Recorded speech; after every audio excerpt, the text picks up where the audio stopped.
Testing 1 2 3. Testing 1 2 3. Can you guys hear me?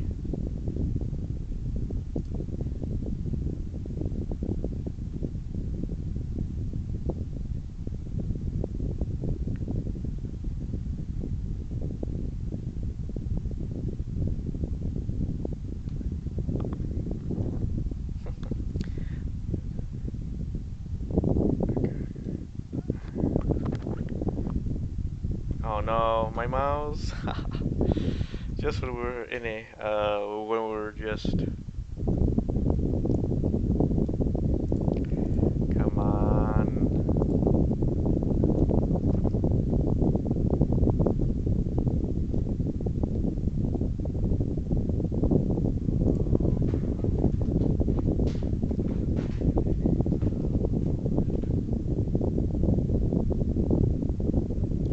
Okay, Binky is in the back of me, well, my shoulder. Put your hand on my shoulder.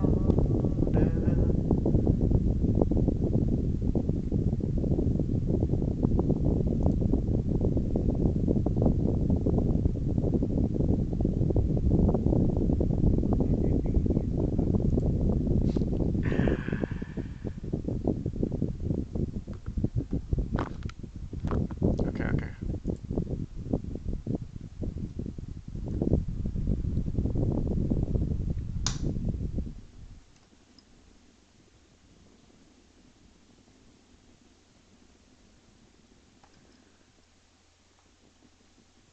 Yeah, it was the fan. Of course it was the fan.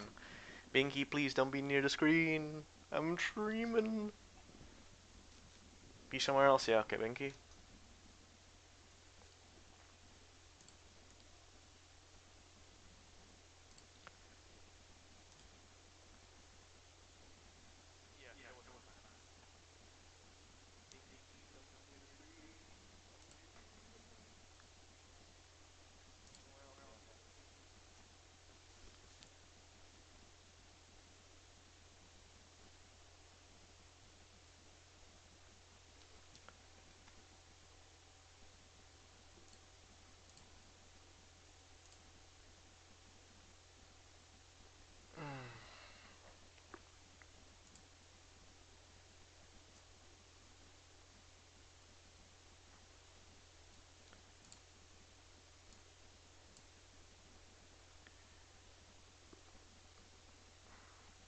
Guess we just start. You guys want to start? Oh no. What do you want, Binky? No, I'm trying to stream. I'm trying to stream, you guys. Can't this wait? Oh, that's some good ass water.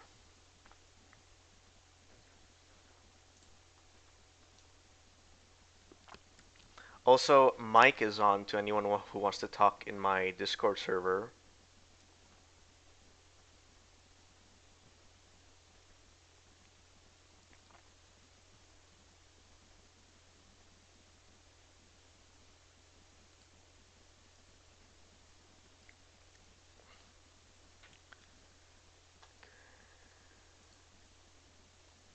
So two of the kittens are right in front of me on the desk. So I have to be careful.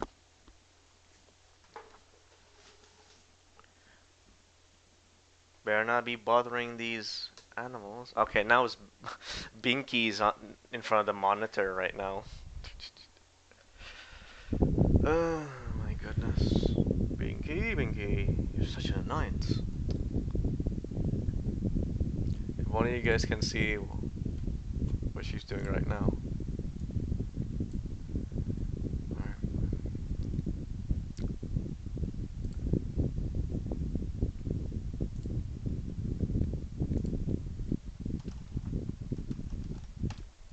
I'll check on my...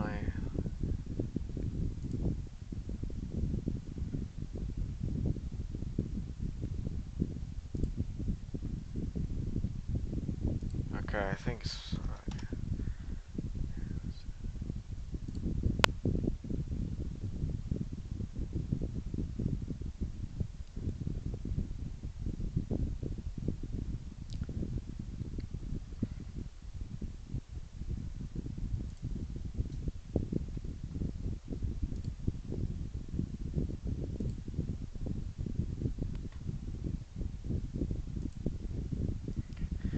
Binky, come here, come here. Come here, Binky.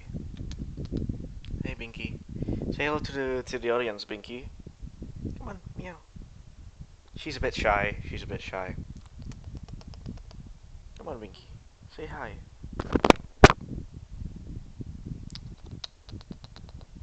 She's sniffing the mic right now. Come on, Binky. Say hi. The audience will love you if you say hi, Binky. Come on.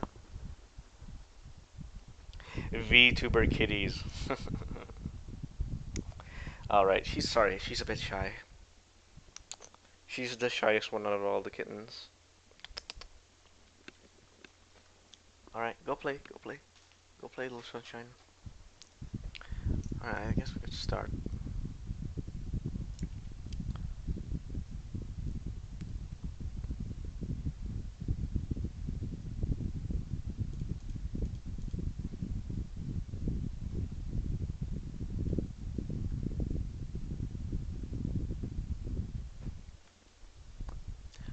Hey, Hex, please, don't play with the wires.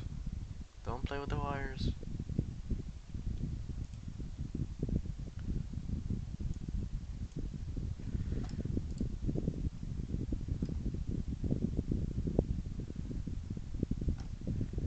Alright.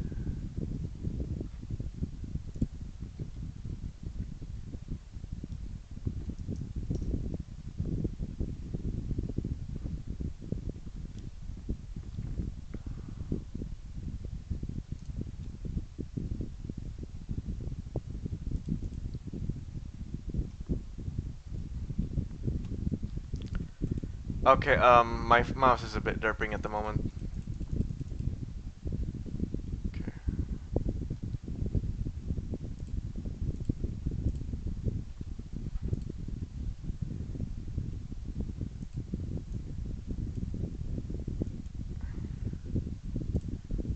Hey Hex, how you doing?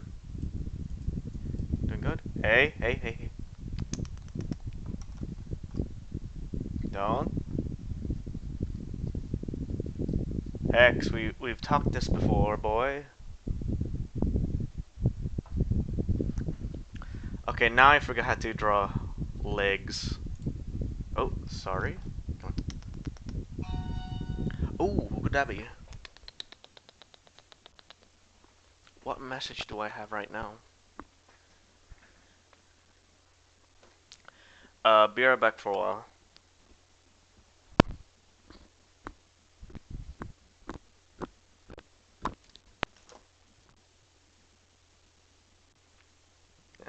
Message from my sister.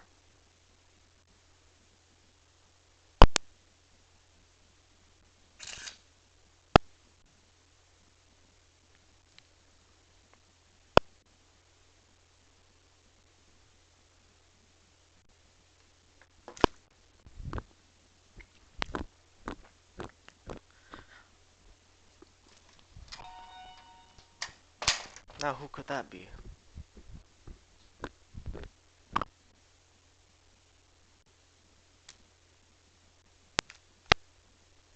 Sorry, my phone's charging.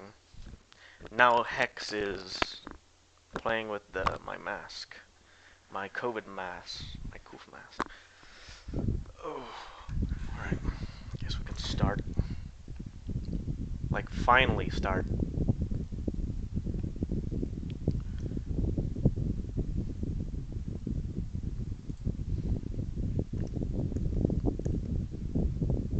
Oh, wait. Wrong one.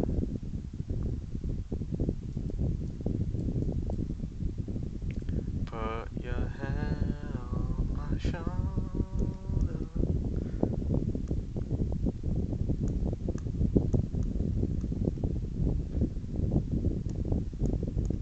Hang on, let me check for some references. I can't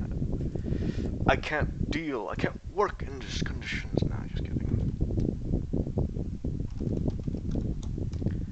Comic, female, leg anatomy. There we go.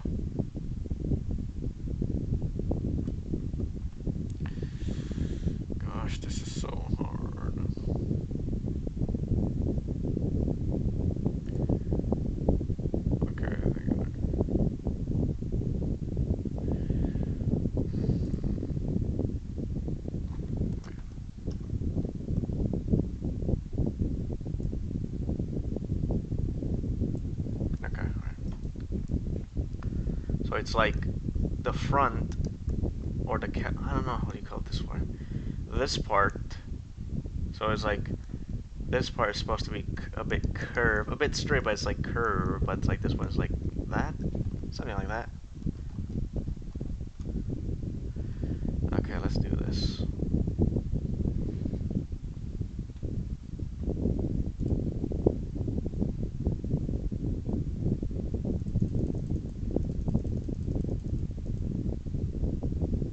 So like the main paint tool side windows is on my monitor, so I could have more room.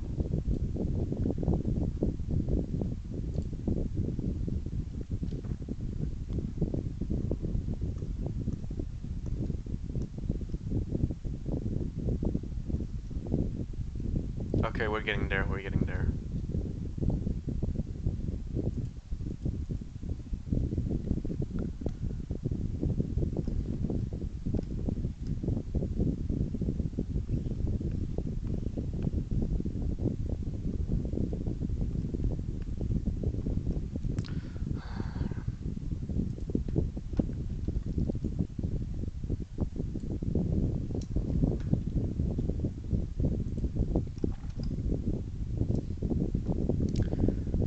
Okay, I gotta relax. I gotta relax.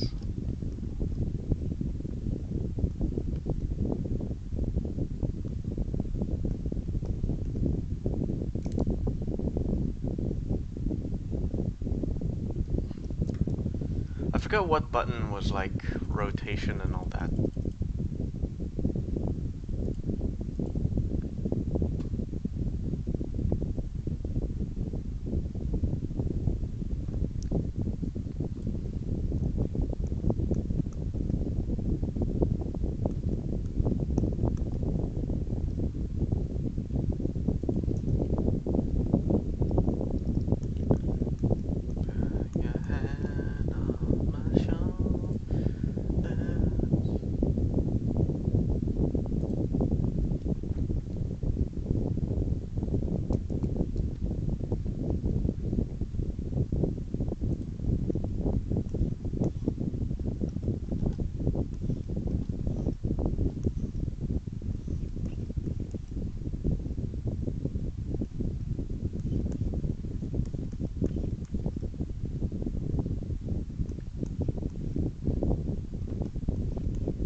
Straight.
Sorry, I'm checking on Indonesian first just in case.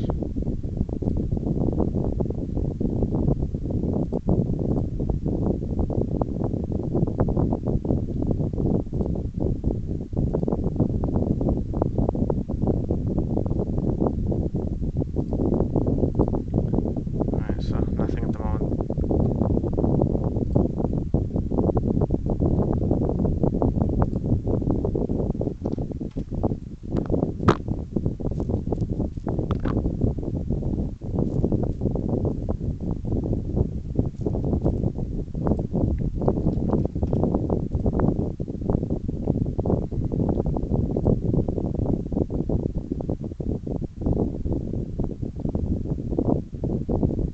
Okay, so I've been making a mistake my whole life. Okay, so it's like it does that sausage thing.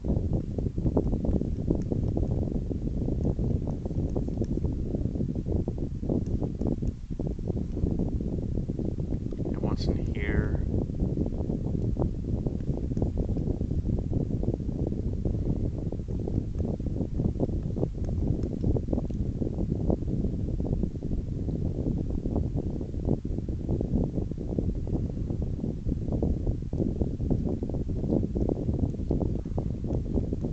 There we go.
Slappy.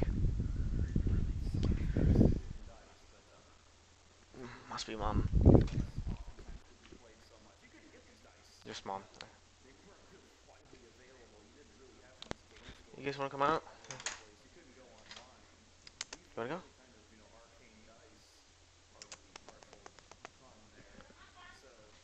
Udah, udah.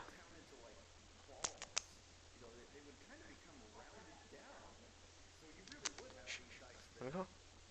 Anya belum pulang. Oh ya udah. Wanna go, Vinky? The kittens are checking outside. You know, they usually when we have visitors or something home, they just check.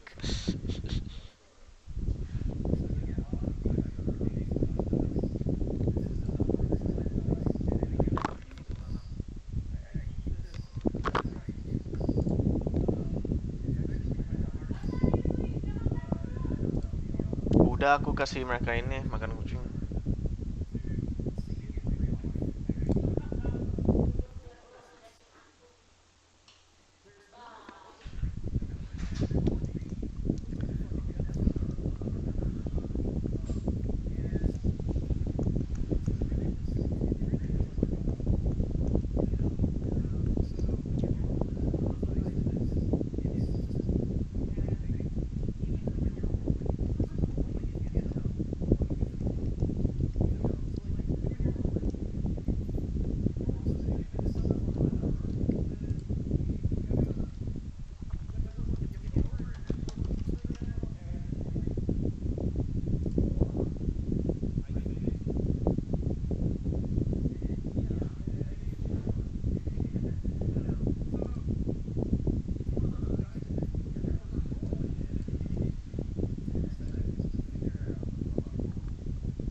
Binky is in the back of me. She's sleeping on the desk. Not sure why though. Hex is sleeping on the bed.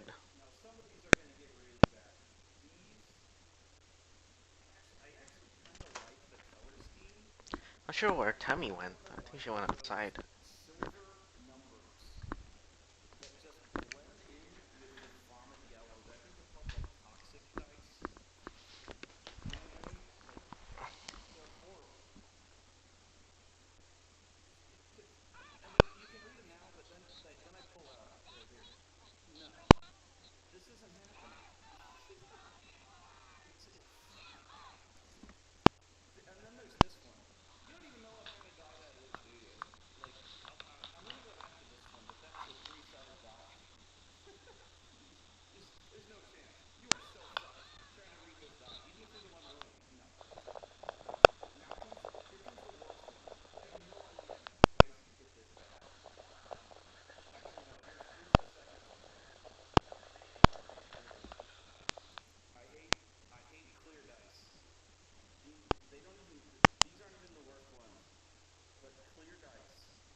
Hang on.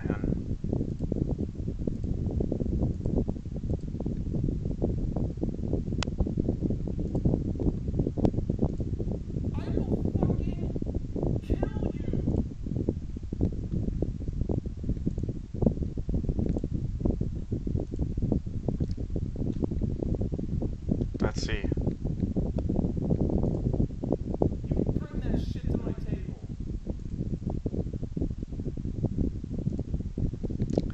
Hang on. iTunes is a bit derpy at the moment.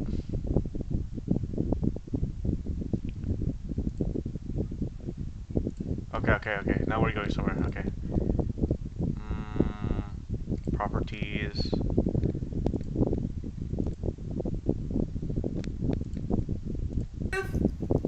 I had to deal with After Earth. You didn't have to see this shit, okay? There we go. God damn this movie. Bennett didn't even watch this shit. I just know everything about the movie that needs to be known. Oh, you don't know shit. You didn't have to see this shit, okay? There we go. God damn. Okay, yeah, okay.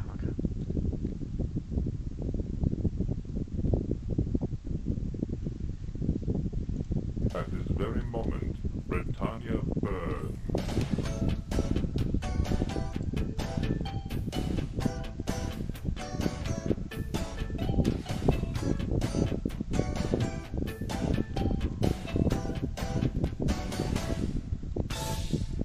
Alright, so this is Spoony, and I'm here with Richard Garriott, and we're here to talk about Shroud of the Avatar, his new game, and I'm here because they met their Kickstarter goal. I was met as one of the highest Kickstarter goals, because I'm worth it. Worth every penny. In fact, we wouldn't be here if they hadn't put my name on the Kickstarter. You must have. This is Spoony. Well, it has to be true. I mean, as a fanboy myself of the Spoony experiment and all things Spoony, it was, we try to put at those high-level goals, the things that we're fans of ourselves, we know that our fans are fans of as well, and I got to admit, yes. See, and it's only right that they involve me in this, because I'm the guy who by far knows way more. In this room, I'm the guy who knows way more about Ultimate than anyone else.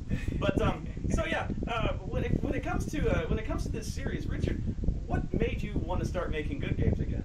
Oh, yeah, well, it's been a while since I've made one of those good games, apparently. Right. And so I thought if I want to continue to be successful in this business, a good game would be a better idea than a bad game. No, but you're coming back, and you've got this brand new game. Tell us briefly what Shroud of the Avatar is like and how it differs from previous games that you've made. Well, for me, Shroud of the Avatar is sort of getting back to my roots in an important way. As you are well aware, as the person who knows more about Ultima than anyone, while Ultimas are mostly remembered as a medieval fantasy, some of the very earliest Ultimas actually did have some sci-fi in them, but they little tidbits. But in recent years, almost really for the last decade, I've gone off to do things that weren't traditional medieval fantasy.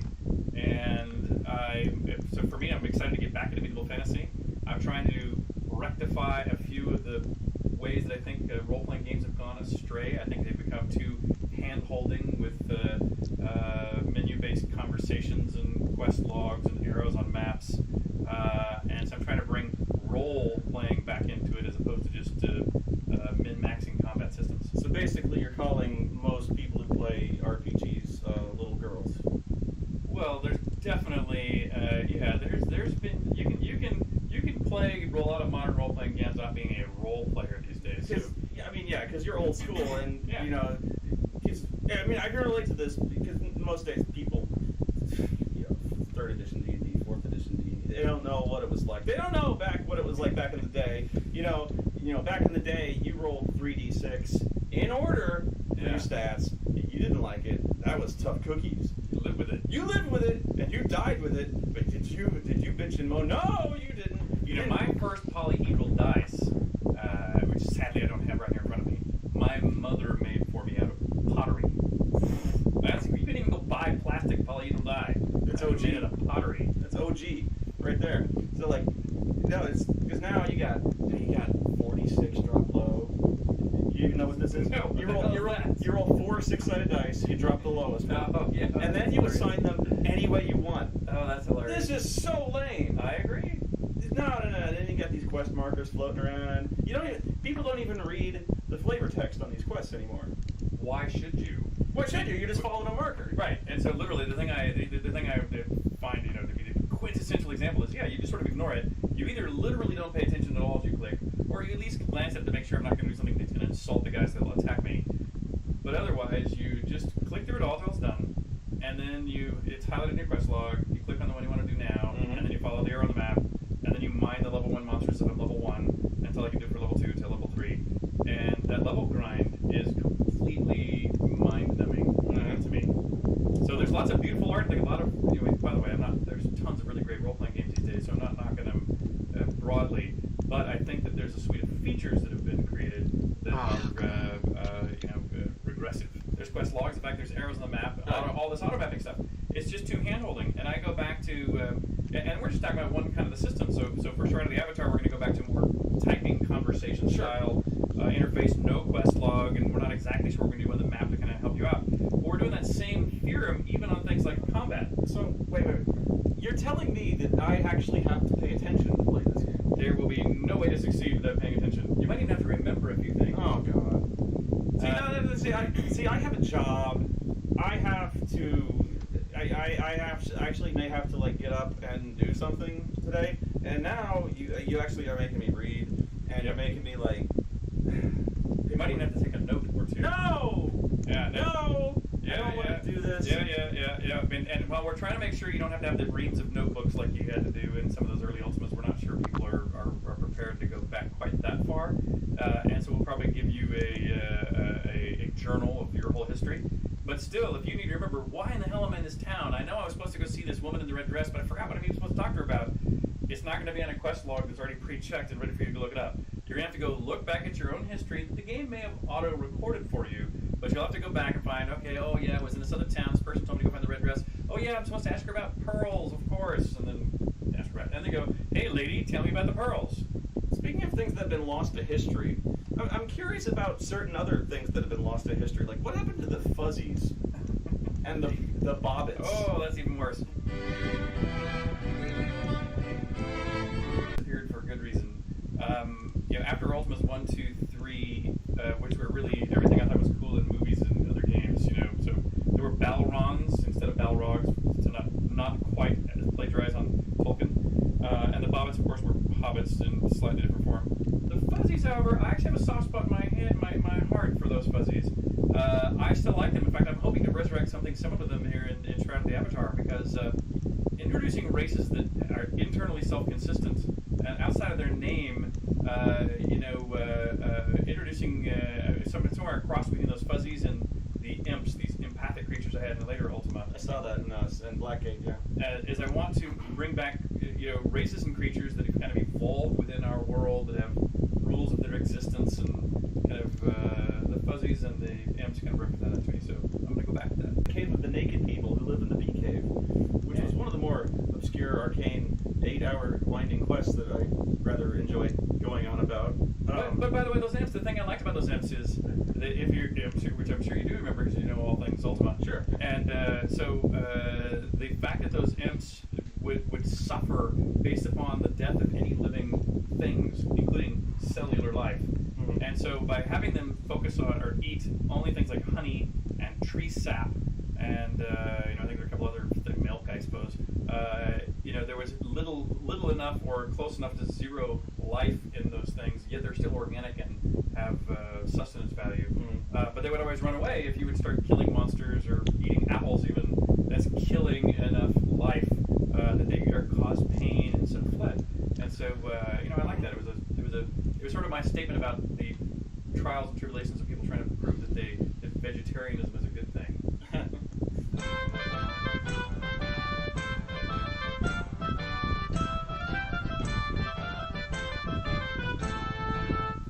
So, I'm really curious always about the early games, because there's so much that it seems like things. You've tried your best to integrate the storyline.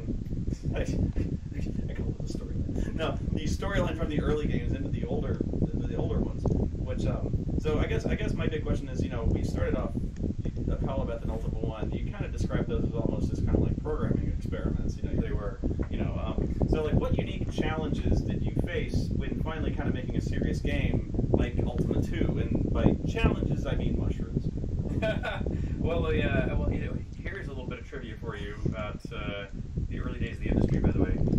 Which now that I know that you were born about the same time that I wrote a Calabeth, I'm sure you don't remember these earliest days. They were, but actually, I lived a very sheltered existence, shall we say, up until I started in this industry. And my first publishers which were all California companies, those places were truly drug-laden environments. My first two companies basically imploded largely because of not just the staff's drug habits, but the founders, the principals' drug habits. So interesting you should name that. That aside, I actually look at Ultima, Calabeth and Ultimas 1, 2, 3. All three of those, you called Ultima 2 a serious game. I actually look at that still, and it was still, Ultima 2 was inspired by Time Bandits. Yeah. and I'm sure some more Lord of the Rings do all of those, No. and D&Ds and all of those. But there were probably 2 or 3 other movies that I was plagiarizing out of. Star Wars went into a lot into Ultimate One. Homaging. When you're Homaging. when you're an auteur and you're stealing, it's called an homage. Oh yeah, homage. Yes, I had a lot of homage in the storylines of those early Ultimates. It really wasn't until Ultimate 4 that I actually sat down and said, "Bobbits, you're out." And in fact, by the way, when they went out, so did all the elves and dwarves, and all the Tolkien stuff went away. And I said, look, I want to invent an internally self-consistent game and story and world from the ground up.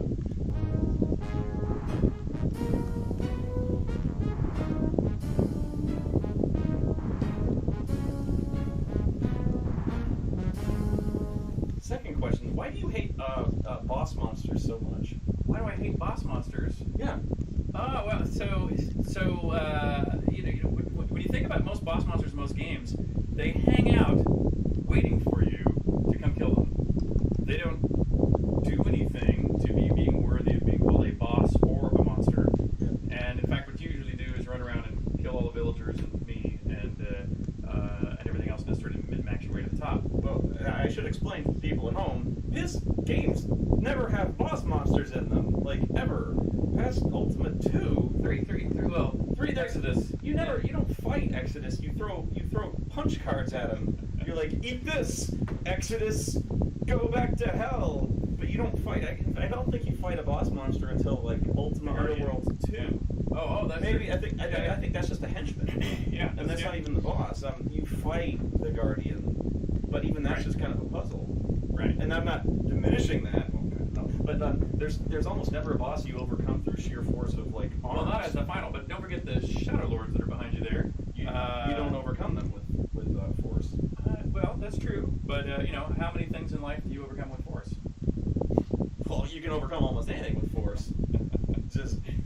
But I mean, let me put it this way: almost every other RPG, like in the world, has a final boss. It has a demon at the end you must slay. And this one, in almost all of your games, it ends. I won't say necessarily non-violently, but I think the only end boss that I can remember that ends with the brutal killing of an end boss is in Martian Dreams, where you jackhammer to death the end boss with an M60 machine gun. Right. Yeah. And you chop him into pieces with it. And I think that's like the only end boss you kill violently. That's a very good point. And maybe it comes out of the fact, maybe it's still part of my response to those earliest days where, most every fantasy role-playing game written has the following super simple, in my mind, terrible plot. Mm-hmm. You're the hero because you're told so at the beginning. Your job is to kill that big boss henchman. Go kill. The henchman waits for you to come kill him. Along the way, you pillage and plunder and min-max your way to the strength required to kill him. Ta-da, game's over. And I'm going like, man, there's just got to be a better game than that. There has to be a better story to tell than that. And so, while I don't think I really have anything specifically against boss monsters, I don't really have much of an interest in them. It seems like, yeah, it just becomes strong enough to kill a boss monster. Okay, that's interesting, but that's the same as every other story. And maybe that's because it's a tried and true and important part of the story.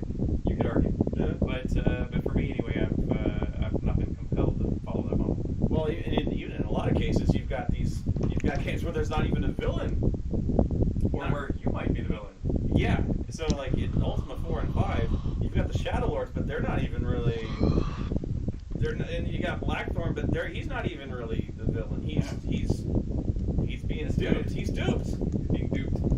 The Shadow Lords are just kind of they're the ones duping him. But ultimately, at the end, you just go to the bottom of the abyss, and Lord British is kind of hanging out in the pocket dimension, and he's just like, "Hey, did you break my box?" But but the way I look at it is like, if you think about contemporary society right now, like it's probably better to avoid naming any politicians that you do or do not like. There's something somebody told me that it was an author, I can't remember which author, it might have actually been Harlan Ellison, who said that everybody's the hero of their own story. Right. Nobody thinks they're the villain. Right.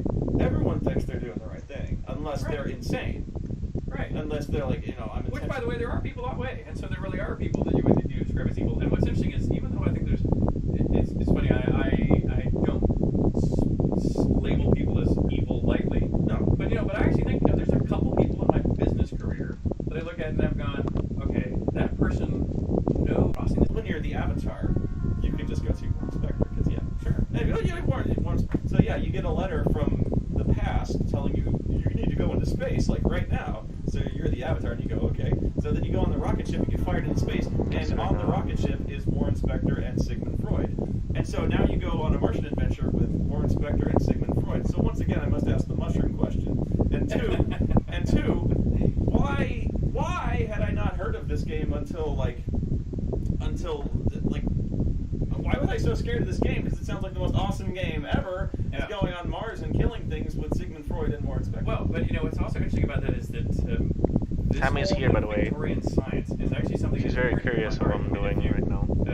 She's on the table. She's on the desk. In my house, there is truly historical stuff like medieval arms and armor. Mm-hmm. There's truly stuff like spaceship parts and spaceships. Don't be on the keyboard. And then there's this interesting other thread that goes through this, and it goes through some of the automatons I collect. It goes through a lot of these quack medical devices I collect, and it goes through a lot of art. It's kind of these artists that make these found art pieces that often look kind of Victorian, sciencey, but quacky all at the same time. And even though there's this steampunk term that is common these days, but also commonly hated these days, it's either loved or reviled. But long before those terms were ever assigned, I actually found a lot of stuff to be incredibly compelling. I find Victorian scientific apparatus to pull apart and look at the pieces. No, be in the very, very inspirational. Thingy, girl. And so be on the keyboard. when Warren decided to help lead the Martian Dreams project, we were all very excited about it. And this was before the word steampunk ever came up. And it's sort of a steampunky kind of thing in a sense. And it's a cool way to get both history and a little bit of technology all wrapped together. Poor baby. And then there's the Doc Savage inspired Savage Empire, right? Which, and by the way, here's some trivia that almost no one knows. In fact, no one in the room I think knows this. This is inspired by Doc Savage. When I made this at the age of 11 or 12 or so, every summer I would do. Sorry, I got distracted from Tammy again. One would be pottery, one would be etching, one would be painting. She's distracting me. My mom was doing silver for this one year. During my summer break from school, I had just How's my watched favorite Doc break Savage hidden? movie where the bad guy natives Sorry, I got trapping him in a cage and like blow this baby talk. green smoke in the cave that made these As kind of Blade would say in the trying to movie. Eat Doc Savage and his buddies. And my mom said, "Hey, what do you want to make out of silver?" And I had just seen those marks on the chests of those natives, and I said, "Well," and my mom didn't see the show, and so I said, "Well, this snake emblem would be really cool." And so she helped me refine this snake, which doesn't actually look like the one of Doc Savage, but that's where the thought came from. We worked this out. I sought it out. I soldered it on my neck, and it's been there ever since, and it's become kind of my icon. But it's really inspired by Doc Savage.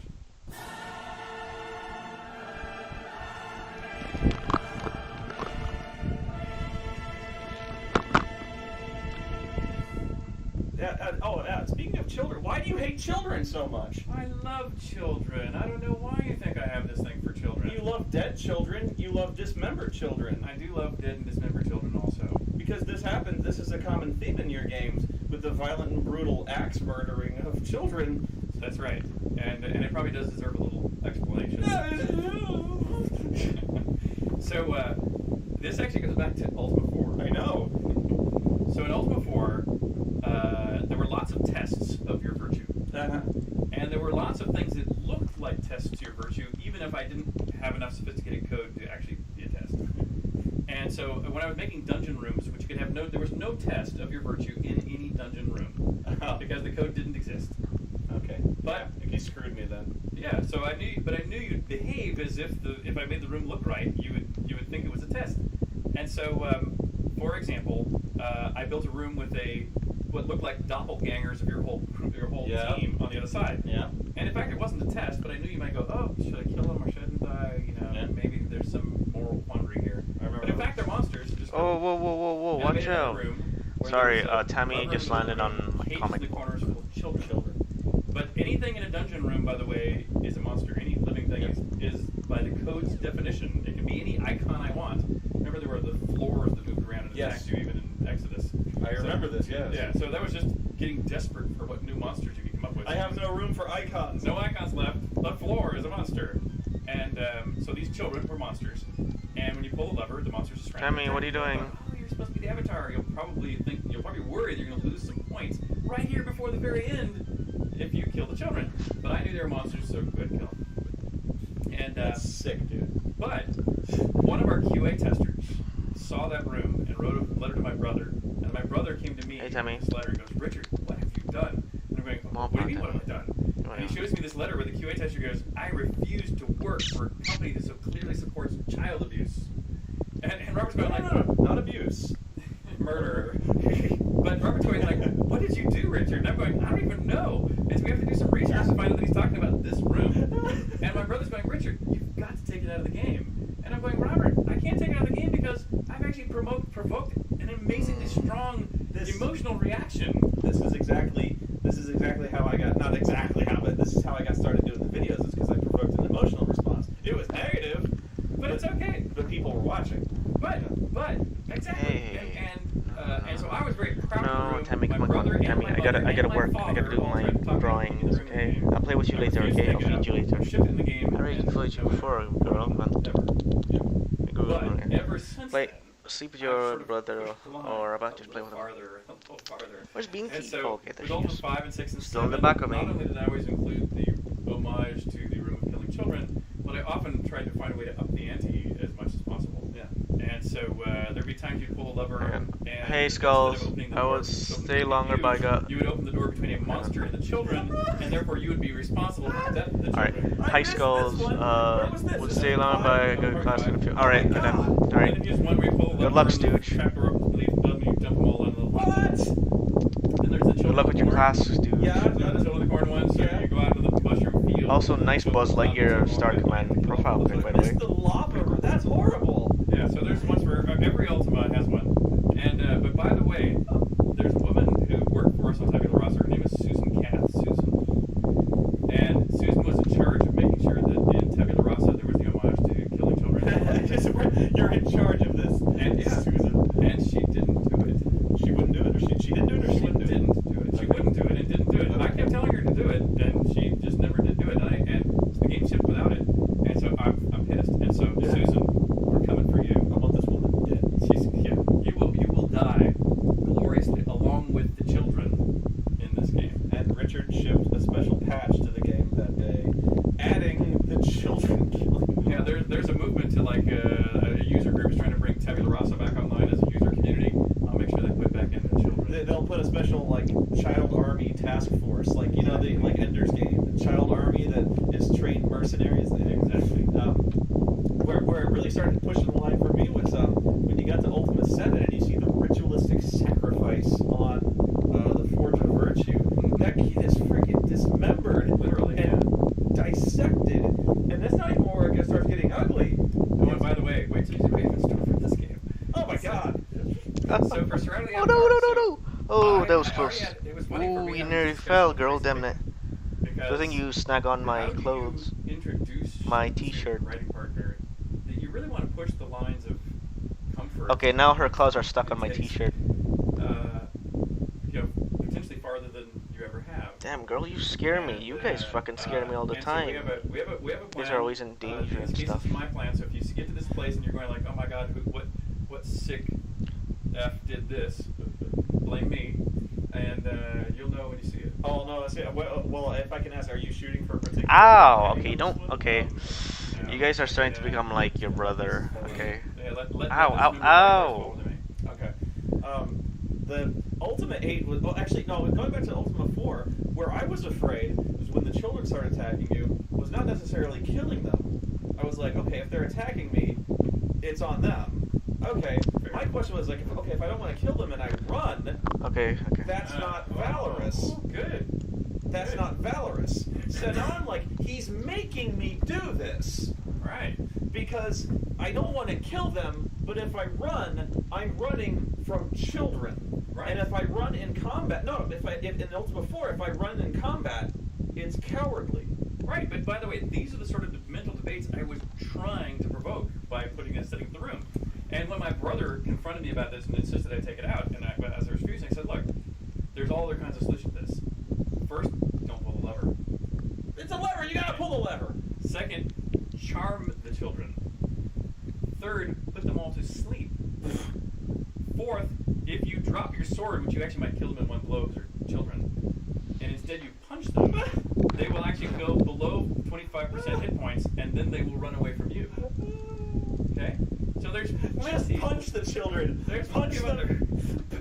Hit them until they flee. Hit them until they flee. But the point is, there's plenty of other options. You don't have to murder the children. Show them the back of your fist. That'll teach them. In Ultima 4, you don't have to murder them. But, by the way, in 5 and 6 and 7, you do have to murder them. Remember, folks.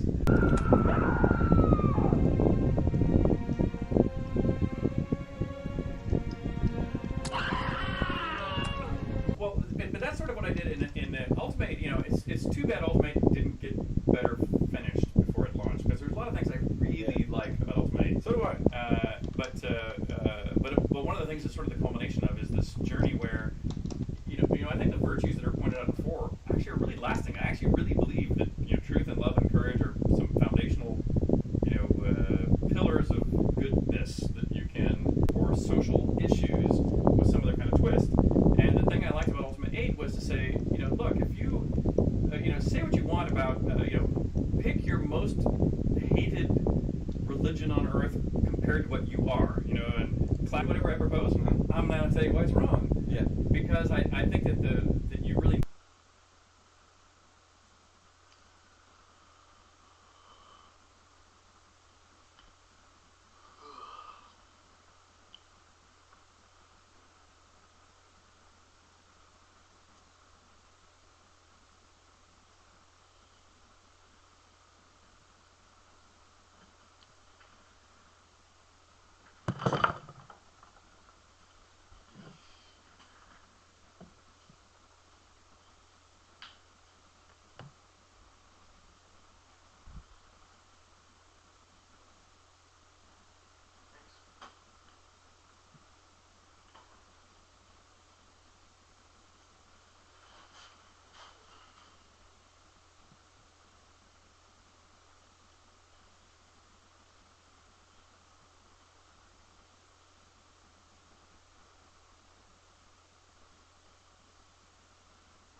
langsung dia ke kamu. Yang lainnya pada tidur. Ya, nih, sekarang duduk semuanya tuh. Semuanya tuh, ayo lo semuanya tuh. Udah, pasti lapar lagi.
Alright, back.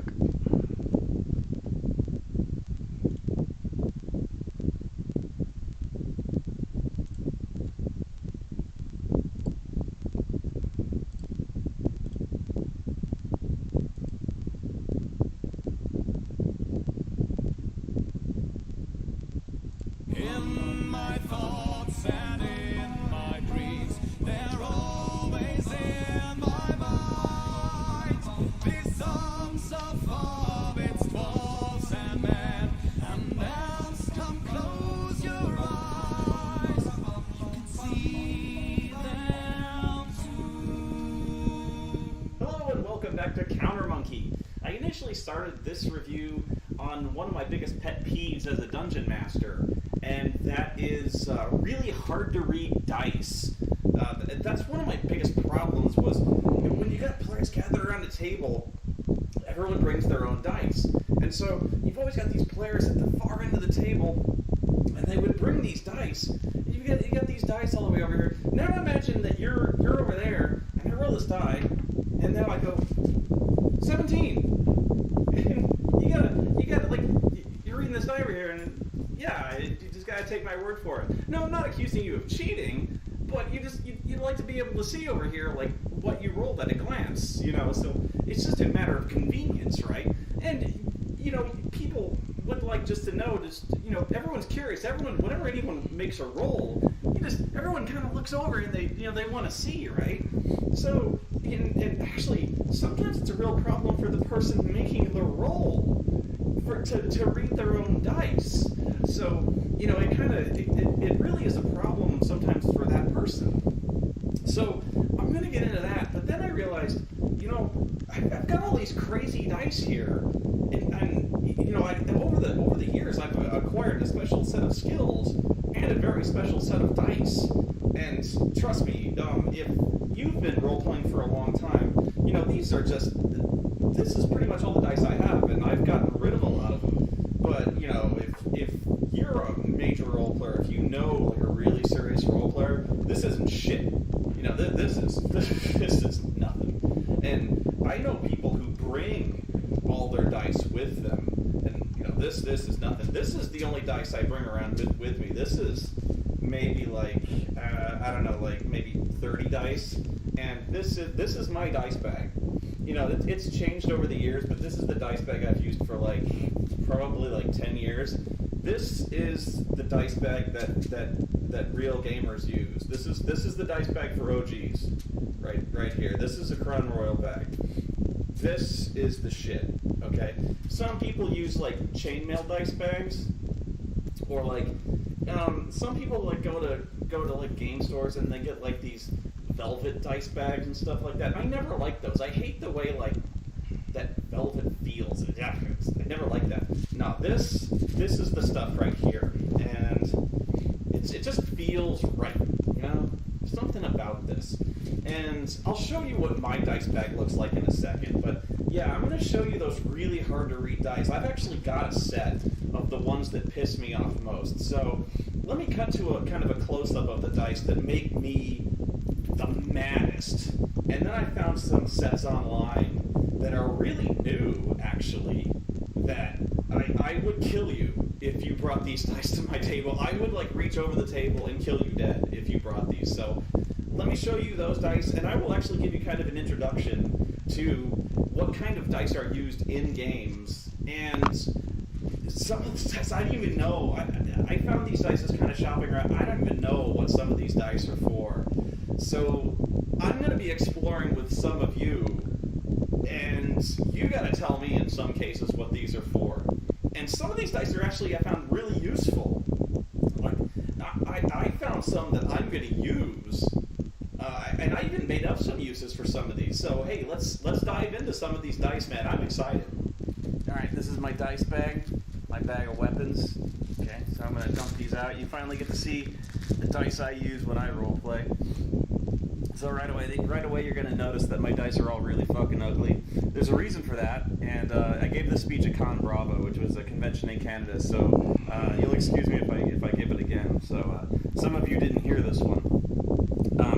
The reason they're ugly is because there's a special company that makes them. They're called Game Science, and they have sharp edges. The same reason that casino dice have sharp edges, and that's to ensure that they are fair, or more fair than most other dice that you would buy in like a game store.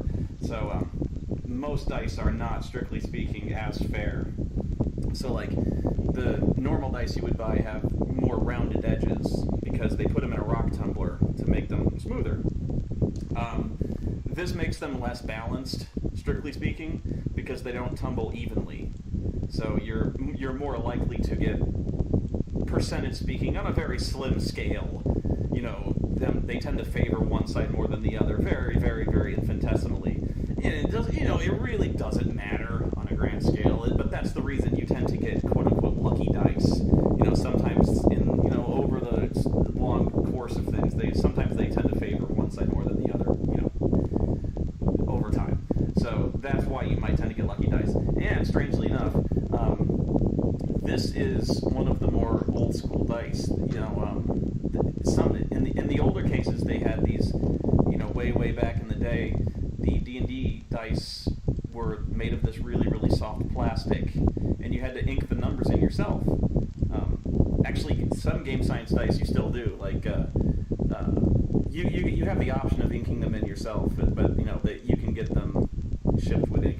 But these dice, the really, really old school dice, were made of this really soft plastic. And my older brother had these as well, and he played D&D so much that the dice themselves, the corners would really easily wear down. And you know, these weren't made like casino dice. You know, these weren't, you know, exactly like really, really science precision dice. But you know, these dice oftentimes would be played so much. You couldn't get these dice. You know, they weren't really widely available. You didn't really have these game stores all over the place. You couldn't go online. These were really kind of, you know, arcane dice. Pardon the partial pun there. So these dice would wear down into like balls.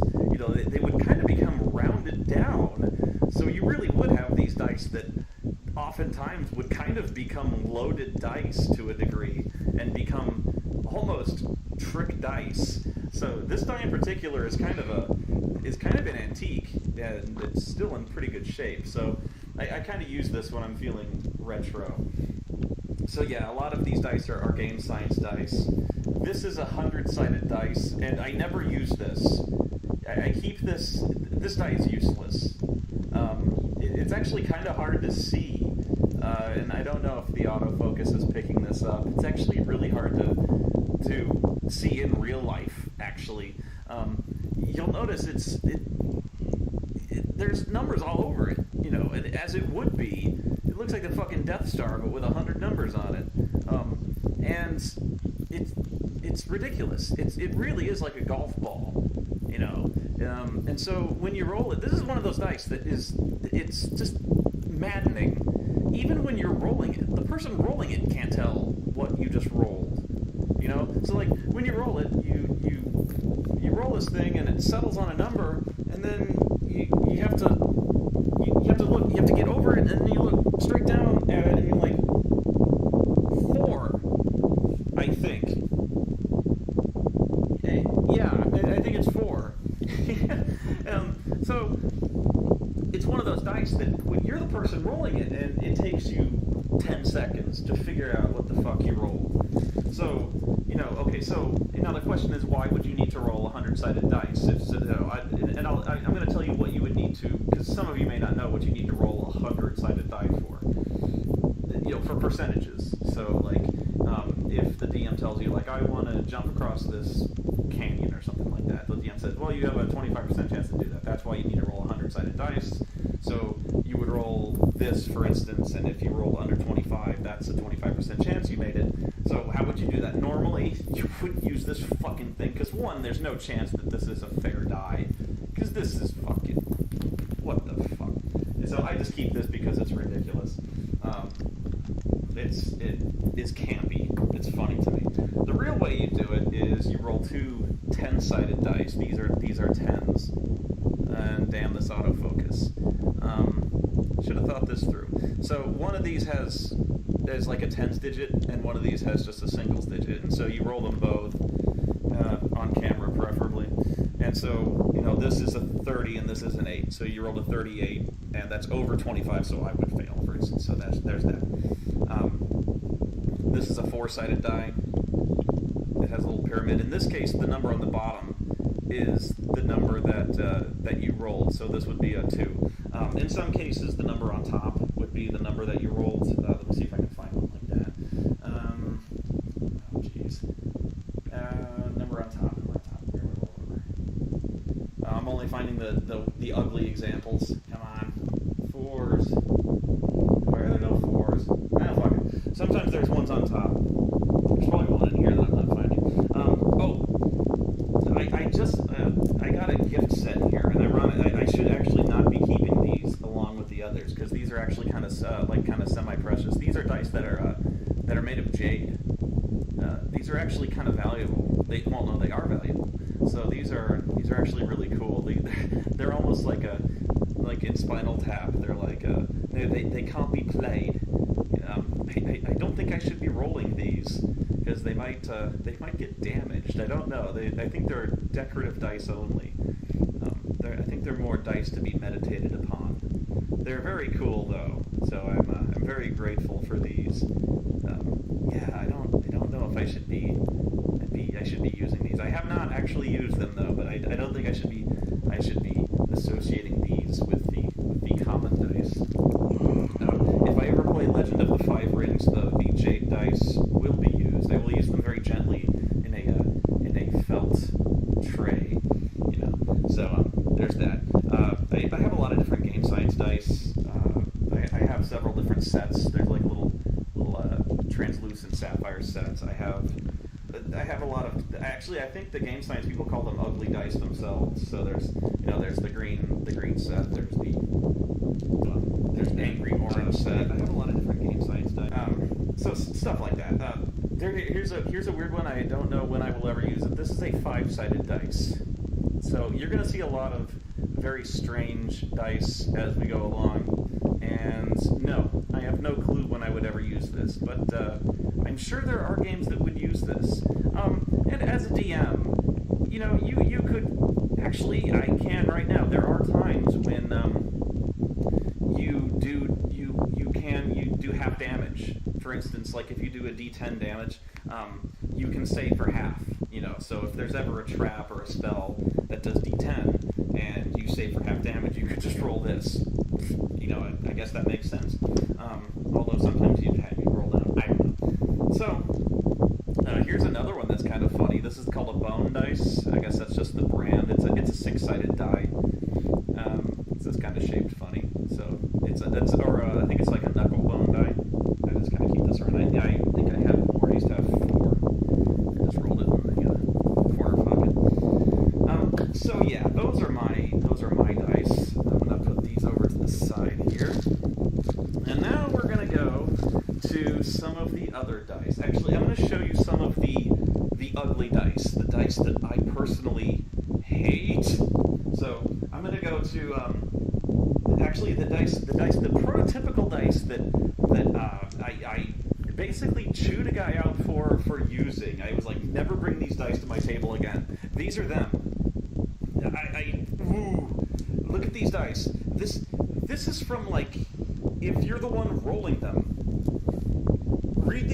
You can't. You can't read these dice. These are black and like white speckled dice. They're like marble dice, okay, with red lettering. Fuck these dice. I'm gonna zoom in and like, look at it. Look at the fucking. These are impossible. And this is the 20-sided die. This is the one you're gonna read all the fucking time. Oh, this is the D4 with the number on top. All right. So like, you read this fucking die, you know, right here. Good luck with that. Now try being like on the other side of the table and reading that. God damn it. So like, this fucking die, and God, I hated this set. If you were more than like a few feet away, never mind. And so I was looking online for more dice like this that would just infuriate me, and there was this one. So you'll pardon me if I can't find my light here, so to speak. There's this one, which is black with gold numbering. I know there was a lot of dice like this that were made by it's called Chessex, and the numbers have faded just a little bit, but God, this good fuck. I hate that one. There was this set that a lot of these were made by I noticed were made by Q Workshop. These are a little better than most, but like gold numbers on pink. Yeah, no thanks. Now some of these are gonna get really bad. These, I actually kind of like the color scheme, but like I don't know why they chose silver numbers that just blend in with the vomit yellow. I think they're called like toxic dice.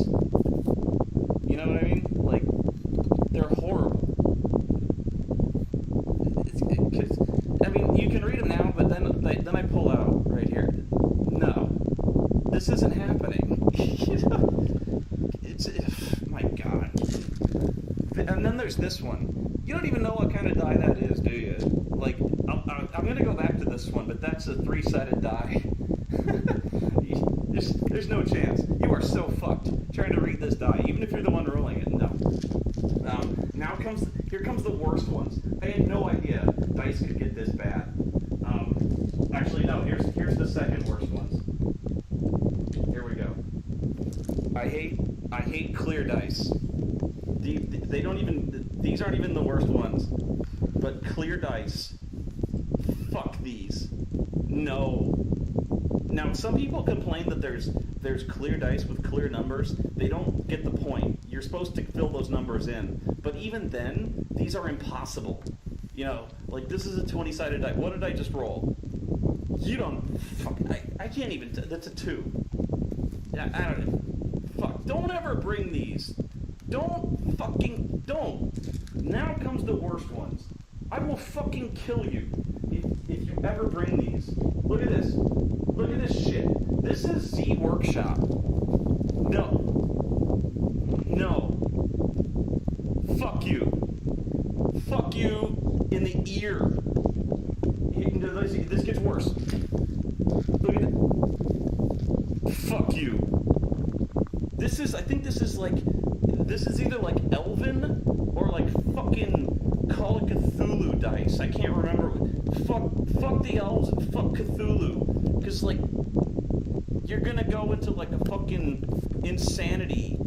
You're gonna lose D20 sanity trying to read this shit. Like, here. Look, read this shit. Read this D20. Fucking read it. You can't read that. Try to read that. I'll zoom in. Read that. You can't fucking read that. Good luck. I will fucking kill you. You bring that shit to my table. God damn it. Like, I don't even know. What the fuck? This is... Yeah, right. You're like, yeah, this is so... I'm right here and I could... That's a 10. I thought that was a 1. Oh my God. Don't ever...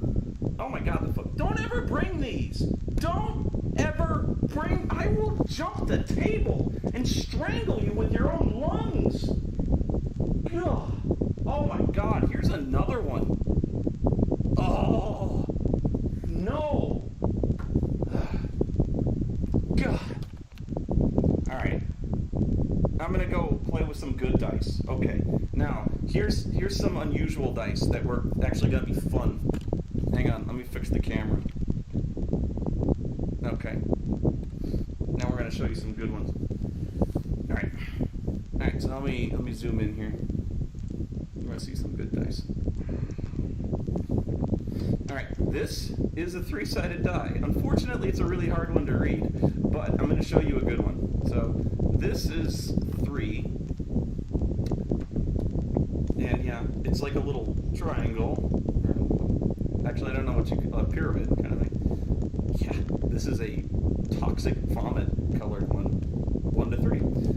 Here's a clearer one, opal colored, and you'll notice it has R, S, and P on it.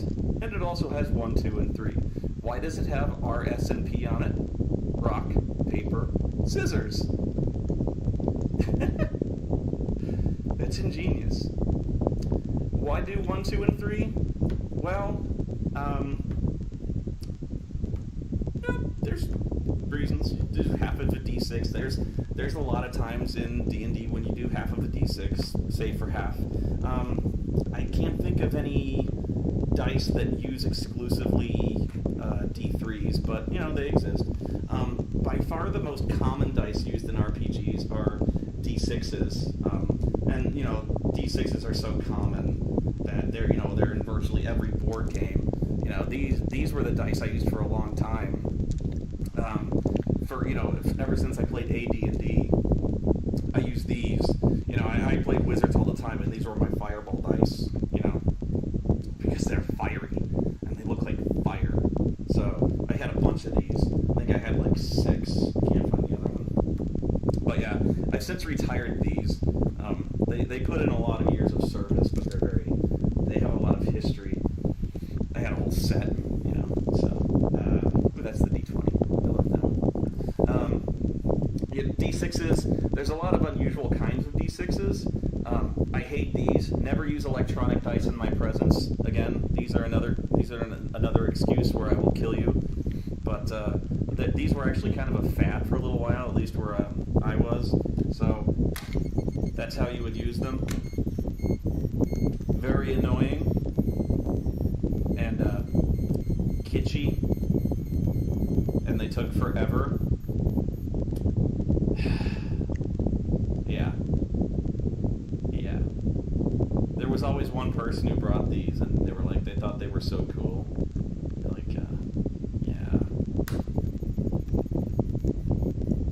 I'm sciencey. Beep, beep, beep, beep, beep, beep, beep.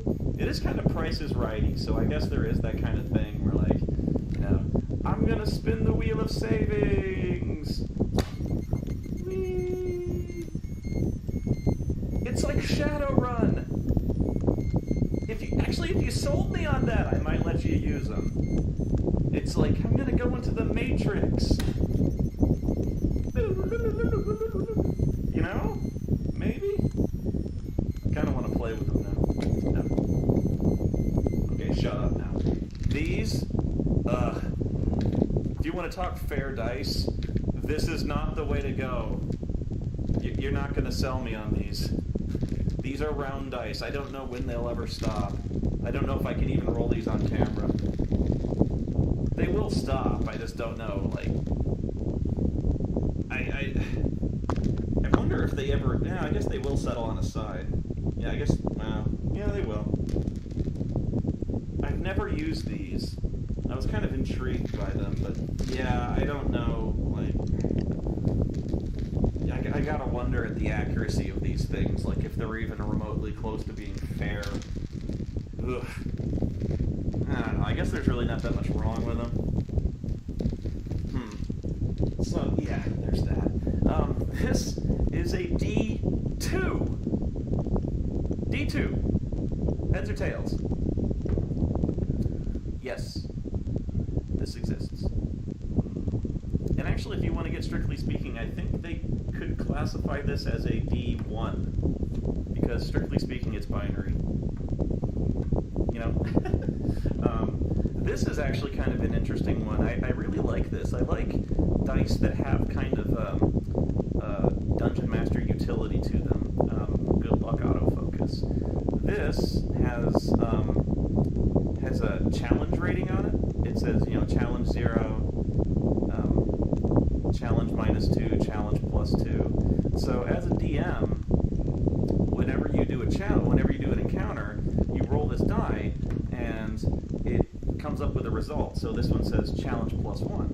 So this means that you randomly make the challenge a little harder, or in this case, the random encounter might be a little easier on them. So it throws in, or the challenge is as normal. So sometimes you throw in a little bit of a fate into the encounter. So or maybe in the case of not just a random encounter, but in the case of maybe a lock or a trap or something like that. In case so if he wants to pick a lock, it might be a little easier or harder than just kind of an average lock.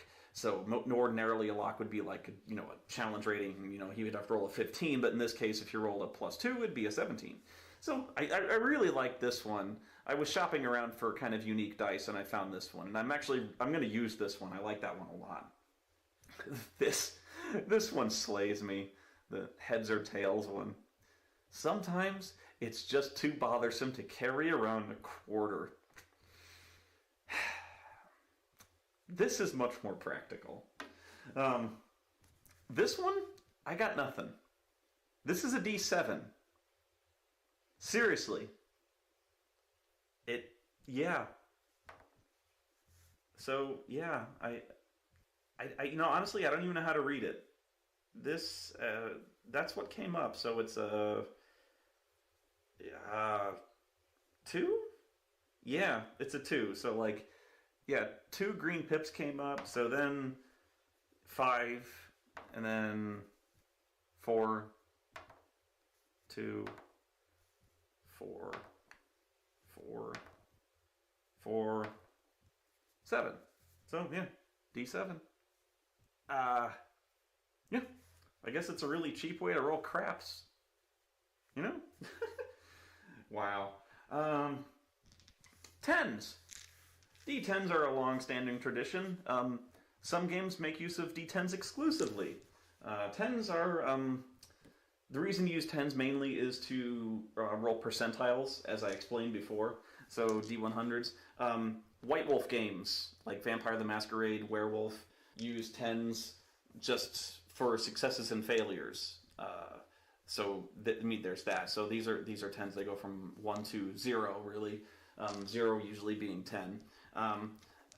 These are kind of funny in that, usually you have there's for 100s you have one being the 10 spot and one being the single spot.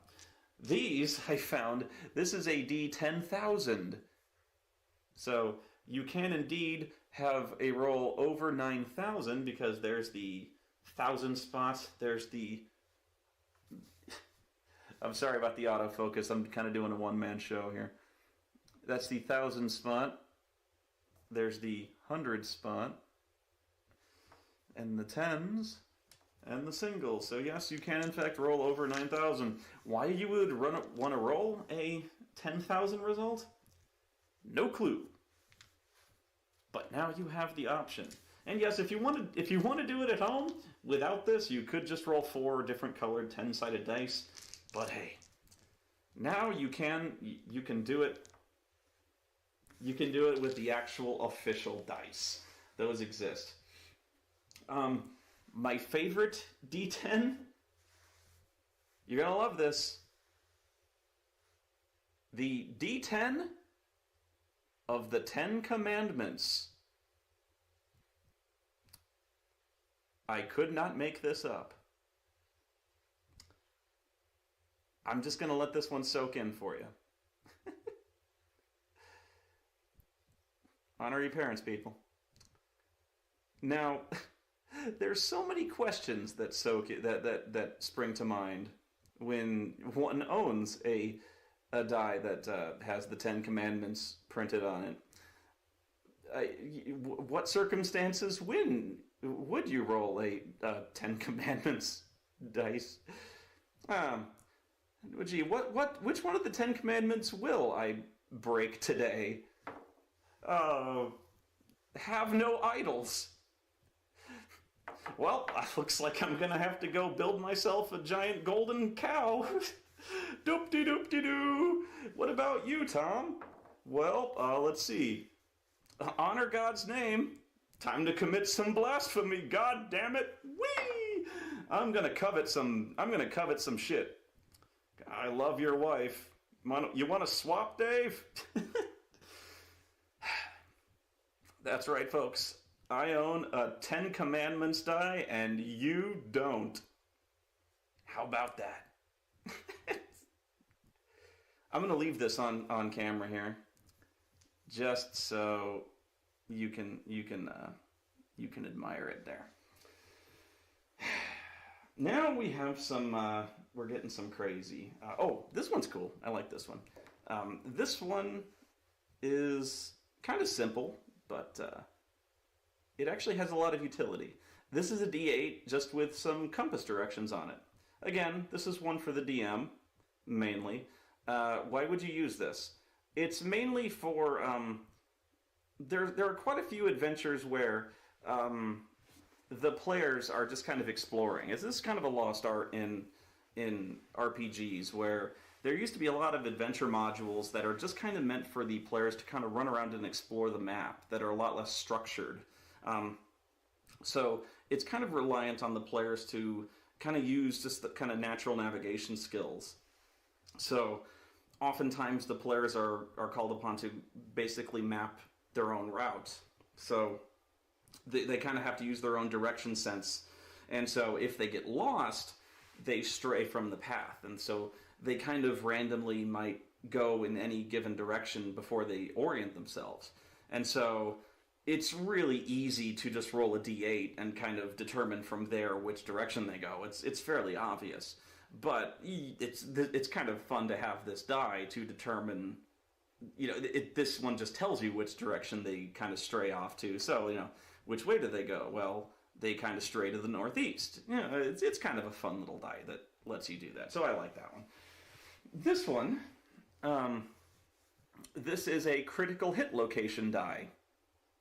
Again, this one is overly simplistic, but it's also kind of fun. So this one is the left arm. So determining where there's a critical location when you roll a 20. Crits are also something that lately have been very much abstracted out of RPGs. So left foot, things like that, torso. You don't really see critical hit locations anymore in modern RPGs, mainly because it's really just kind of boiled down to hit points. Critical hits kind of take too long, and you don't really see the result of any kind of like limbs or maiming or anything like that. It's almost like too violent. RPGs are kind of watered down nowadays, so you don't really see anything like this anymore. It's hard to adjudicate. So it's basically just become like double damage or triple damage or stuff like that. And also when it comes to critical hits, this is overly simplistic in the sense that it's not equally likely that you're going to hit someone's left foot as their face. So this is kind of a fun idea when you're trying to do like a quick and dirty critical hit thing, but it's too simple. So I don't really like that. This one's also kind of fun. I like this one a lot. Focus. That'll sell. This is just the D12 that has all the various character classes on it. So it's it's got cleric, rogue, paladin, whatever that is. What's a paladin? Bard, one of my favorites. So it's got all the character classes, and it even says roll again or choose. So if you can't determine what you want to play, you roll or roll on camera. So I just got fighter. Sometimes you just want fate to decide what you want to roll. So I kind of like that one. It's cool. This is one of my favorites. When I was, I've had this one for a few months actually. So this is one I've wanted to crack out for a while. This is a random dungeon generator die. Very simple. And not one I'd want to rely on for a while, but this is like a quick and dirty dungeon that you can use if you just want to kind of fill in the nooks and crannies of a dungeon. So every now and then, if you just want to kind of randomly build the halls and rooms of a building, or the halls, like if they want to go somewhere and there's like a cave or like a small building or something like that. You roll. They go through a cavern. They go through a passageway, and you roll. And if they, the side that comes up, that's what they find. So they get a little room like this, and that's what you draw. So you get. Isn't this cool? Right? You get that. This is one that. Can you figure this out? Take a minute. So you've got this. It goes from 1 to 12, right? And then you got this one. It goes from, you got 0, 0, you got 35, 25, 15, 55, 40, 25, 10. These go together. No? It's a random time dice. So you determine what time. It's just if you're rolling time. So I just rolled 135. That's what it does.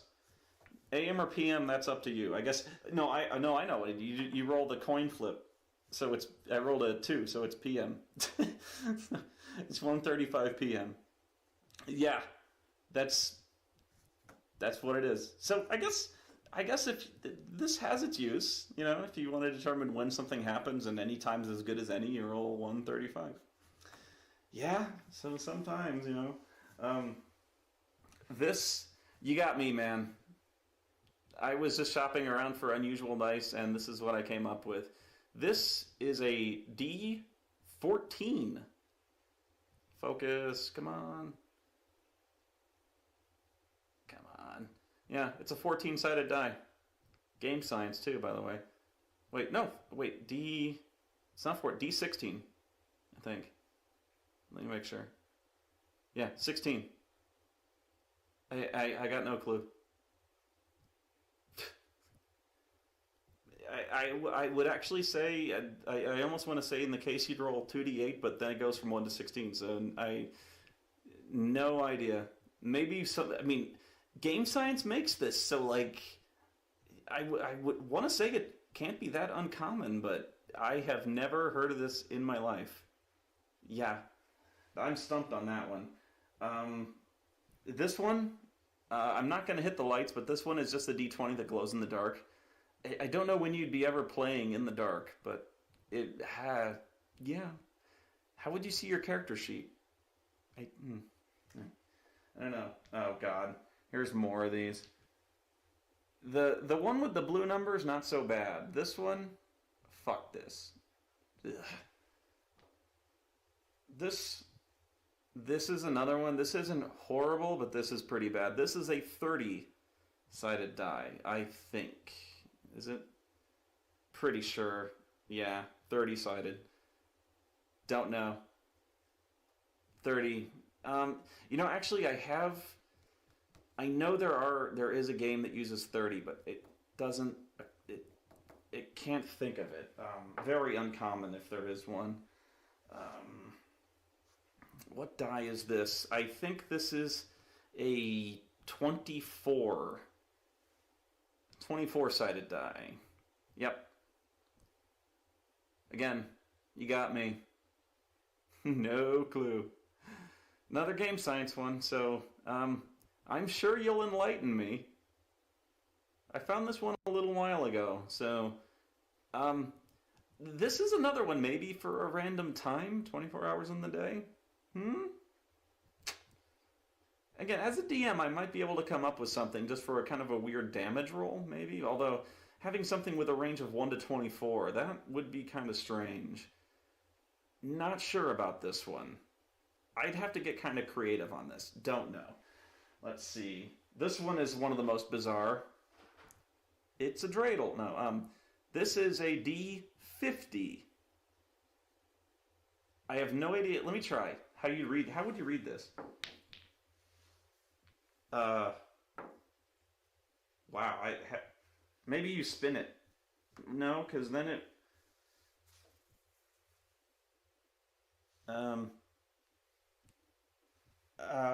29.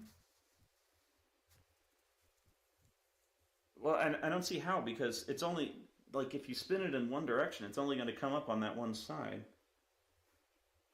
I don't know. Clearly, I'm not educated in the ways of the 50-sided die. Yeah, it's only going to come up on that side, unless I have to, like, fling it. But that... I don't see how that... No, I can't see how that works. Well, hang on. So, it's got, like... It's, like, spaced out here. I just bought this recently, so I don't know. It's kind of spaced out here. The numbers, like, here. I'm trying to find the 50 here. Maybe, like, if I can figure out how it's spaced. Might explain it. Because they're not spaced, like, it goes from 1, 0, so the spacing might be significant. Where's the 50? Let's see. I don't see the 50. Other side?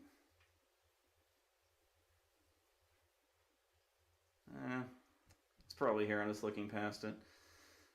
Very strange. Got no clue with this one. What would you ever use a 50-sided die for? You know, I don't think there is a 50 on this. Where the fuck? Again, I'm sure you'll tell me. Wow.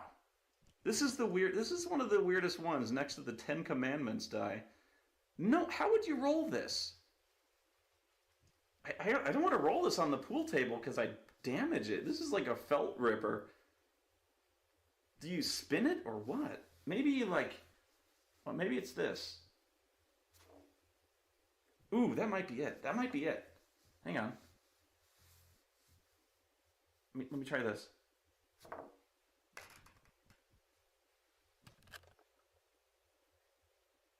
I don't know, it's fun though. Hang on. 20. The number on top is 26. So, yay? Yeah, 26. Okay. That's okay. Yeah. I know this isn't throwing. And now it's 39. Victory. That's the D50. Let's see. And now I'm going to get to... Oh, these. These are actually some of my favorites. I didn't think I would like these, but I do. I think the ones... I think it was... there's a game I found very recently called Burning Wheel. I believe... These are used for a lot of games, but I think it was Burning Wheel that I just recently discovered these. They're called fudge dice. Stupid name, very cool dice. They're 6-sided dice, but they don't have numbers on them. They have a plus and a minus and a blank side. And they're very simple, but at the same time they're a lot of fun because it's kind of an elegant system. What you do is you roll them and then you look at the results and you add the pluses, you ignore the blanks, and then you subtract the minuses. So I have just pluses, so that's very good. That means I succeeded, and I succeeded very well. But, so let's say I did something else, and so I take all the pluses, which are none, I take these away, and this means I got nothing but minuses, which means I botched, essentially. So that was very bad. So, that means I got nothing but... I got 2 minuses. I botched really bad. So I'm trying to get a different result here. I did really good. And, okay, here's a different result. This means I got a plus and a minus, meaning essentially that, the plus and the minus cancel each other out, meaning I got basically nothing. And this can mean a lot of things. So when I'm doing a task, say, let's say I'm trying to fix a radio. This means basically depending on the task, if there's kind of nothing at stake, like there's no real penalty for failure, let's say it means basically, yeah, I fixed the radio, I didn't do anything great or fantastic one way or the other, I fixed the radio, or if I did a net result of this, I managed to blow up the radio, or I blew a fuse or something like that, or if I did a net result of this, I actually improved the radio or something like that, or if I did a net result of 2 negatives, I burned the house down or something like that. So that's what fudge dice are. And it actually is a kind of deceptively elegant solution to role-playing games. More so even than I think like, the 20-sided dice type thing, where you kind of have to do like a lot of kind of mental math. And it may seem like a silly thing. It's not that hard to do the math, like, high dice good, high roll good, low roll bad. But still, it's actually very easy to just like at a glance know not only that you succeeded, but how well you succeeded, or if you failed, but how badly you failed. Because it's just like you just cancel. You can easily just cancel out the good and bad dice, and then you have an instant you have an instant result. And I think it's really, really clever at how immediate you get this result. It's very, very cool. I think I really like Burning Wheel, not only for its character creation, but for its use of fudge dice. I actually have a lot of respect now for games that use fudge dice. Really, really like these. So there's that. Now I'm going to do one of the weirdest dice that I've ever seen in my life, and it actually, I'm stunned by this. It won what's called an Origins Award, which is kind of it's an award for like gaming. It's like board games, RPGs, gaming magazines and stuff like that. So this is like the universal die. This is the D Total, again by Game Science.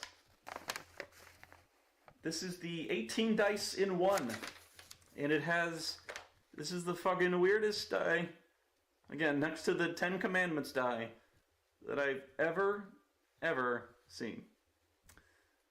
This basically does this allegedly does like every single die that you could ever want to roll in one die. So I think it's a 24-sided die. Yeah, it's a 24-sided die that kind of mathematically replicates the die roll of every single die that you could possibly want to do.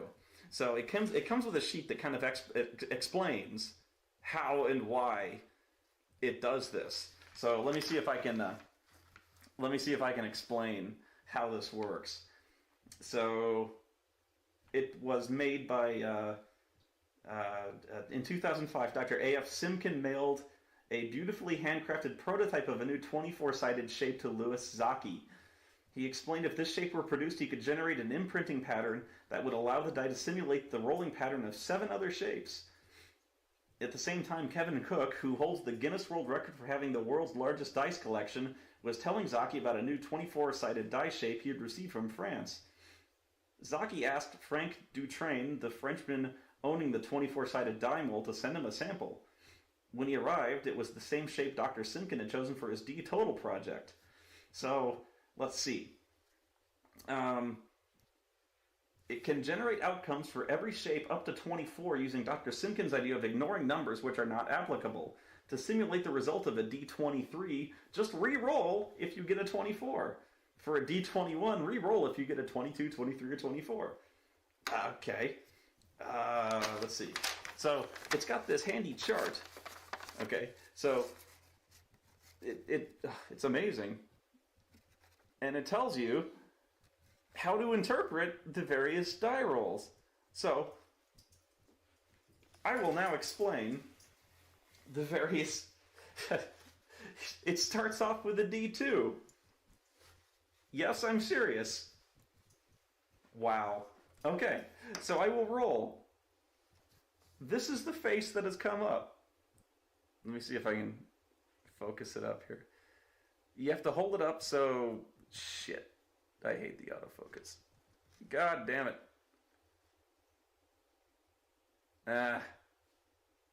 Whatever. Okay, so... I'll try to... I hate this lens. I'm trying to center it. Okay.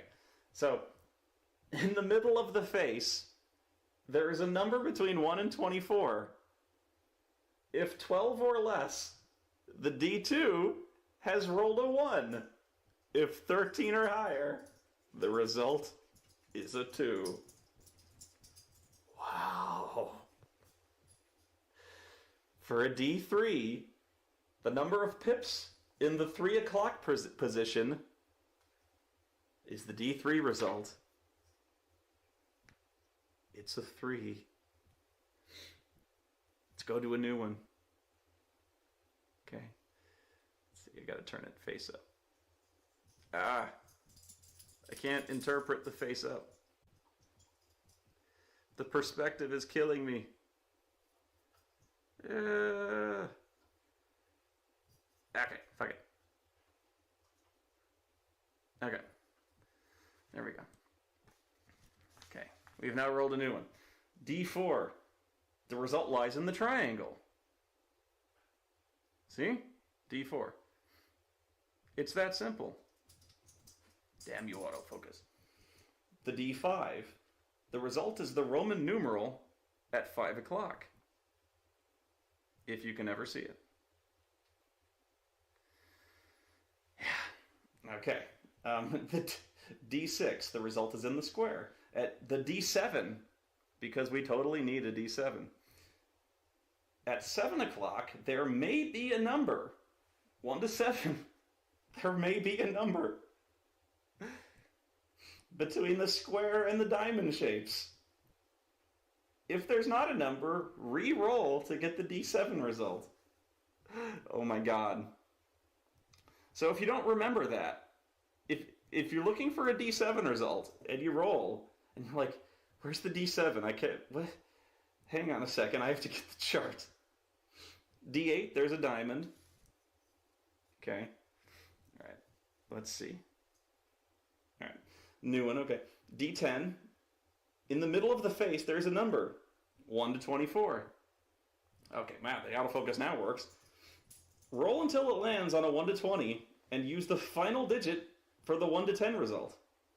As in, a roll of 5 or 15 is considered a 5. A roll of 10 or 20 is considered a 10. A D20, the result is the number in the center of the face. D24, the middle of the number of the face is the D24 result. D30, oh my god. This is the D30. You ready for this? Okay, D30. Use the D3 pips result. Hang on. The D3 pips result for the first digit. Then re-roll using the D10 method for the second digit. Remember, the D10 method is using the second number of the 20-sided. Oh my god. Okay, now, if you need to roll a D40, use the D4 triangle for the first digit. Then re-roll using the D10 method. D50. And I gotta admit, this is easier than actually using the real D50. Because I still have no idea how you're supposed to use the real D50. Wow. The real D50 still puzzles me. Come on. Whatever. Yeah, the real D50 is amazing. Yeah, you can read it with me. The D60, D70, D80, and D100. That's amazing. Oh my god. This is the 24 dice in one. So, if weight is a concern, this is really light. This is one of the lightest dice. This is seriously like, this is heavier. This is lighter than this. This is lighter than this. Wow. These are about the same weight. This might be lighter than this. This is seriously like, just like, this is like just a thin, wow, this is like the width of, I could seriously like crush this in my hand. I gotta be careful with this. Like, if I were to roll this too hard, it would explode. Actually, that does remind me of a story. There are dice that are like really, really big, like D20s that are like the size of like basically the size of a cue ball. You know, don't roll those. Those will actually like damage a table. Like, I don't know why people bring those, because they're really hard to roll. You actually got to put some weight behind them if you want to roll them at all. But I actually saw one split open, but it didn't split open as it was rolling, because like I said, they have like weight to them. They have a significant amount of weight. But it didn't split open like as he like threw it. When it hit the table, it didn't just break open when it hit the table. It rolled, and it went roll, roll, roll, and so it finished rolling. It actually finished rolling, okay? And then when it stopped rolling, it came up with a number, stopped, and then went pop. Like, it was the weirdest thing. It was almost like the Blues Brothers. When the Blues Brothers reached the end of they reached City Hall, and then stopped. They get out. And then the car just goes, and it split in half. So he was rolling this to hit roll. I forget who did it actually. I can't remember. But yeah, he rolls this to hit roll, and I don't think any of us actually saw what he rolled. But he finished rolling, it stopped, and he just. So the DM actually was like, crit. So he was like, it didn't matter what he rolled, because he was like, if you roll so hardcore the die explodes, crit, so there's that. So so this is a D5, no clue on that one. So end of story. My favorite dice are the fudge dice, just out of sheer batshit crazy. I may actually have to carry this one in the rare event I need to roll a D80 or a D70. Who knows? May come up. There may be a day I need to carry the 10 Commandments dice with me in case I have my choice of which one I need to break. Because there's 10 to choose from, I can't decide. This actually is by far my favorite. These are weird to me. I don't know why you would bring these. I don't know if you've. I know some of you have seen these, but these are just weird. Have you ever seen these? These are like dice within dice. Like, yo dog, I heard you like dice, so I put dice in dice so you can roll dice while rolling dice. Like, why would you need to do this? Like, there's a D20 inside your D20, but you can't read the D. You'd have to. Now you have to This is another one where you got to lord over your dice, and I can't read this. Why would you need a D12 inside your D12? I don't get this. Okay, there's a 4 in my 12. This I get. This is a D10 within the D10. Okay. This is actually kind of slick for a D100. This is in no way a fair roll, because this is hardly moving, the one inside. It's not moving at all. It's in fact, it's hardly moving. You'd be lucky if this ever even changed position. But okay, fine. This, why would you never use this? A D20? I don't get this. This, fuck this. I just don't get this. The nested. The only ones I could ever see using are the D10s. And even then, this is stupid. Let's see. This one I like just because I am actually one of the more indecisive guys when it comes to rolling what class. Although I say that, but I almost always roll either a thief or a mage. I don't know. The Dungeon Generation die, I really like that one. I could have sworn I had one that determined what the weather was. Oh, here's another one I really hate. I know a lot of people use these, but I don't like them. These are called crystal dice, and they're not crystal, but they're shaped really weird. Okay? they're shaped like cylinders or it's like crystariums. I'll hold one up. It's like they're like cylindrical, right? And they have numbers. So this is a D20, and it's not like obviously it's not like like the I think it's like dodecahedron or whatever. So it's obviously not like that. It's shaped like this. Okay, so it's got numbers on the different faces, and you roll it like that, and it comes up on top. And this is another one where like you can't read it unless you put your head directly over it. So, and it's impossible for the DM to see what's going on, and it's impossible for anyone next to you, and even you have to put your head right over it. And this is another one where it's actually really, this is one where the die doesn't stop if you put any kind of weight behind it. So like you roll it and it just keeps going. So like, and I actually had to roll it really gently. That's a 20. So you actually probably saw that. And this is one of the better ones. Actually, you know what? No, it's not. Because this is almost like perfectly round. Usually the ones I've seen have much more pronounced edges. This one is like perfectly smooth. Yeah, if I put any kind of speed behind this, yeah, this one would go. I didn't even like put any wrist. Yeah, wow.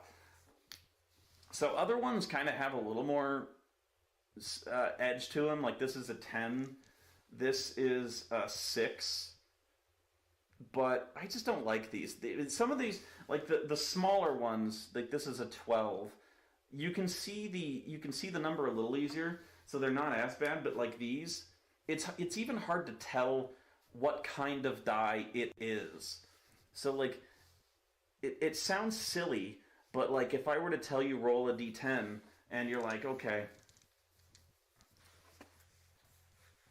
or roll damage or roll initiative, and you're like, okay, I need a d10 like real fast, which one is it? And you're trying to look, and like quick, which one am I looking for? I don't know. And so you sometimes you pick the wrong one. Even when it's clear, even when it's the polygons are more clear, or the shapes are more clear, between the D8 and the D10 and the D12 even when it's clear, I've seen people pick the wrong ones. How fucked are you now when you've got this shape and this shape and this shape and this shape all lined up? I've actually seen people for entire games roll the 8 instead of rolling the 10. I've seen it. I swear to God, I have. And so, like, just at a quick glance, these suck. They suck for the players. So don't ever bring these. I hate these. The crystal dice are just bad. Some of these are okay, like the 6. They're okay, but even these, I don't like the way they roll. Just in terms of fairness, and this in terms of fairness, I'm like, you may think I'm bitching like for me, but they cheat you. Like, when you want to roll damage, they cheat you. They're not good, and I don't like the way they roll, because if you fuck up the rolling, like if you flip them like this. By the way, I got to show you rolling technique. I'm gonna cut back to just kind of rolling technique, because I don't like the way some of you roll. You're not doing it right. In fact, I'm gonna show you right now. Yeah, I'm gonna show you rolling technique right now. So there are several right ways and wrong ways to roll your dice. I hate the way some people roll them. This is the worst way that people roll dice, okay? And you know who they are, okay? This is how some people roll their dice, okay? So let me find a d20, okay? This is it. This is how some people do it. Fuck you. Fuck you if you roll your dice like this. That's a pussy's roll. What the fuck is that? I want to play the Warlock. Great choice, Adam. You got 180 IQ, 18 stamina. And a 7 charisma. That's the highest score I've ever seen. You couldn't have done much better than that, Adam. You gotta put some effort into it, or like this. Limp-wristed shit. God damn it! You gotta put some forearm into it, or the palm drop. Come on! I hate the palm drop. Gravity. You roll like a girl. I've seen girls roll better than that. It's not even a girly thing. That's rolling like a pussy. There's a difference. You know, like, you gotta roll. There's several ways you gotta roll like a casino hot shot. You gotta put some arm into it. Roll off the table if you have to. That just means you get to roll again. You know what I mean? So, like, you gotta own it, you know? So there's lots of ways to do it. I like to mix it up. So there's you gotta just fire it, you know? That's why the DM has a shield. You gotta fire the fucker off the shield. So, wrist it off there, you know? That's why I got bumpers on the pool table. Bam! You fire it off there. Or, I'm actually a fan. I actually like to do the top spin. I fire it off like that. So, that one's kind of inaccurate. It's wild. It's out there. Fringe. I like to call it the English technique, you know, fire it off like that. There's other ways to do it. I'm sure you've all got some techniques out there. You like to share it. But yeah, you gotta shoot it off like there. You ever see that episode of Next Generation where, Data likes to, kind of snap his fingers and throw it off like that? You gotta shoot it like you're playing craps. It puts emotion into it, like that. Because, it's just, when you're playing D&D, you gotta put some, you don't think, feel. It's so boring because it's like it shouldn't be work when you're playing D&D. You should not be like droning. Like combat should not be. What am I rolling?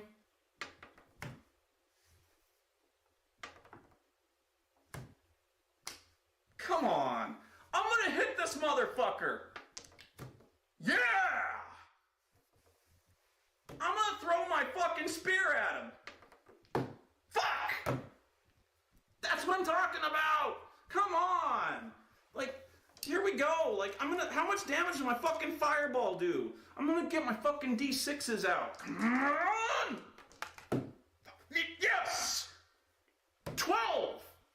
That's what I'm talking about. You gotta put some emotion into this. Come on. Don't do...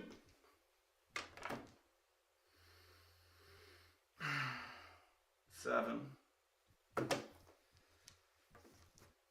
I got one more die to show you. You're gonna love this. Won't lie. Kinda got some use out of this lately. But I'm gonna leave you with this one. So yeah, kinda has something to do with emotion here, but yeah. So it's got some got them things you might want to try. Come on. Oh. Well, you get the gist. It could come up with a few more sides on it. But, yeah. I call it the Kama Sutra die. It's got 12 unique positions for her pleasure and yours. Until next time, this one you won't have any problem rolling it with some passion. So, until next time, roll it like you want to, and roll it like you mean it. In my thoughts and in my dreams, they're always in my mind. These songs of hobbits, dwarves, and men, and just come close your eyes. You can see them too. Hey, got a weird one for you, and by weird I mean adult. So before we start, there's going to be some raunchy topics being discussed here, more so than normal. So beyond swearing, there's going to be talk of boobies and breastises and all sorts of sexual organs. So might want to chase the kiddies out of the room, stuff like that. Definitely not safe for work. Although I don't know why you'd be listening to this at work, especially where other people can hear. But whatever, you know what I mean. Or do you? I don't know what I mean.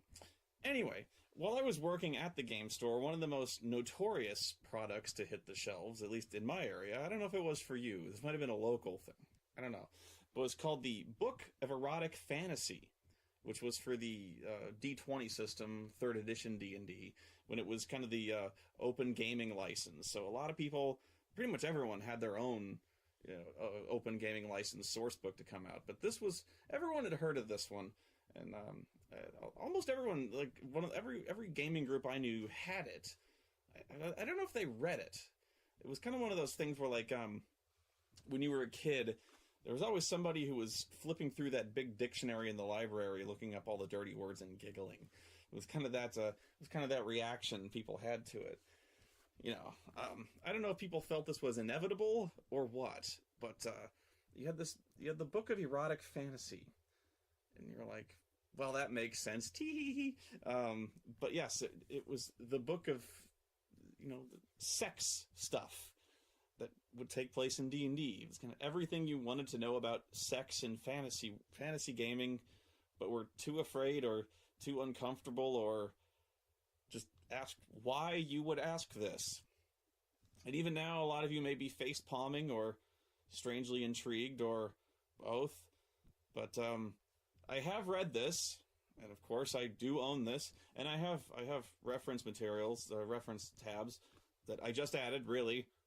But I've only recently gone and actually read through this. I'm one of those people who had this and never actually seriously read through it. And I was surprised in many ways, in many different ways. In ways that will actually contradict themselves. Because as I discuss this, wow. This is quite the book. Where to start? It starts off... I'm not going to read the book like I normally do, and I've actually taken copious notes as I open to a page with no notes on them, but don't worry, there's lots of notes. I've taken many notes, so I won't be flipping through the book for minutes at a time looking for specific references. I have notes where I'm looking, but it starts off with a very reasoned discussion of what sex means in, like, medieval culture, the role of sex in fantasy RPGs, the nature of homosexual sex in fantasy realms, and whether or not it should be ignored or embraced, or how it relates to your game, and what level of sexual content you can put in your RPG in terms of, like, MPAA ratings in your game, whether you should put, what it's like to have none, PG rated, R rated, or XXX rated. Honestly, could you ever picture doing, like, a full-fledged, not a porno game so much, although maybe you can, but a game that was just like, if there's a sexual encounter, we're gonna go through this, babe. Like, boom. And if a male character is playing a female character, I don't care, man. We're gonna do this. Like, but there's rules in this. If you're gonna do this, motherfucker, we're gonna do this. And it, in many ways, it talks about some of this shit very maturely. And then there's stuff that that throws that right out the window. Now I will start flipping through because I can't think of an example, but it probably won't be that hard. Why include sex in your game? Why indeed? Because sex is a very important role in many aspects. Because many fantasy games, many fantasy epics, many characters in fantasy literature are influenced by sex. The entire Arthurian tale, Uther Pendragon, it was motivated entirely by sex. Morgan Le Fay, all that stuff. Horny as a devil, that guy. So sex plays a primary role in fantasy. So many of these characters are driven by it. But now we're talking about adjudicating this stuff in a game. We're talking about hard coding this shit in a game. Attributing rules to sex. So, it's one thing to talk about the roles, how it's to be approached in a game. That's the part that's very maturely handled up to a point. And I'll get to the point where it's not. It's very silly.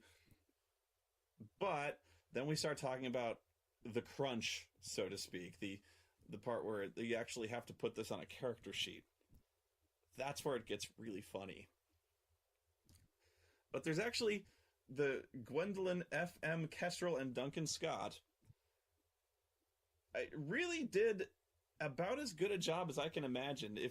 If you asked me to write a book that was the comprehensive source book on fantasy sexual content, and you said, like, okay, now you've got to write a book that discusses, you know, the cultural role of this, involving fantasy races, pixies, dryads, half-orcs, fucking bugbears, all this shit, all the races in fantasy, like, how they do all this shit. And then you've got to add custom equipment, feats, skills, magic items, and magic spells. You could do a whole lot frigging worse. Because you gotta think about this. I've had this conversation come up many times. Things get slow at the game store. Like, what would happen if a dwarf fucked blank? And could they have a half-breed child? You know, what would happen if an elf fucked blank? Like an orc? Is there going to be a half-orc? Like, is it a half-elf, half-orc? Like, what the fuck? Sometimes, and I don't know the answer to this, because that's up to the author, you know? Like, but the thing is, there are nerd-accepted answers to these questions, and they may have actually been answered in the AD&D, you know, my chosen game. There may indeed have been answers to this. This never comes up, at least in my estimation. I just choose never to have this happen. But if there was to be a book written about this, you can write this maturely up to that point, and then you're like, okay, what happens if fucking elf fucks a bugbear? Well, you gotta know, right? So, okay, you gotta have a chapter called What Happens When X Fucks Y. Book of erotic fantasy, you know? So, then the question is this book really necessary? But so, it's actually a very funny book, but in some ways very intentional. But, so it talks about prostitution. Actually, one of the better chapters is on prostitution. Don't get started with me, but it talks about divine prostitution, which actually is a thing in many fantasy settings. Prostitution and there's many goddesses and gods of, you know, copulation and things like that. So prostitution in many ways is a form of worship. I know I'm losing so many of you at this point. The nature of marriage, actually fairly well addressed. Polygamy, things like that. Chastity is approached here. Pregnancy and childbirth. If you want to know the gestation period of elves, I think it's 5 years. According to these authors, 5 years. Hey, they live a long time, so you really gotta love. You gotta love your spouse. She's really gotta love this guy to haul that little fucker around for 5 years. Wow. Can you imagine that? 5 years of fucking morning sickness? No wonder there's so few elves in the world. Jesus Christ. 5 years. Wow, no. The women, back me up on this. I don't even know what it's like naturally, but wow.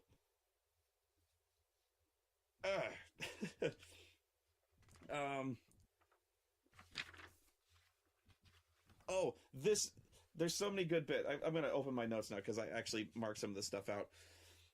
In a lot of books, in a lot of source books, especially AD&D, campaign settings and the like, they do these, they kind of tell parables, so to speak, relating to the alignments.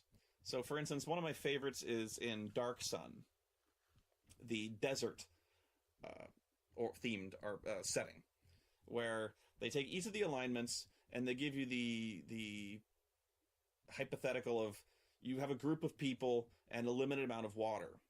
How does each alignment deal with how the water should be rationed among them?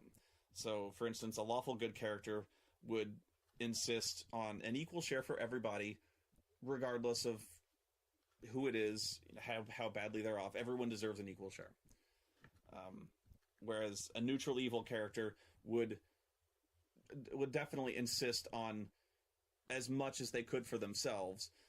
Would, if somebody is, sick or wounded, would clearly insist not on giving somebody who's sick or wounded any water because it means more for themselves.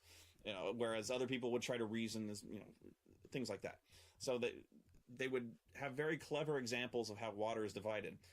This book talks about each alignment in terms of how they view sex, how they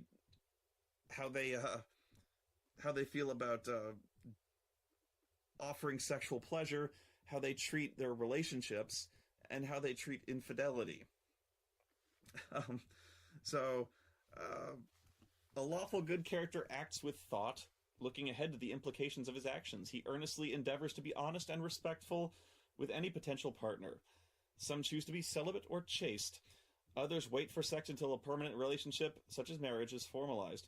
A lawful good alignment does not prohibit sex outside marriage. It just means that the character must clearly communicate what he is offering and what he or she expects from his partner. Whereas, what's funny is when this falls apart, when this little example falls apart,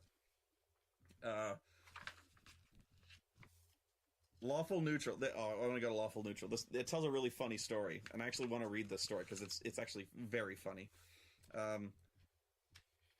Chaotic neutral, lawful evil,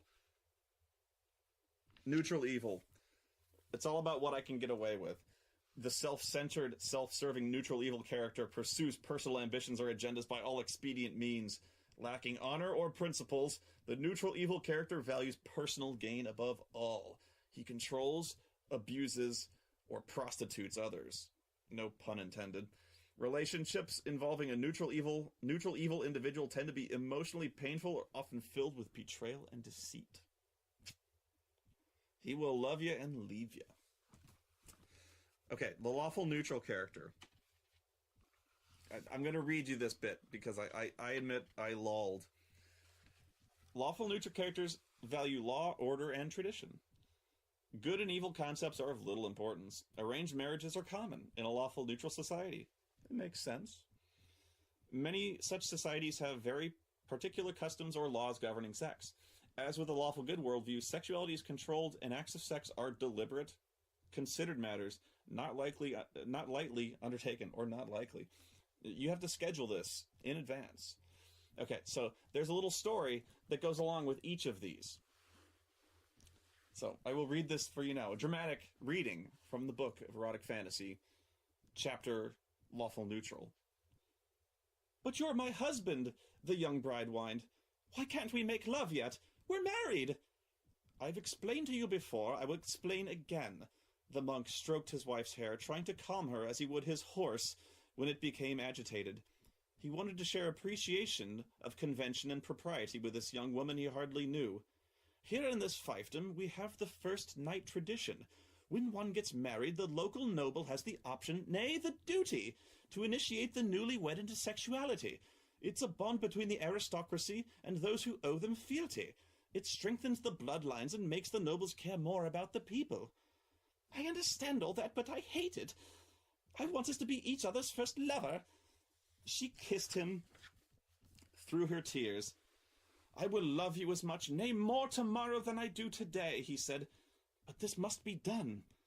He kissed her for the last time that night, and slowly began to walk towards the castle.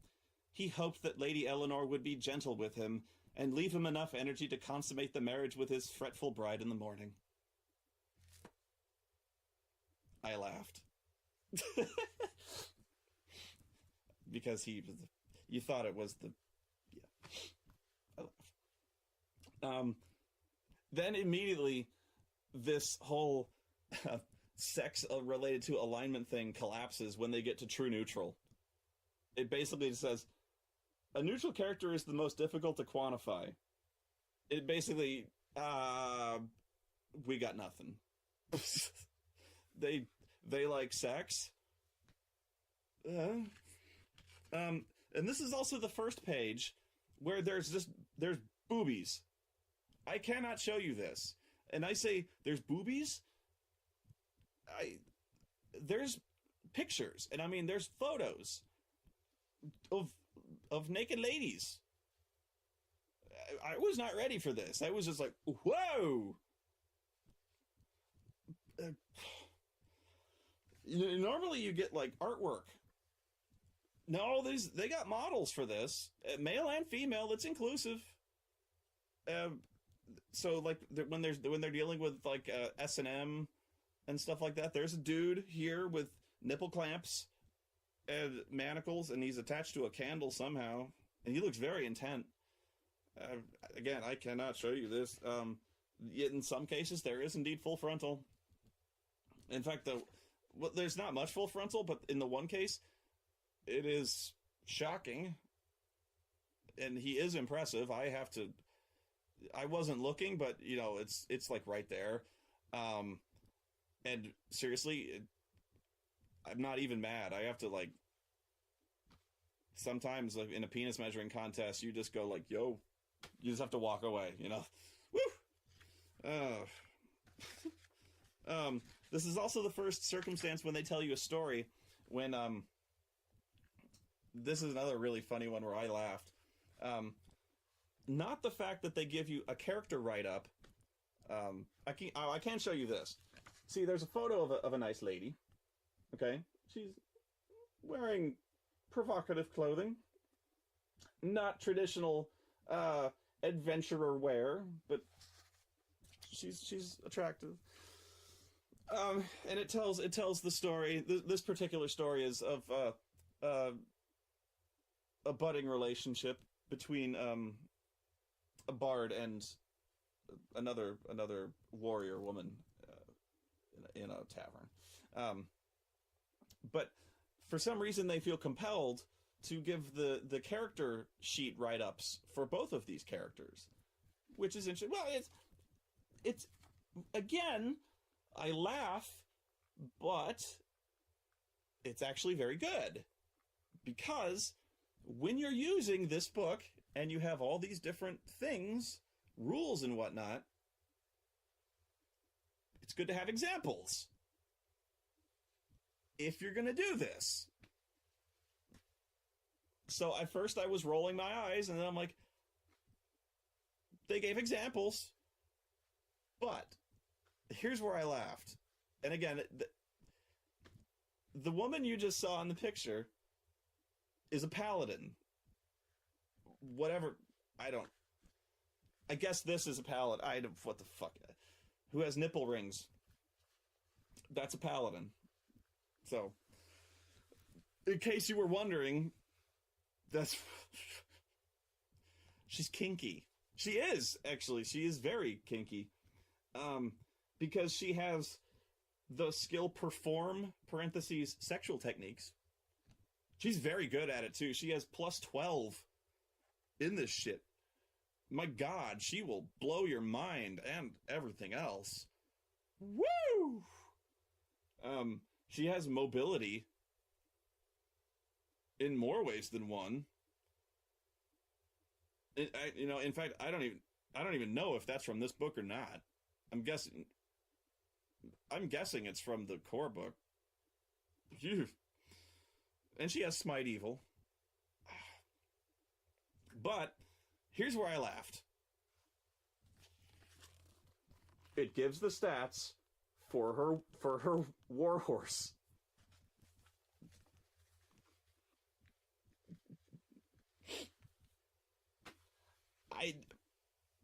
I don't know why I found that so funny. I was just like, I was like, oh, ha ha ha. She has plus 12 in perform warhorse. I don't care. When am I ever gonna play this character? But they gave us her warhorse. And no, there's no sex feats for the horses. You dirty motherfucker. Although they do address that. The nature of bestiality. In fact, basically they just say, they write that, they just go, ugh.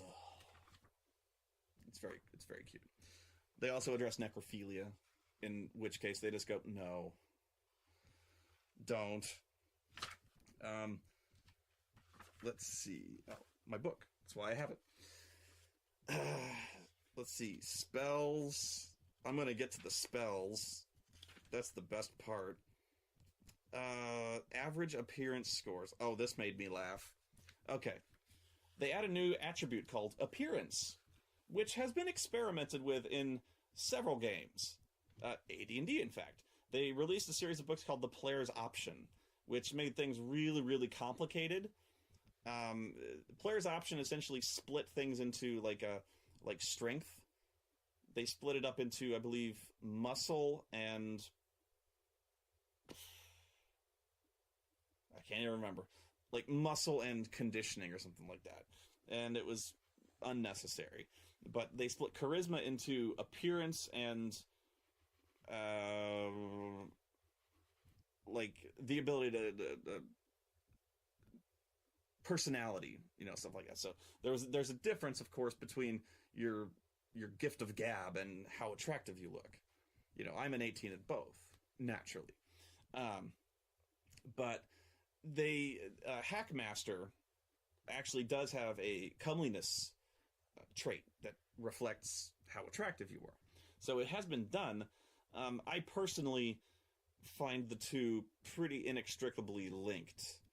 Not that unattractive people can't be very eloquent and have fine leadership qualities, but in the context of D&D and things like that, if you were to have some kind of like horribly scarred type villain, they still have a high charisma. You make an exception of that on the sheet. So you can still have a very high charisma player character who has an ugly face. You just make a note of that. But anyway, appearance. They add an appearance score that really complicates the point buy system that I just don't like.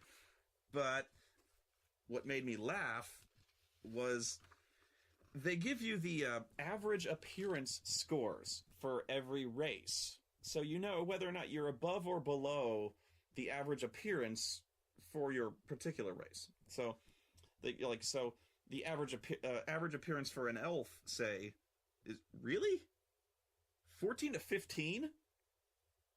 That's high. Wow, this person really thinks that elves are the shit, man. They think elves are Legolas pretty. Wow, Tolkien elf pretty. Okay, so man, if you don't buy up your appearance to 14, you is fug as an elf. Because I know a lot of you people dump stat charisma. I know you do. You is fugly fucking elves. So, where's humans at? Do they not list humans on this table? They have a table. It says average appearance scores. They may actually have a bigger table somewhere around here. Pretty sure. Oh, that's a picture. You so can't see these pictures. Whoa!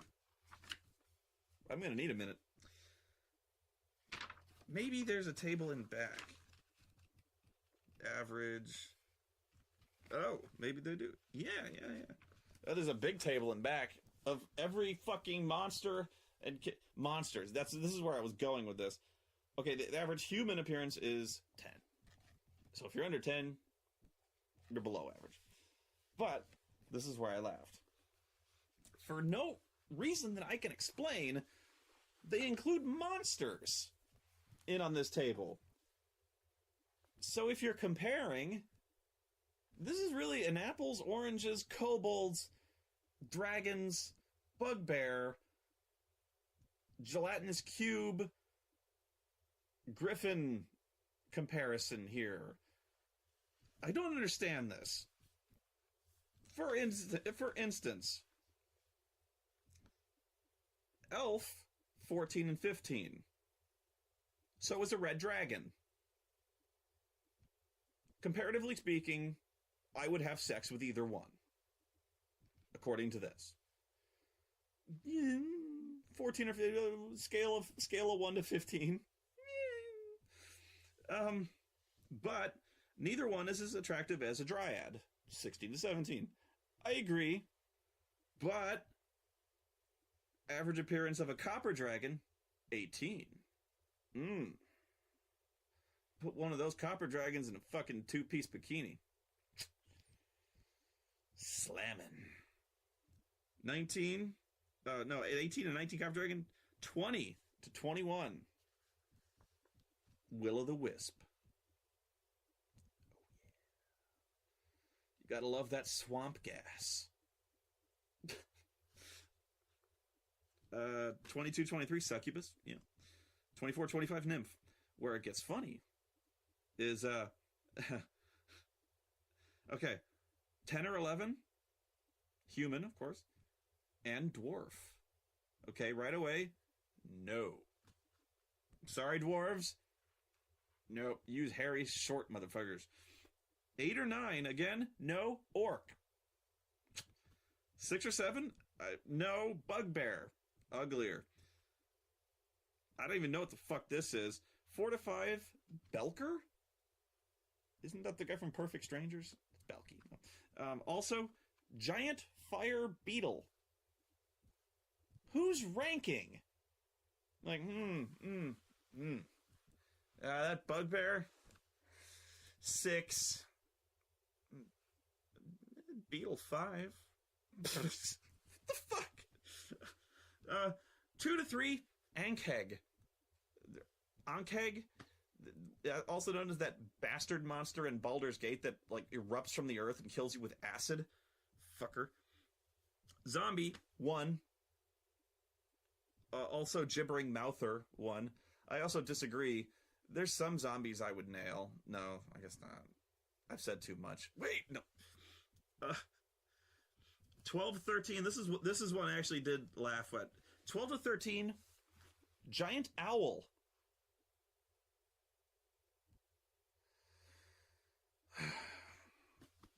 But now that I'm thinking about it, what the fuck? I have not, in fact, looked at this table in the back. Let me look now. Aboleth, 16. Aboleth is a giant psychic fish. Abyssal dire rat. There's a specific entry for this. 1. Let's play a game where you guess. I'll give you a second. Anus. The ANNIS. 6. Ape.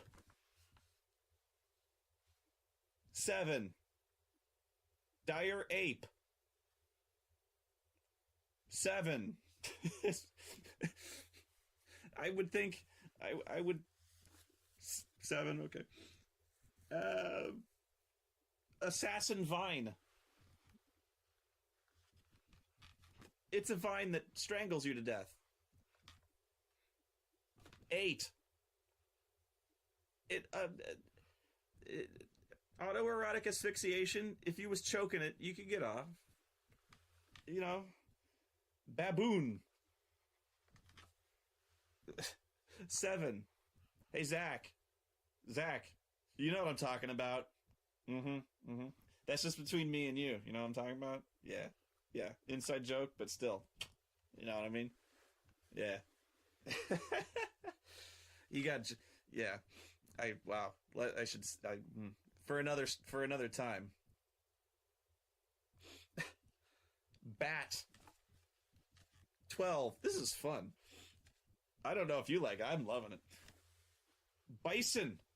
Who'd fuck a bison? Let me hear it. What number would you give it? 6. Black pudding. This is a shame. -1. That's just insulting. I'm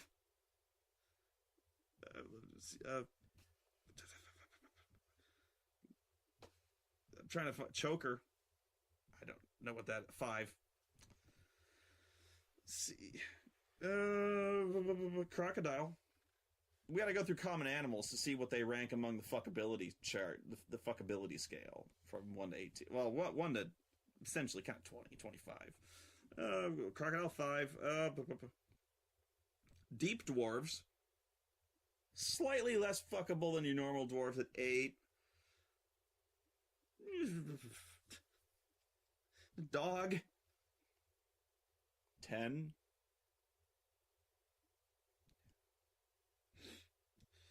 Donkey. 8.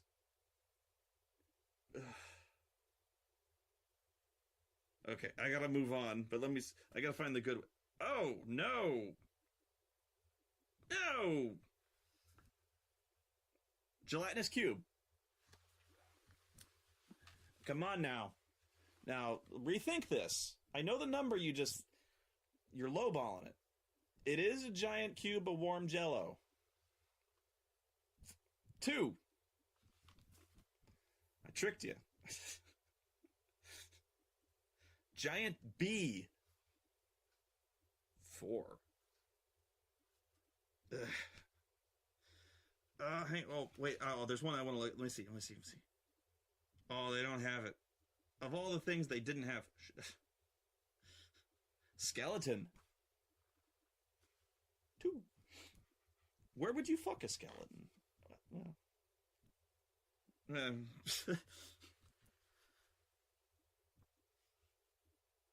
Umber Hulk?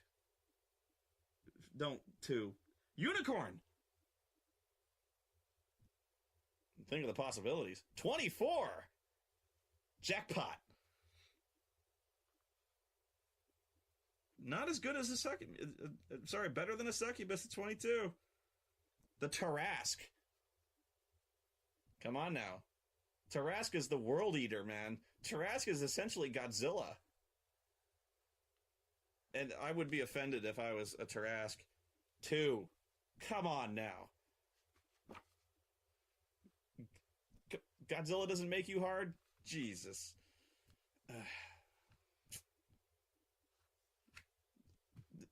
Tarrasque is sexier than a lot of these things. I can't believe I said that. Pony.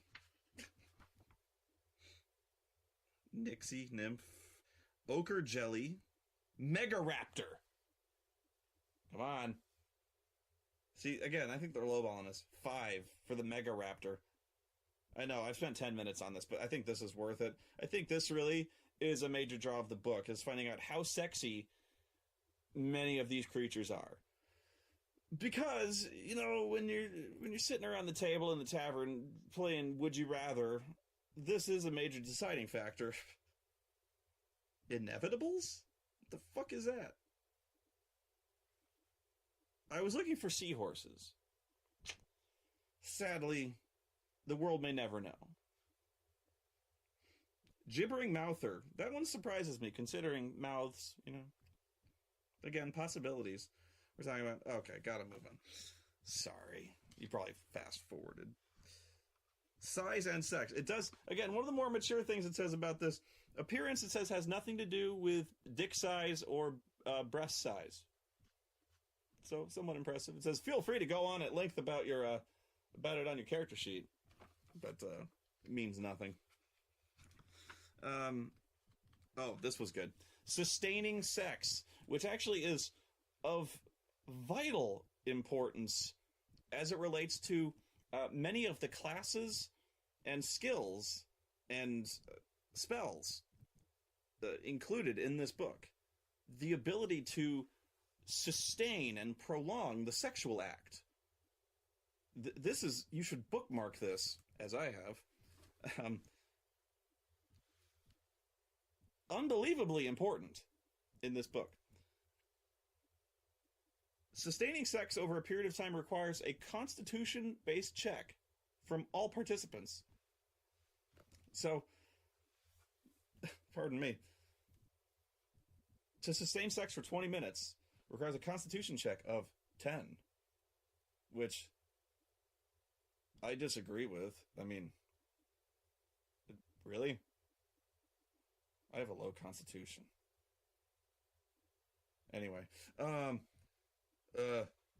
plus 2 bonus if you have 5 or more ranks in perform sexual techniques. Jesus Christ, you've got to commit to that skill. Jeez. Plus 2 bonus for a partner with also 5 ranks in perform sexual techniques. Plus 4 if you have the endurance feat. I guess you fucking better. For 30 minutes, it's 12. For 40 minutes, 14. For 50 minutes, 16. And so on. But when you reach an hour, it's 18. For 2 hours, 25. For 3 hours of sustained sex, it's a constitution difficulty of 30. Sting must be a god. That motherfucker is like the Titan of Tantra. How many ranks in that shit must he have? If so much more respect for that guy. Now, why would you need to fuck for that long? Aside from I've never understood the need for this. Like, sure, you don't want it to be over with immediately. Jesus, oh my God, I'm opening myself to so many doors here. But like, I've got places to be. Like 3 hours. I'm gonna get fucking tired. Who needs to?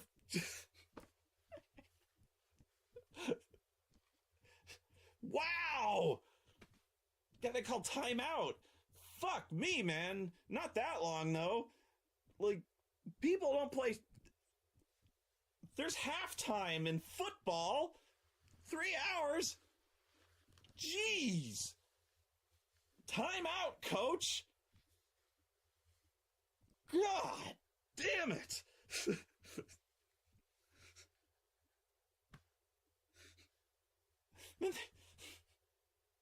Are we talking nonstop here? Or like... Whew.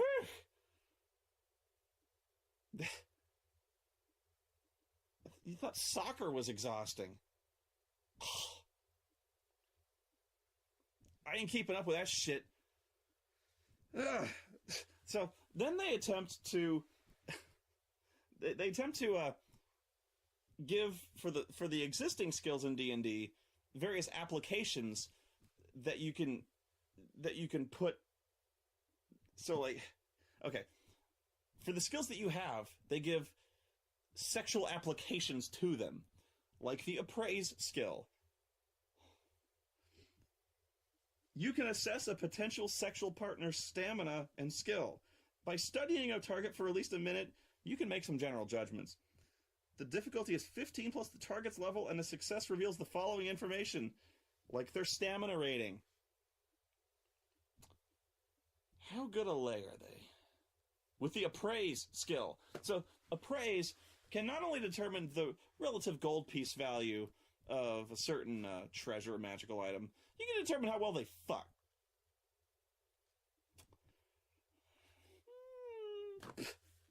Same training.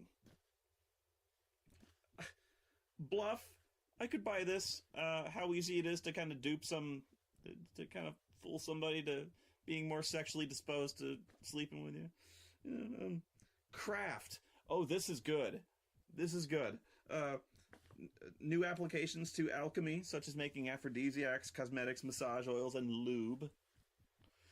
Craft bondage gear. Craft scarification artist. Okay.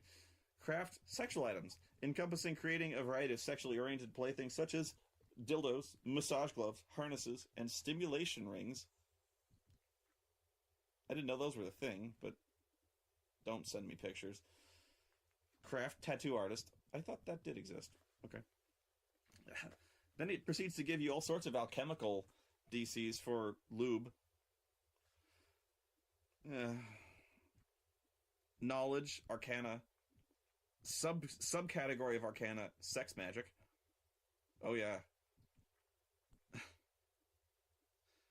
Knowledge, religion, subcategory, deities, sexual habits and relationships, sexual taboos pertaining to religion, perform sexual techniques, profession, courtesan, masseuse, master such as sadomasochist, midwife, prostitute, purveyor such as the unites buyers of sexual favor, pimp. They didn't want to say pimp.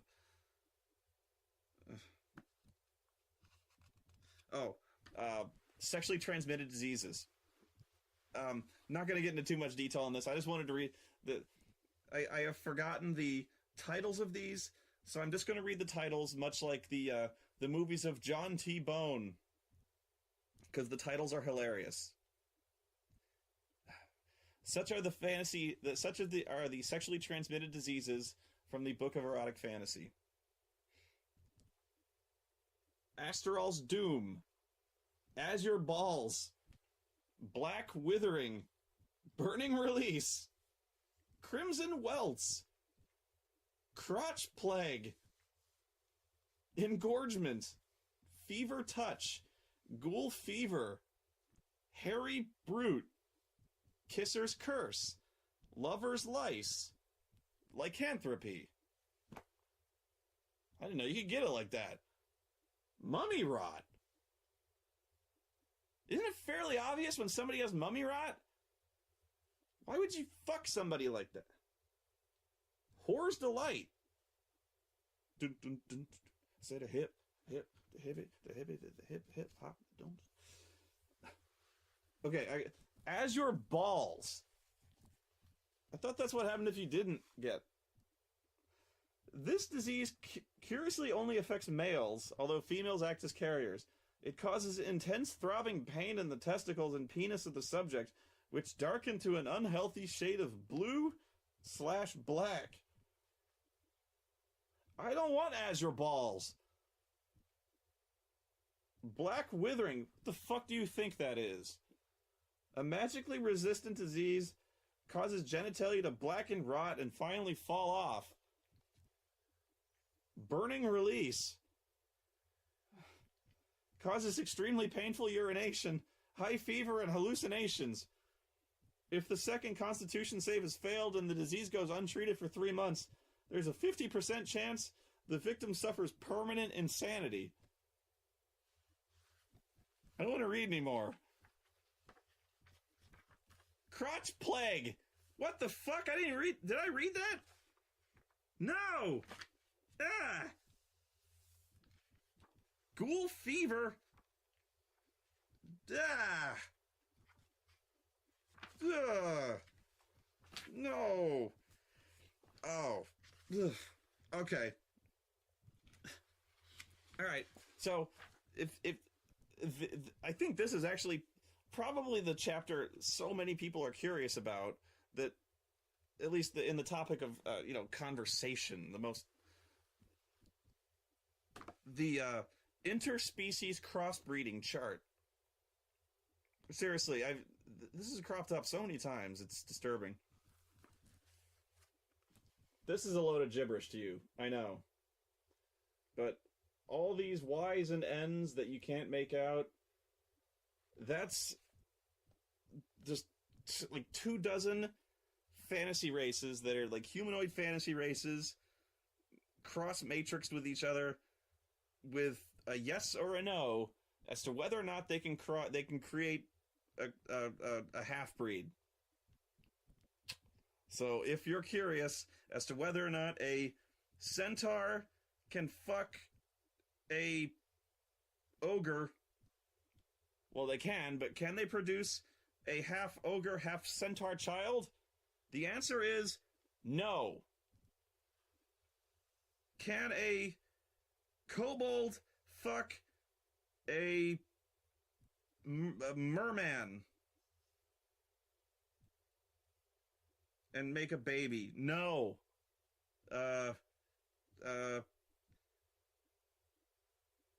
Can a ogre fuck and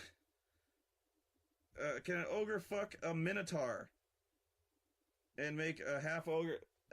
Maybe. The two species may successfully crossbreed, although the chance of conception is reduced by 30% from the lowest percentage parent.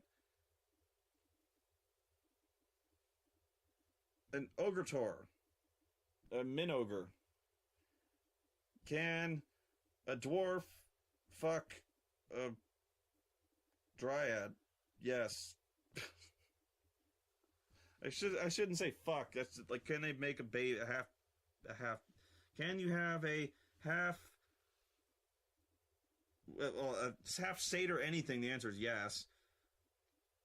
A half bugbear? Can you have a half bugbear?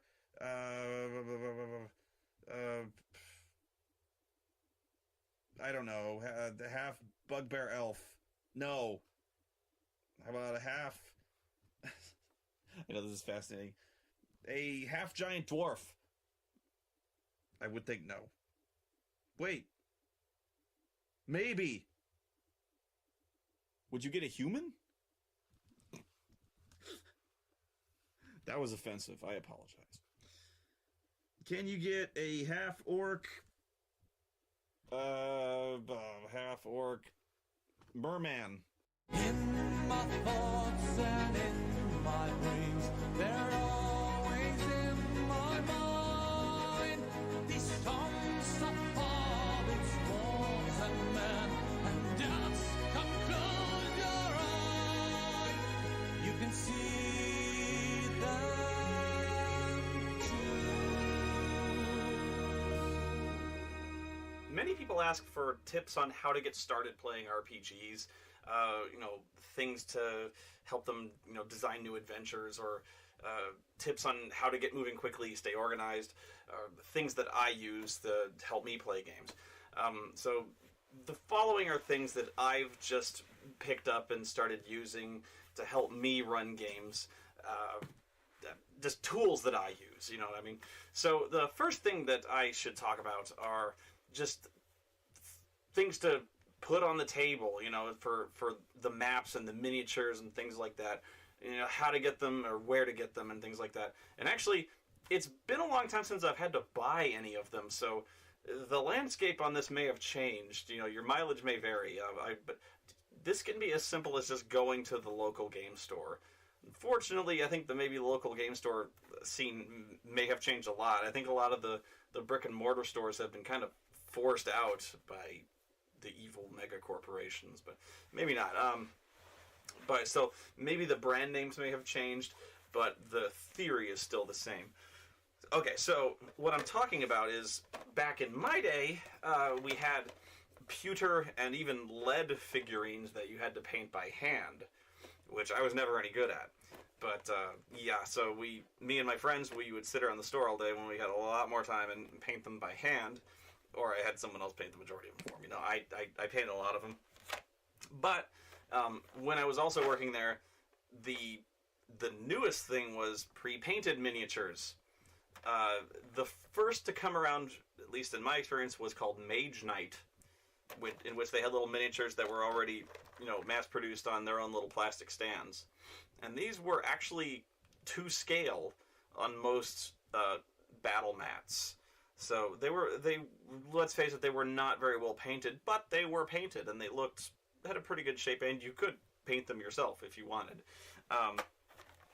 So there were a lot of different types of those, There were the miniatures were by companies called like Ralpartha. I don't think that they don't exist anymore, but you can find them if you wanted to, like eBay. They're probably not in still packaging. They're probably worth a lot more still in packaging, but those are the ones I used. There's a lot of different pewter miniatures and stuff like that, but the far more sensible option nowadays is to go with kind of prepackaged, pre-painted miniatures, especially if you're not interested in learning how to paint them, or you just want to get started quickly. I remember Wizards of the Coast and WizKids did a line of Dungeons and Dragons miniatures that were pre-painted, and in fact had like basically a very, very simple, streamlined version of the combat rules attached to them, which was basically just 3rd edition without the role-playing attached to it.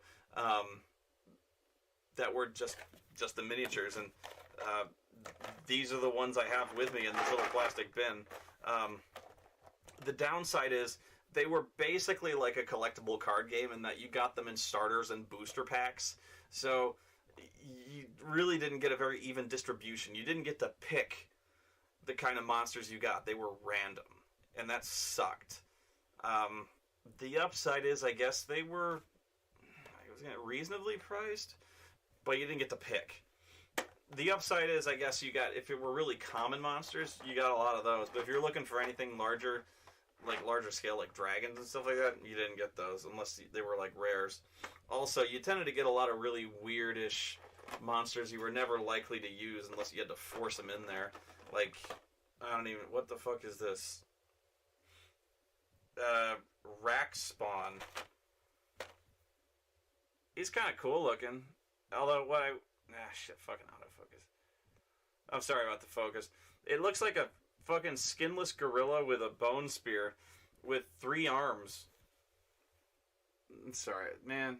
I gotta use my other camera for this. Yeah, rack spawn. What I would do, though, is I just ignored the... Well, the thing is, the reason they gave you the names is so you could go in the monster manual and look them up. They gave you a simplified version of the monster as a card, but for the miniature war game that was attached to the game. But if usually in the monster manual they had the monster listed, so you could use it that way. Sometimes what I would do is I would make a monster up that looked like this in the game, and then put it in there. Sometimes like a boss monster. So like I might say that like some evil mage had crafted this as like some kind of abomination and used this as like a boss monster, and I would do that. It would be really cool looking, and almost in that way it was scarier. But yeah, you had things like bugbears. I always loved bugbears, and this is the bugbear in his "come at me, bro" stance. Honestly, some really cool poses, some really cool paint jobs. I think this is a frost dwarf. So I got this whole bin of them. Some of them I just collected because nobody else wanted them. Some people were just giving them up. It's not this because they're lame, but a lot of them are just kind of really troglodytes. Ooh, I like those. A lot of these are really, really awesome. Warforged Captain. This was when they were doing Eberron really heavy. Warforged. Basically, they're like magically animated robots. Deep Dwarf, Duragar Slaver, Cubone from Pokemon? Looks like a Cubone. Ophidian. That looks like a Cubone. Howling Orc. So yeah, if you're looking for like monsters, this is a pretty good start.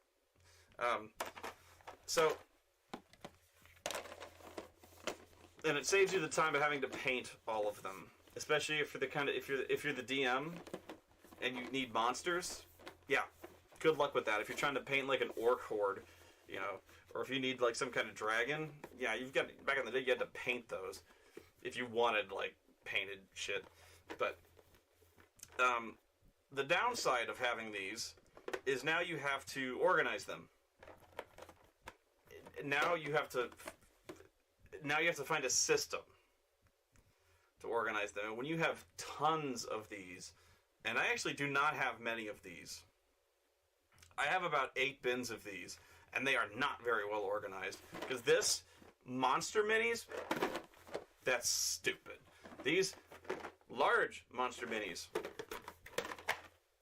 Actually, this isn't a bad term for it, because I don't have that many large monster minis. Like, this is big green slod. That's a slod. This is Minotaur? Feral Minotaur. He's feral. He's scary. I don't even know. Lil End. Hey, finally a dragon. He's a dragon. Ooh. A giant. Hill giant. So yeah. Ooh, like a fire elemental type thing. So yeah, I've got frost giant there. So, but when you start getting, it really gets bad when it comes to the human-sized, you know, the person type of miniatures. So like I've got, like I call them, what I would do is I'd call them hero miniatures, and then like if they were like normal animal type miniatures, I would kind of separate them like this. So like if you had, you know, like wolves or spiders or something like that, rats or badgers. I don't need no stinking badgers. But yeah, so if it was kind of an animal or an insect or something that's relatively found in nature, then I had a bin for that. If there were like something that you would players would choose for their heroes, I kind of put them in this bin. You know, things that were more suited to evil characters, I had a bin for that. But yeah, I knew a lot of people who, when they had just tons and tons and tons of them, had to separate them serious like subdivisions for them, like dwarves, halflings, humans, elves, because you had to. You had so many of them. If you ever wanted to find anything, you had to. So yeah, you had to get. That's your kind of curse for those. Painted miniatures. The downside to those, aside from having to paint them, some of them are very fragile. The lead ones are very soft. That they will bend, and you can't eat them. Sometimes, you know, the newer ones I can snack on them if I want to. Some of them are fragile. You have to glue them together. Sometimes you actually have to drill them and put pins in them to put together. Some, if they're larger, like some dragon kits and stuff like that. Painting them is not necessarily a downside if you enjoy that kind of thing. I liked painting a lot of mine, but it's very, very time consuming. So usually I would only do that for like the larger ones because they were easier, actually, the bigger surfaces. The biggest downside for me was they took up a lot more space because you can't just throw them in a bin because that damages the paint. They'll chip and scratch. So you have to keep them in essentially a miniatures package, or don't keep them in a package at all, like a miniatures case that's like essentially got a case that has foam padding to keep them separate from banging into each other. And that is relatively costly and inconvenient. It's that way if you want to take them anywhere. So if you're a DM and you have to travel to someone's house, that's massively inconvenient. If you're a player, well, you only have to take one figure. So like if you have a favorite miniature to use, well, you can paint your own and bring them, that's fine. But I find a lot of people just tend to pick a miniature out of like the D&D painted figures. I know there's a lot of like hero clicks. I never like to use hero clicks. I don't know if they're to scale.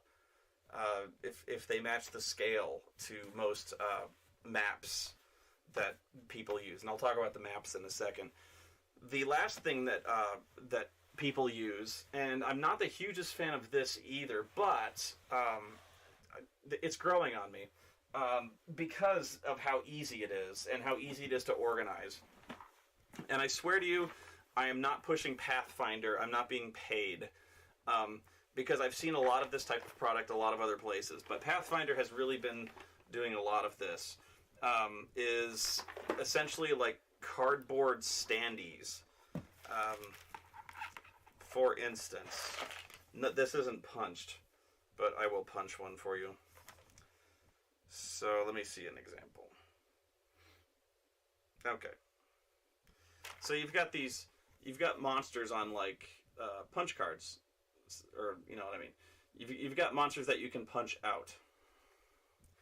So let's say, for instance, I want a fire elemental. Well, you've got this sheet here full of all these monsters, and there's a fire elemental right there. Well, it's as easy as punching this little fucker out. And you get a monster base. And it's to scale. It's got a little plastic base. And you put it in the base. And you got a fire elemental. You put it on the map. It's got two sides. You got a miniature. There you go. And so you can do this. This is a box of little monster standees, but they have. I believe the Pathfinder has this for like. There's at least 3 boxes for monsters. I think there's at least one for just like adventure types. So the big upside to this is that they're cheap. You get all these monsters for, I think it's like $30-35, which isn't insignificant. But in the context of how many of these you get, that is certainly more feasible for, you know, like a game than buying like painted miniatures and stuff like that, just from sheer volume. So like if you don't have a lot of money and you want to help the group out, like everyone can chip in maybe and like pick up one of these boxes. Another option that is even cheaper is this is not the only product. This is the Pathfinder Bestiary box. It's not the only option. The other options, I have seen stuff like this from like independent press. Again, I don't know the name of the product itself. I still kind of hang out on, I visit sometimes like greenronin.com, and there are various independent websites that publish like self-published books and books and products, role-playing type stuff. So people will publish their own adventure modules, unlicensed type of things, and some people, what they'll do is they will publish their own type of thing for this. So you'll sometimes see them in like game stores where you don't need to be licensed to sell little cardboard miniature standees, you know. So what you can do is, those are like they're print and play. So you can buy the digital download of these particular books and then print them and then cut them out and essentially fold them in half and then stand them up. And there you go. And those are going to be really cheap because you print them yourself. And you can, they're much more specialized, because what a lot of them do is they sell them particular to exactly the kind of creature or race or class that you want. So like if you want standees for like dragons, or you want standees for elementals or something like that, they probably have, you know, a little PDF file specifically for dragons, or, you know, seafaring creatures, you know what I mean? So they'll probably for like $3 have, you know, all the fucking elementals in one book, all the dragons in one book that you can print up. They're in color, and they can do that. I don't have a website for that specifically, but you know, you can find these printable, you know, download to print type products for even a lot cheaper than this. The big strength of this is basically the quality of the art and the fact that these can be punched out, and it's nicely indexed. It tells you exactly what you're going to get. You know, the bases are included. The bases aren't included with the downloadable stuff. So it's mainly production value. That's the big strength here. More expensive, but you know, the downloadable stuff there's absolutely nothing wrong with that. It just comes down to personal preference on that one. The stands are very nice, though. I've actually used the download to play ones quite a lot before these even existed. So as for the battle mats, there are several ways to go for this one. The newest thing, and this is another thing where I don't know what's going on with that stuff now. I know for a fact that there's a thing where like there's almost like a 3D type of like dungeon tile where like it's like textured. It's they're like not tangible, but like puzzle pieces, but like raised like half-inch deep puzzle pieces that you like clamp together. It's got like raised walls and stuff like that. I don't know who has that much disposable income. I mean, I have all this shit and I don't have that much disposable income. No. But a long time ago, I got these. They're called dungeon tiles. And there's a lot of different sets of these. This one in particular is not punched. They are tiles, like cards, that have like shapes of caves, okay? And the way it works is, you can see this picture, you can fit the various map pieces together to form your own dungeon map. For instance, if you can see on that little map you can see here, you can make this map with the little cards on the dungeon tiles to build your own encounter, and the players, the maps, the tiles are broken up into a grid, so the miniatures can move between each space as if it was, the battle map. So each one is basically a 5-foot square. So that's how that works. And you can change, changing the battle map is as simple as picking up the cards and, putting them back down again. So there's a lot of different types of these. This one is mainly caverns, underground caverns and like temples and stuff like that. There's some for, outside forests, deserts, arcane towers, a lot of caves because it's dungeons, halls of the giant kings. There's a lot of them. I don't know if they're still in print. Probably not, but I'm guessing there's some kind of variant of them now, and I'm guessing there's a lot of download to print ones of those too.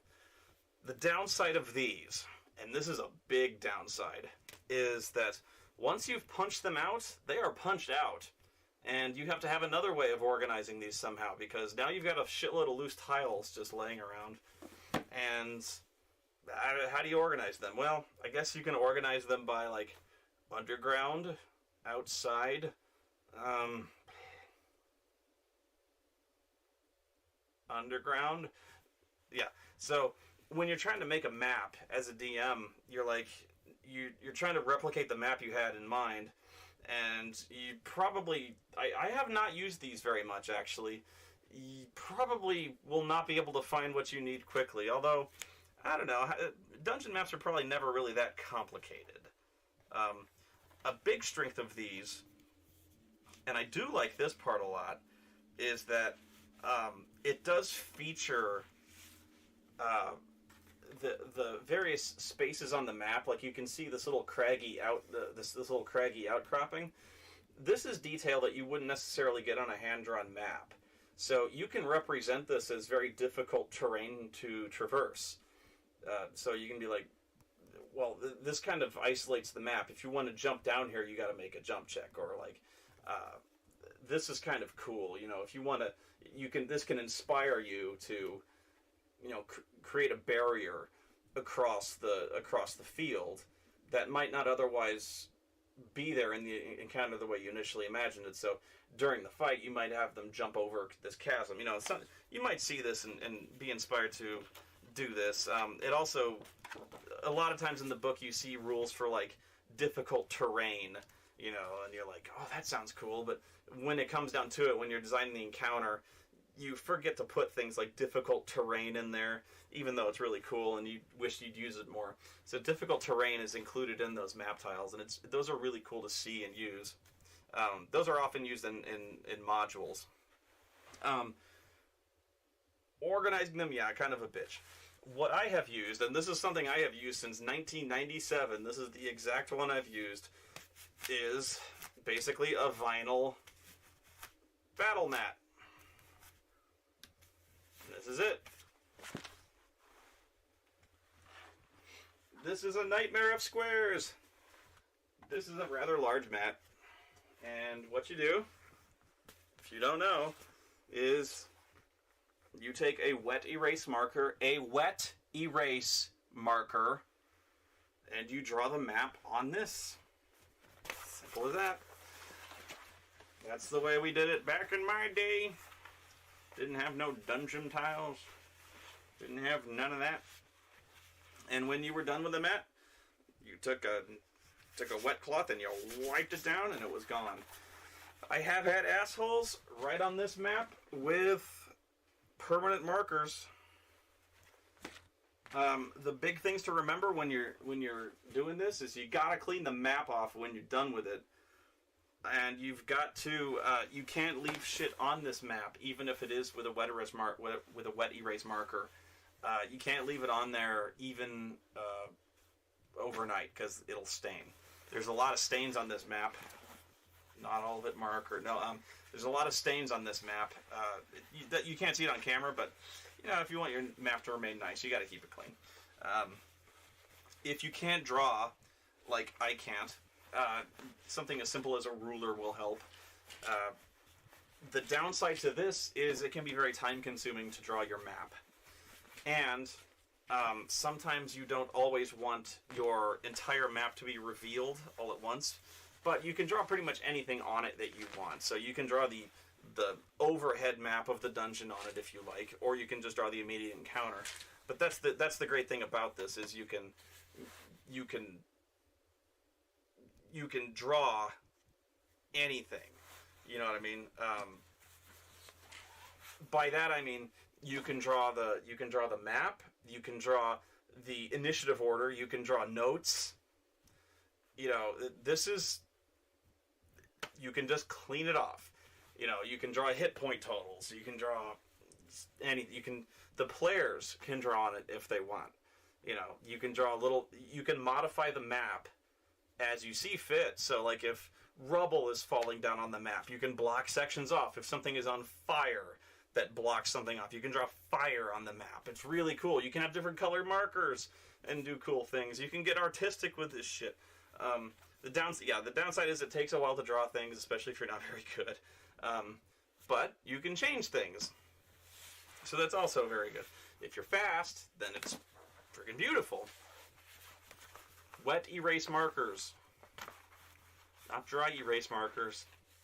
They don't erase off of this. This I got from Chessex. Definitely not the only place you can get this. They come in various sizes. Measure your table before you buy one, because they come in various shapes and sizes, obviously. You can easily get too large. You can get some that are like blankets, and you will feel like a fool for having bought too large of one. And you'll also feel like a fool for buying way too small of one. So measure your table out and find which one you like. Also, be careful that you get one with whichever one you like. Some have squares, some have hexes, some have both. Some have like hexes on one side, squares on the other. Mine only has squares because I've only really ever needed squares. But if you're a big like MechWarrior fan, you want hexes. A lot of games have hexes involved. So like if you're a tabletop wargamer, this is actually hex map is actually really cool, because now you can draw whatever map you want and not just rely on, like, you know, you don't have to use built terrain necessarily, although built terrain is really cool, but you can build your own little ad hoc war map on it, you know. Even though line of sight is still an issue, which isn't replicated by that, but you know what I mean. So these, I don't really know how much these cost nowadays. I'm guessing around like 35, 40 bucks. I'm probably highballing that one, really. But these are really, if you're going to go with anything, I would really go with this as a starting point. A vinyl mat for these. These are not hard to find. Probably not something you would find on Amazon, but I don't know. I would start with this, and then if you're gonna do like dungeon tiles, like start from this and go with like dungeon tiles from there, because you can always add the tiles to this, but you'll want this. So that's where you want to go. Now maps. Maps themselves for the dungeons, as in the map of the dungeon, has always been my weakest point as a DM. I cannot draw at all. I don't have any kind of like, even as a creative person, which I consider myself fairly creative, I cannot come up with any kind of conception of what a dungeon floor plan looks like. I can't do it. I cannot spatially plan out such a thing. It's like Legos. I can't do anything with Legos. It's weird. It's weird how my brain just shuts down when it comes to building something with Legos. You give me a pile of Legos and you're like, build something. I go, I don't know what. You got to tell me what, because otherwise I'll just build a cube. Some of you guys will build the fucking Arc de Triomphe. In fact, no, that's boring. You'll build something, but like, build a dungeon. I'll be like, I don't know, like, even if I kind of know what I want it to look like, it'll usually be like really boringly symmetrical. I don't know. You wouldn't think that with the way my brain works. Like, you'd think like I'd just be completely chaotic and creative and come up with something awesome. But no, that's not how. Like, the encounters themselves, like plot lines, schemes within schemes, I can do that. But no, floor plans, can't do it. So, if you need help coming up with maps and you can't draw, well, here's the solution I've come up with. Steal them! And there's a lot of places you can steal them from. And those are pre-published adventure modules. I don't usually steal the modules themselves, I just steal the maps. And so, all these things up here, well, not all these things, but pretty much anything that looks like an adventure module is something that I can steal a map from. So, for instance, and these are some of the stuff up here. Some of these are basically made to steal maps from. One of the best ones that I have found is I still feel bad about how badly beaten up this one is. This box has been destroyed because I used to pack this in my backpack to basically the first gaming group I ever had, which is why this box is just obliterated. It's called Descent. The Ruins of Unnamed. And what it is it's this massive dungeon crawl. So much so that it's never been finished. And it's never meant to be finished. It's just this bottomless dungeon. The end has never been written. The end boss of the dungeon, at least in AD&D, has never been statted. At least I don't think so. They've probably given stats. His name is Hallister Blackcloak. They've probably given stats, but the encounter, they've never written the encounter where you meet Hallister Blackcloak. I don't think has ever been put in. There's two box sets, this and Ruins of Undermountain 2, and I think there's a Lost Levels of Undermountain, but you never actually meet Hallister. But yeah, the map of Ruins of Undermountain, there's like 3 levels that they've given maps for, but even the first level is so huge that they've only populated encounters for a fifth of it. This is the map of the first level.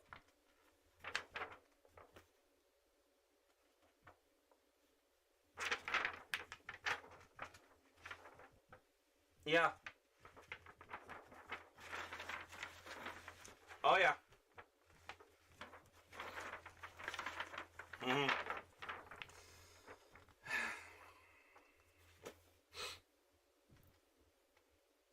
you could play this module your whole life and never finish this fucking level.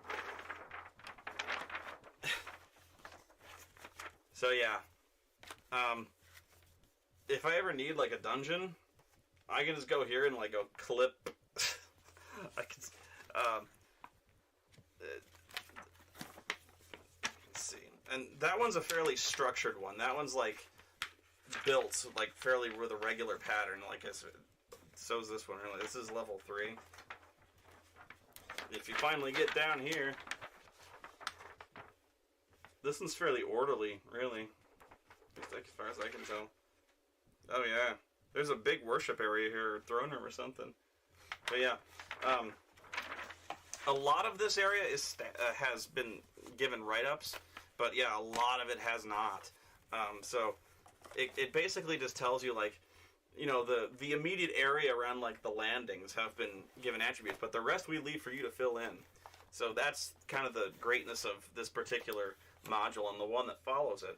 I'm not telling you to buy that one. I'm just saying, like, that's an example of, you know, stealing maps from a area that's kind of meant to be stolen from. There's a lot of modules. Basically, if you just pick a published module, there's just dungeon maps or castle maps or town maps. I steal, if you want a town, you can just look in a module for a town. And if you like the town, you can just use it. You can use the people in the town. It's as simple as that.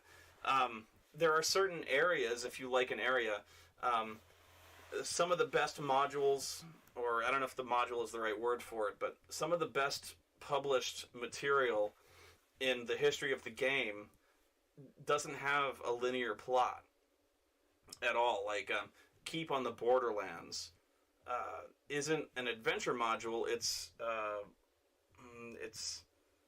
almost like a campaign setting, but it's like a geographical area that's just been defined. So it gives you like this. It basically gives you a map of like a 50-mile square region, to where there's like a castle, and just the immediate region around the castle, and it just gives the DM like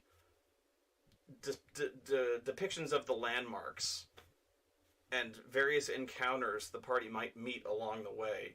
But there's not a particular adventure around there, but there's things to meet and things to encounter. So like there might be a warband of orcs kind of kidnapping people along the trail, but there's not a guy necessarily, like, there's not an overarching campaign, not a guy who's like, you know, you need to go wipe out these orcs, they're going after the Ruby of Hallister, you know, something like that. It's stuff that's, it's an area with stuff that the party can discover and stuff that they can do on their own initiative. So but yeah, if you need trouble, if you need maps or stuff like that, just look in other games and stuff like that. One of the best resources I've ever found was Dungeon Magazine, no longer in print, but not impossible to find. And in fact, I believe there is they've released like digital archives. So there's probably like legal PDF backups of the entire run of Dungeon Magazine. I cannot be sure of that. Don't quote me on that. But like, actually, I probably just asked you to quote me on that. But Dungeon Magazine was such a great resource for me. You know, because it was just like it was independently published modules that people would send into the magazine, and then they would print them. And so every month you would get like 3 new adventures that you could then play. Very short, short-ish modules that you could complete in a week or two. And they had, you know, people would give you maps, essentially. So I like those a lot. So that's my secret. Don't tell anyone. What else would I do? I'll tell you something I like, and I'll tell you something why I don't like it. This is the Game Mastery Combat Pad. I'll tell you why I like this, and I'll tell you something that may be a lot better option for you. This is a little magnetic board, and it basically is an initiative tracker. So on the right side here, it has a track for everyone's initiative. So it basically counts from 0 to like 35. So basically what you do is you have these little magnetic strips, which you write the name of everyone in the party on one of these strips, the name of every monster on another strip, and then you arrange them on the list in order of their initiative. So all you have to do is move the arrow as the round continues down, down the chart, so you know whose initiative it is, and move all this shit out of the way. And then when the round's up, you move the arrow back to the top, you move the turn counter, and you keep going. It's a really handy way to keep track of the initiative. Easy as that. And you can keep track of little conditions by making notes on these little, on the side here and stuff like that. And for some reason, it's got 2 sides. Same thing on 2 sides. I don't know. Here's why I don't like it. It's really overproduced, and the magnets don't stick very well. It's pretty old, so there's probably a better alternative out there. This is also something, if you're at all handy, you probably look at that and you're like, I could do something better myself. You can. In fact, for the longest time, I just used a whiteboard with dry erase markers. Don't use wet erase markers on a whiteboard. This is where you got to be careful. Whiteboard, dry erase markers. With a whiteboard, you can do the same thing. You can write everyone's name in initiative order. You can write notes on the thing and just kind of keep that near you and just do it that way. It's very simple. Also, if you want to do the little magnetic tape thing, you can... Oreos here. You can... I believe they sell like magnetic tape strips, or you can make those and cut them out and then, put those on the board yourself in order and move them around. It's a really handy idea. I like that a lot. So yeah, it's a really good idea. I just don't think you need to get that thing. It's kind of cool, but the magnets are weak, and I think it's a little overproduced. I just used a whiteboard, but yeah, you'd be surprised. I like having things to write on, So as a DM, just use a notepad. But if you want things that the players can keep track of, the vinyl mat, great idea. For quick reference, having a whiteboard behind you or something like that with dry erase markers is a really handy way to keep track of initiative, especially when initiative order is likely to change quite a bit, or to keep track of modifiers. In 4th edition, this is huge. In 4th edition, keeping track of all the marks on people and all the damage conditions on everybody, that's why I like the vinyl mat, is because when people have like bleeding effects on stuff, on themselves, being able to just write in front of you, bleeding 2 per turn, you can remember this now, because it's in front of you. So that's, yeah, vinyl mat. Used it since fucking 1996, 1997 or something like that. Tried and true. DM's Swiss Army mat. I don't know. But yeah, those are pretty much the tools of the trade I've used since the beginning. That and basically a CD player running very quietly classical music. I find having music playing very quietly kind of helps break awkward silences. Sometimes people are just kind of sitting there silently chewing Doritos, and that's kind of an uncomfortable sound. Yeah, have some music playing quietly. That's about it. Just remember which markers you're using, otherwise you're going to piss somebody off, and it's usually the DM. So don't piss the DM off. That's it. Bye.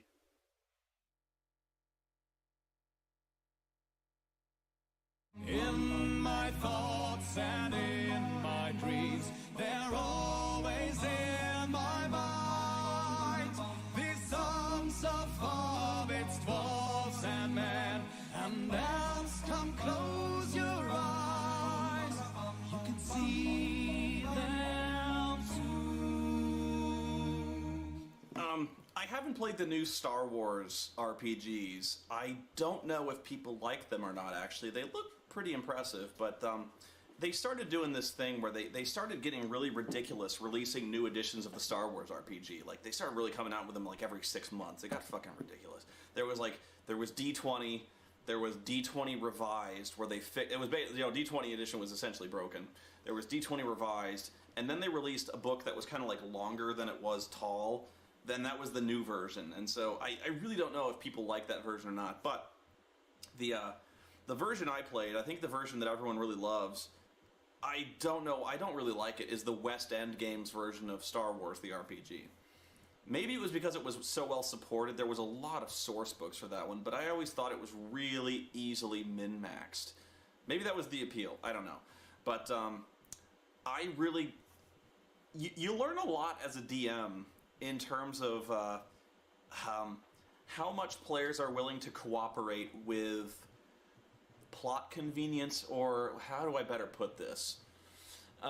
You learn a lot how real people would act in a situation that's different from how people would act in a movie. I'll try to explain.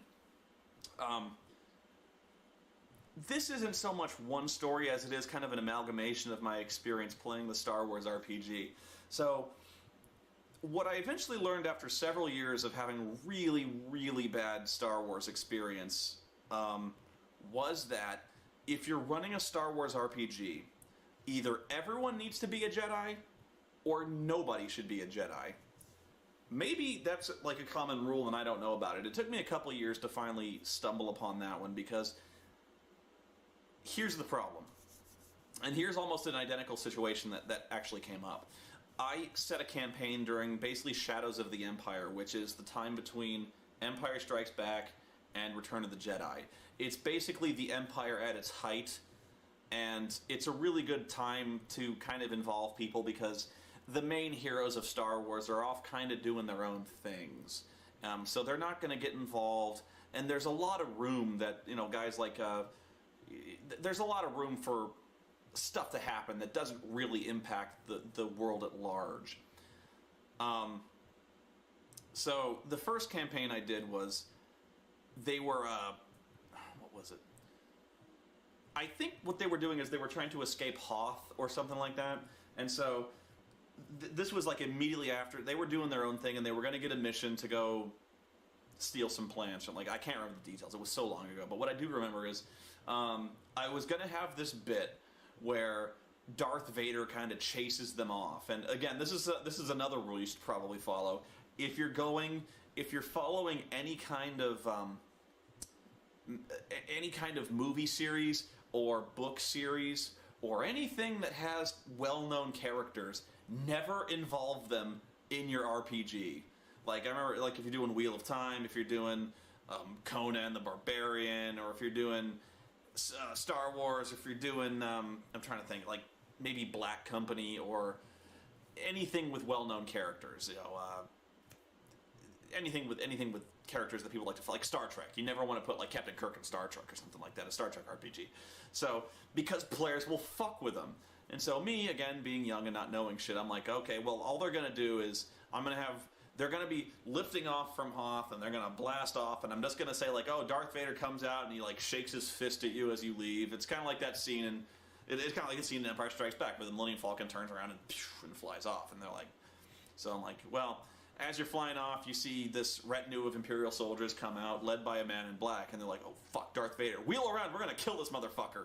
So that's what they do. So they wheel around the ship, and they start arming turbo lasers, and they start shooting down at fucking Vader. And she's like, do. And so I'm like, okay, roll to hit Vader. And so they shoot down, and I wasn't going to let Vader get killed. But I'm like, okay, you scatter soldiers, but somehow, like, Vader, like, holds his hand up, and he wrenches your turbo laser to the side, and he escapes. And so they're like, no, fuck that, we're gonna pound this base, and we're gonna kill this man. Land the ship, we're gonna kill this guy. So, of course, since there's a major villain, they're like, we could end the war right now, and they land the ship, and it didn't end well. Basically what I did was I said, Vader's nowhere to be seen when you get in there, and they start running around, and I'm like, I'm trying to really hint that maybe they should leave. Like, the base shudders violently as more turbo lasers from the Star Destroyers pound the ship, and pound the bass, and they're like, we need to find Vader. We want to fight this guy. And I'm like, you're not going to find Vader, guys. Just leave. And so, it's kind of one of those DM fiat things where you just have to, you're trying to hint that maybe they should really go. But they really want to, they want to fight the big bad. So they're turning turbo lasers on the guy. They're turning their turrets on him, saying like, he can't block this with his lightsaber, bitch. And like, never do it. Never involve Darth Vader in your campaign. It's never going to end well. Because they're going to want to fight him. And that kind of branches into the next thing I was doing. So basically what I ended up doing was, we started doing like I think it was New Jedi Order. We were playing something else. It was a setting where there were a lot more Jedi around. Like, the Skywalker had started his thing on Yavin, and so there's a lot more Jedi. And so we had like 2 Jedi, I think. And everyone else, there was like a smuggler, there was I can't remember. There was like a bounty hunter. Of course, there's a guy who dresses like Boba Fett. He's got the armor. He's got the jetpack. Whatever. So there's like 4 of us, and there's like 2 Jedi. So I do this bit where they're getting together, and of course, they're trying to steal something else from an Imperial regiment and whatever. So of course, there's Sith Lords there, because of course, when there's Jedi, you got to have Sith Lords, and so they're like every guy, every guy plays a Jedi is going to get his rocks off in a lightsaber duel. So, what happens is I go, okay, the alarm goes off and the doors open, and there's a number of stormtroopers, and behind them there's 2 guys in robes, and they whip out their lightsabers, and they point at you, and they challenge you, and whatever. So, of course, the Jedis go, well, we pull our lightsabers, and we accept the challenge, and everyone else immediately goes, we turn our blasters on the Sith Lords! And I'm like, what? And they're like, yeah, fuck this. While they're fighting with the Jedi, we can shoot them in the back. And I'm like, okay. So like the guys start fighting, and the other guys start shooting into melee, because they figure if they can tag one of the Sith Lords in the back of the head with a blaster bolt, they'll drop. And I'm like, and I'm kind of going, that's not really fair. And they go, fuck fair, they're Sith Lords, they're Imperials, fuck them. And I'm like, but that's not very cinematic. And I'm like, and they're like, really? And I go, like, I gave you stormtroopers, like, I thought what you were going to do is, the Jedi were going to fight the Sith Lords, and you guys were going to fight the stormtroopers, and then, and they're like, no, fuck you. Why are we gonna fuck around with fucking stormtroopers? We want to fight the fucking Sith Lords. They're the guys in charge. And I go, yeah, but that you don't see that in the movies. And they're like, so? Like if Luke Skywalker was fighting Darth Vader and Han Solo was around, you really think Han Solo would just stand back there and let it go? And I'm like, well, yeah. And they're like, no, Han Solo would shoot Darth Vader in the back if he had the chance. He tried to shoot him on Yavin. Remember that? And I'm like, yeah, well, he blocked it with his hand. He's like, yeah, but if Luke Skywalker was there fighting with him, he'd have fucking shot Darth Vader. He wouldn't have been able to do that hand shit with... And I'm like, this isn't right. You know that. And they're like, yeah, fuck you. We're going to do this fucking thing. And then, so I'm like, this... It wasn't how I wanted it to be. So, like, and you can still have a fight, because the stormtroopers were still, I mean, they're better than they are in the movies. They're actually pretty good shots in the game. So, they ignored the stormtroopers, but the Sith Lords didn't last very long. And then we kind of had this thing where one of the Sith Lords dropped. So, they got shot. The guy with the machine gun got lucky and tagged him. And so... there was one Sith Lord left, and so everyone kind of turned on this guy. So all of a sudden, this guy was fighting off 2 Jedi, and this was before the prequels. So I was like, what? Now there's 2 Jedi on 1 Sith Lord, and then you're shooting at him besides that. That's not fair. So I'm sitting there whining, and I'm like, this isn't... I wanted, like, one-on-one duels, and even the Jedi were kind of like, we were kind of expecting, like, one-on-ones. Like, we kind of wanted to do this on our own, and the guys are like, dude, they're Sith Lords, they're gonna hit us with fucking lightning, if you lose, we're fucked. And so I'm like, damn it. And you just never saw that in the movies, really. Not until the prequels, and there was like a 2-on-1 fight, but then that guy had 2 lightsabers, so it was okay, and then there was like Dooku, and then it was 2-on-1, whatever. So I don't know. In the movies, you always saw the one-on-one fighting. You never saw the asshole smuggler taking pot shots with a rifle at Darth Vader while he was trying to have a fair fight with Luke. They just kind of they kind of had it written that way, of course, because that's always an awkward situation. Because everyone else kind of everyone else is kind of sitting there jerking off, because it really becomes a problem. That's why everyone has to be a Jedi, or nobody has to be a Jedi, because the problem always comes up where you've got this major villain. Okay, let's just go with Darth Vader. Let's say, and it's not, but let's say there's this major Sith Lord, or the Emperor, or something like that, and you're really looking forward to this major showdown, because at the end, it's inevitable that the party is going to come across the final boss, and there's going to be a fight. And the thing is, when the fight starts, in every kind of Star Wars thing, it almost always kind of boils down to a one-on-one. Because there's one Sith Lord, there's one guy in charge, and there's kind of a hero who steps forward and sword fights the guy.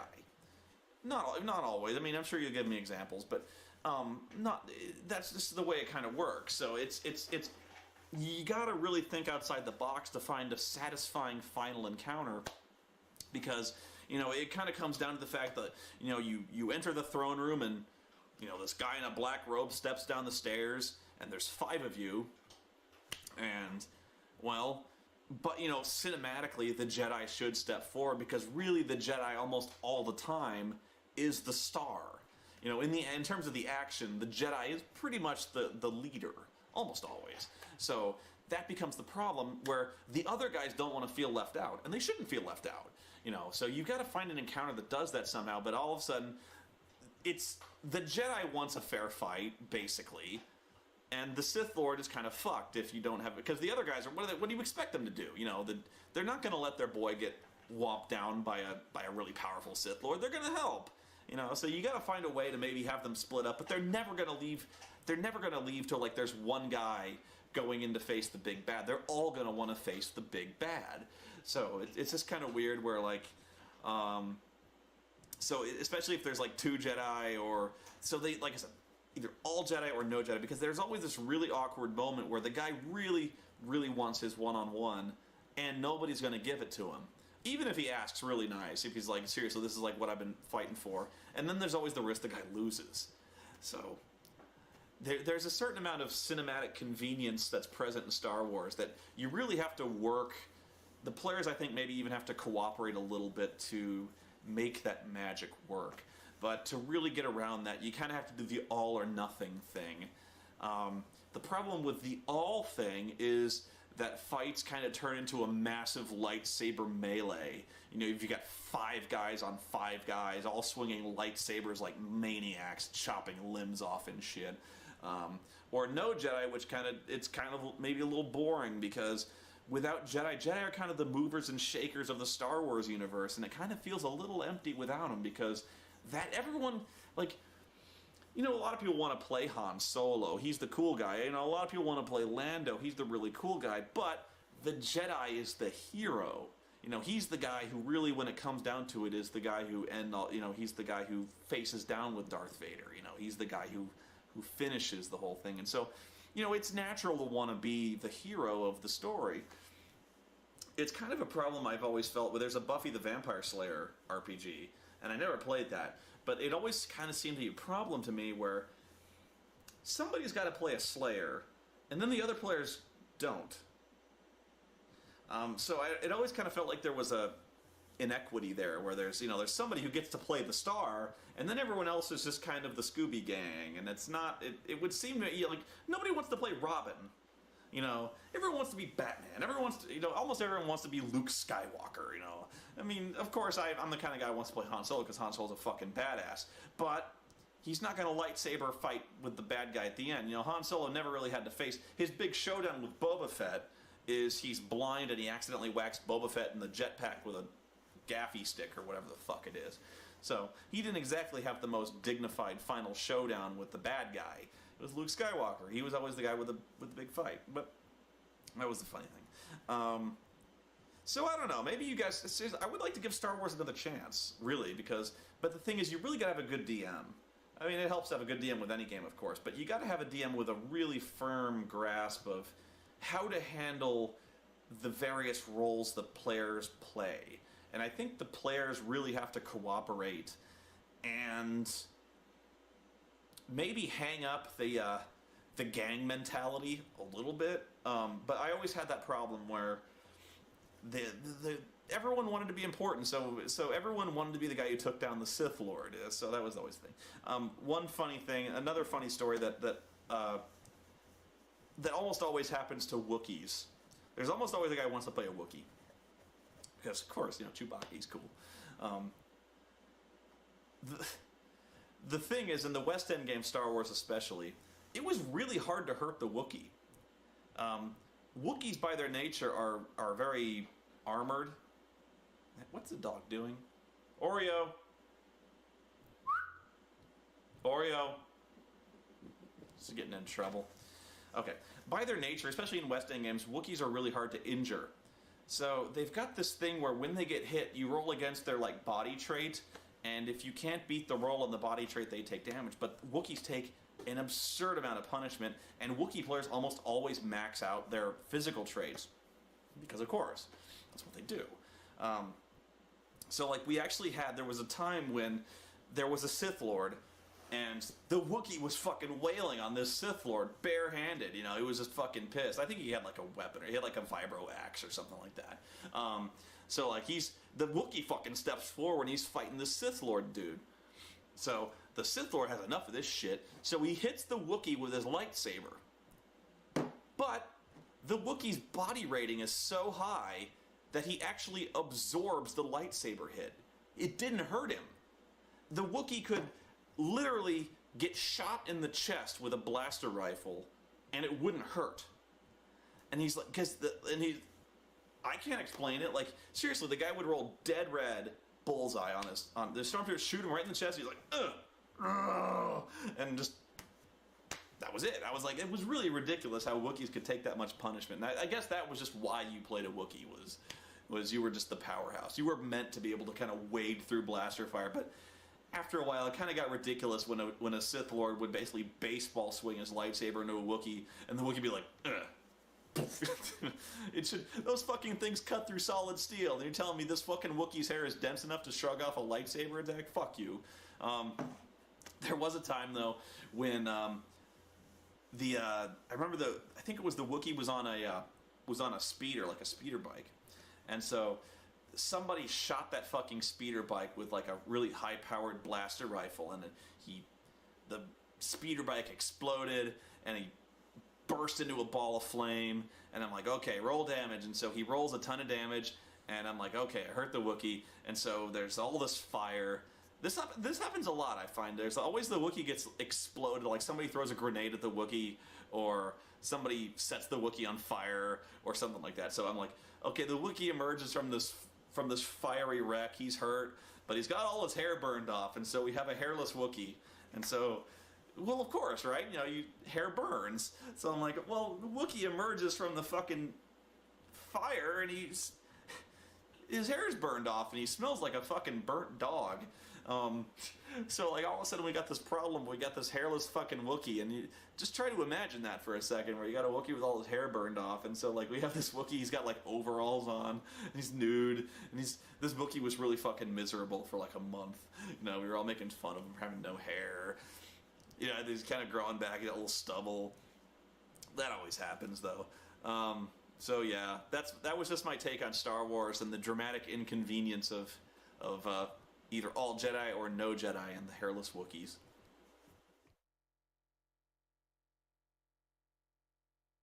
In my thoughts and in my dreams, they're always in my mind. These songs of hobbits, dwarves, and men, and elves, come close your eyes. You can see them too. The last thing I want to talk about in my exploration of cyberpunk, and you'll like this, is there is a very, very cool variant to Cyberpunk that I've only played once, but it was one of the most awesome games I've ever played. And even this is kind of fringe among Cyberpunk fans. I don't think many people know about this from Shadowrun, and maybe it's kind of hinted at because there's this thing called it's called Bug City in Shadowrun. Essentially, there's shamans who revere animals as totems. So there's like a wolf totem. There's everything like that. There's hawk totems and things like that. So they're essentially like Native American spirit guides. So you have those as shamans, but there's also bad shamans, and those shamans are kind of the spirit guides of like carrion and decaying things like scavengers, and the big one is bugs. So there's like almost like alien bug beings they're essentially the corrupt shamans, and so these bugs are like these huge, almost like a Klendathu from Starship Troopers type bugs, only they're like spiritual as well. And so their entire mission is to create this giant race of bugs and overrun the earth with their shit. So there's this thing called Bug City, which is essentially like a city that's been completely just consumed by this bug threat. This is a little like that, and yet nothing like it. So this really cool thing that I want to talk about in Cyberpunk that nobody plays is Cthulhu Punk. It's Cyberpunk crossed with Call of Cthulhu. And I know some of you just fucking filled the cup right there. So, like, it's like two of the most awesome things ever thrown in a blender. And I don't know if any other games have done this. This is GURPS. If you don't know GURPS, it's a point-buy system called Generic Universal Roleplay. So you've got your Cyberpunk shit, and you've got your Cthulhu shit, and so you've got this, in the future, you've got fucking Cthulhu. So now you've got this thing it's kind of awesome where, Call of Cthulhu is almost exclusively set in time periods where like the 1890s or the 1920s, where the most badass firearms you've got are owned by are like rifles from the military, and those are like single shot, like those like World War I or World War II era kind of rifles. Those are the best you've got. 1890, you got like fucking Derringers and shit like that. So you've got nothing that can really oppose Cthulhuid threats. Even in the 1990s, the third setting, the one that's modern in terms of Call of Cthulhu, you have handguns and you have rifles, but the thing is, bullets don't do shit to mythos enemies. So even that, I mean, they do stuff, but they do little. But still, if you're shooting a 9mm at some Chthonian or whatever, it won't even feel it. So it's not until you're talking like the Cyberpunk future where now you've got this cool shit. It's almost like Army of Darkness to a degree, where now you have guys with chainsaw arms, and you're like, wow, we never tried attacking a deep one with a chainsaw arm before. That's groovy. So you've got now you've got characters who are ridiculously heavily armed just by the nature of what they do, and it's Cyberpunk, so it's basically like everything in the kitchen sink is fair game. So in this case, you legit have guys with not miniguns, but just about as close to miniguns as you can get. You got dudes with fucking hand cannons, rocket launchers, grenades. You've got essentially like paramilitary motherfuckers with cybernetic things, and guys who are superhumanly fast and tough and bulletproof, and with diamond hard, laser sharp katanas. Stuff that you've never seen oppose Cthulhu stuff before. And now you're thinking like, wow, maybe we've got a shot, because it's just peanut butter and chocolate. It goes so well together, and it's just so cool to consider. Like, what if we were like, how everyone was kind of munchkining out, like, oh my character would totally carry a gun. He's a professor and he collects antiques, and so he totally has guns. Yeah. No, in this case, like, you've got guns. You can have all the guns you want. It's fucking Cyberpunk. Everyone's got guns. You're gonna need bigger guns, and you're like, fuck, you're gonna have bigger guns. So in this case, you've got Call of Cthulhu, where, fuck, everything's good. It's all good. It's the same threats, but now you can have whatever you want. Now, question is, does it do any good? And that's the fun of Cthulhu Punk. Is how good is it? You've also got characters who are when you're talking like mythos threats, in 1890 or 1920, people were not nearly as well equipped to deal with the funky shit. Like if they saw someone get their face peeled off by a deep one, or get their head fucking chomped on, or someone get melted or flash fried where they stood, or some pile of dead bodies or something horrible. In the 1890s, you never saw that shit before. You'd fucking pass out. You'd throw up all over yourself. You'd go crazy. You'd never forget shit like that. 1920, same thing. Unless you were in the war, you'd never see. Even the sight of a dead body calls for a sanity check. I mean, I guess you've seen a lot of people have seen dead bodies, but like horribly mutilated people, or even scenes of like great violence, or just really disturbing things would cause people to go insane. Now the question is, like in the cyberpunk future, a lot of people, you could easily argue that today, or even in the future, you're incredibly desensitized to violence. For fuck's sake, it's common for guys to carry around fucking katanas and cut people in half. They do that every day. It's the dark future and shit like that. So, so what kind of effects does this have on people's sanity? When, I mean, sure, it's disturbing. It's frightening to see somebody injured or killed. But honestly, like, you've got stuff. It's really hard to show somebody stuff they haven't seen before. Although Cthulhu, Cthulhu shit is legit stuff they've never seen before. So it's weird. It's alien. It's disturbing, certainly. But it's the characters are at once very well equipped mentally, at least more than any other time period, to kind of deal with this stuff. And really, in this case, even over more than today, when you've got dudes who can casually pop off their arms and replace them with new ones, or can see through walls just by kind of like ticking their head and like focusing with their eyes, or who can shoot people from 3 miles away with their fucking space age sniper rifle. There's not a lot that surprises people anymore. Like, they may not have expected something, but like I think in that kind of future, they're a lot more willing to just kind of roll with what they see and accept things. Shadowrun especially, like if you're doing this shit in Shadowrun, hell, honestly, I've never seen it combined with Shadowrun, but there's stuff just like the whole Bug City thing probably wouldn't be that out of place. But that's why I like it in terms of Cyberpunk, because Cyberpunk doesn't have magic. It's very clear that it's just technology that leads from this point. And honestly, I'm pretty sure that this version of Cyberpunk, yeah, it has nothing to do with the Cyberpunk game I just showed you. But it's the same type of thing, at least in the sense that it's just technology. You could include other books with this because it's GURPS, and GURPS is meant to be modular like that. But in this case, it's just technology. It's just cybernetics. So I like, with magic, it loses a lot of its specialness. With Cyberpunk, you have this really weird alien thing that nobody has seen before. So while at once Cyberpunk characters are a lot more accepting of things they don't know and understand, you've still got this really alien, bizarre thing coming after them. So it's really cool. And that's really all I wanted to say about that beyond... it's a really good horror system, but here's how you run it. And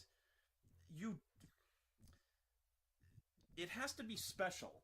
You know what I mean? It has to be this thing that they're not expecting, and that's key. Because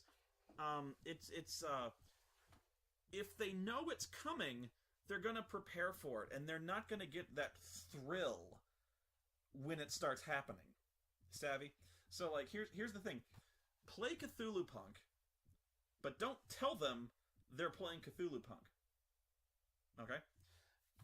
That way, when the weird shit starts happening, they don't know what the fuck is going on. They've got, like, zombies in Call of Cthulhu are not the zombies like you think of. Vampires in Call of Cthulhu are not the vampires you normally think of from anything. So, you've got this weird shit. Don't tell them what they are. Don't tell them it's a deep one. Don't tell them it's... don't tell them it's anything like a Chthonian or anything like that. Just describe what it looks like, but don't use the term. Never use the term Cthulhu. Don't hold this book up and say, this is what we're playing. Because then they're not surprised. This has to be something startling and shocking and surprising I mean, they're better equipped for it, but they can't have.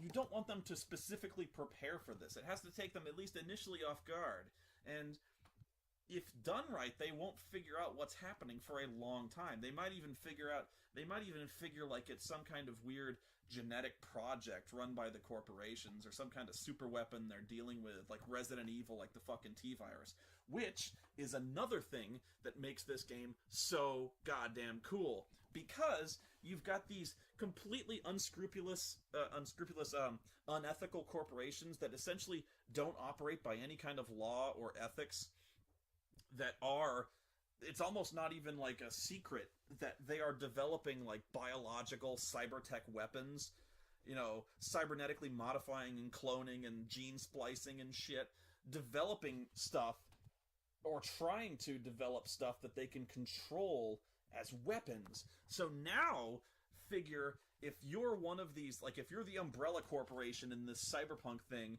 and all of a sudden fucking Deep Ones and those Mego things, those aliens, or Colors Out of Space or something like that, what if they captured one?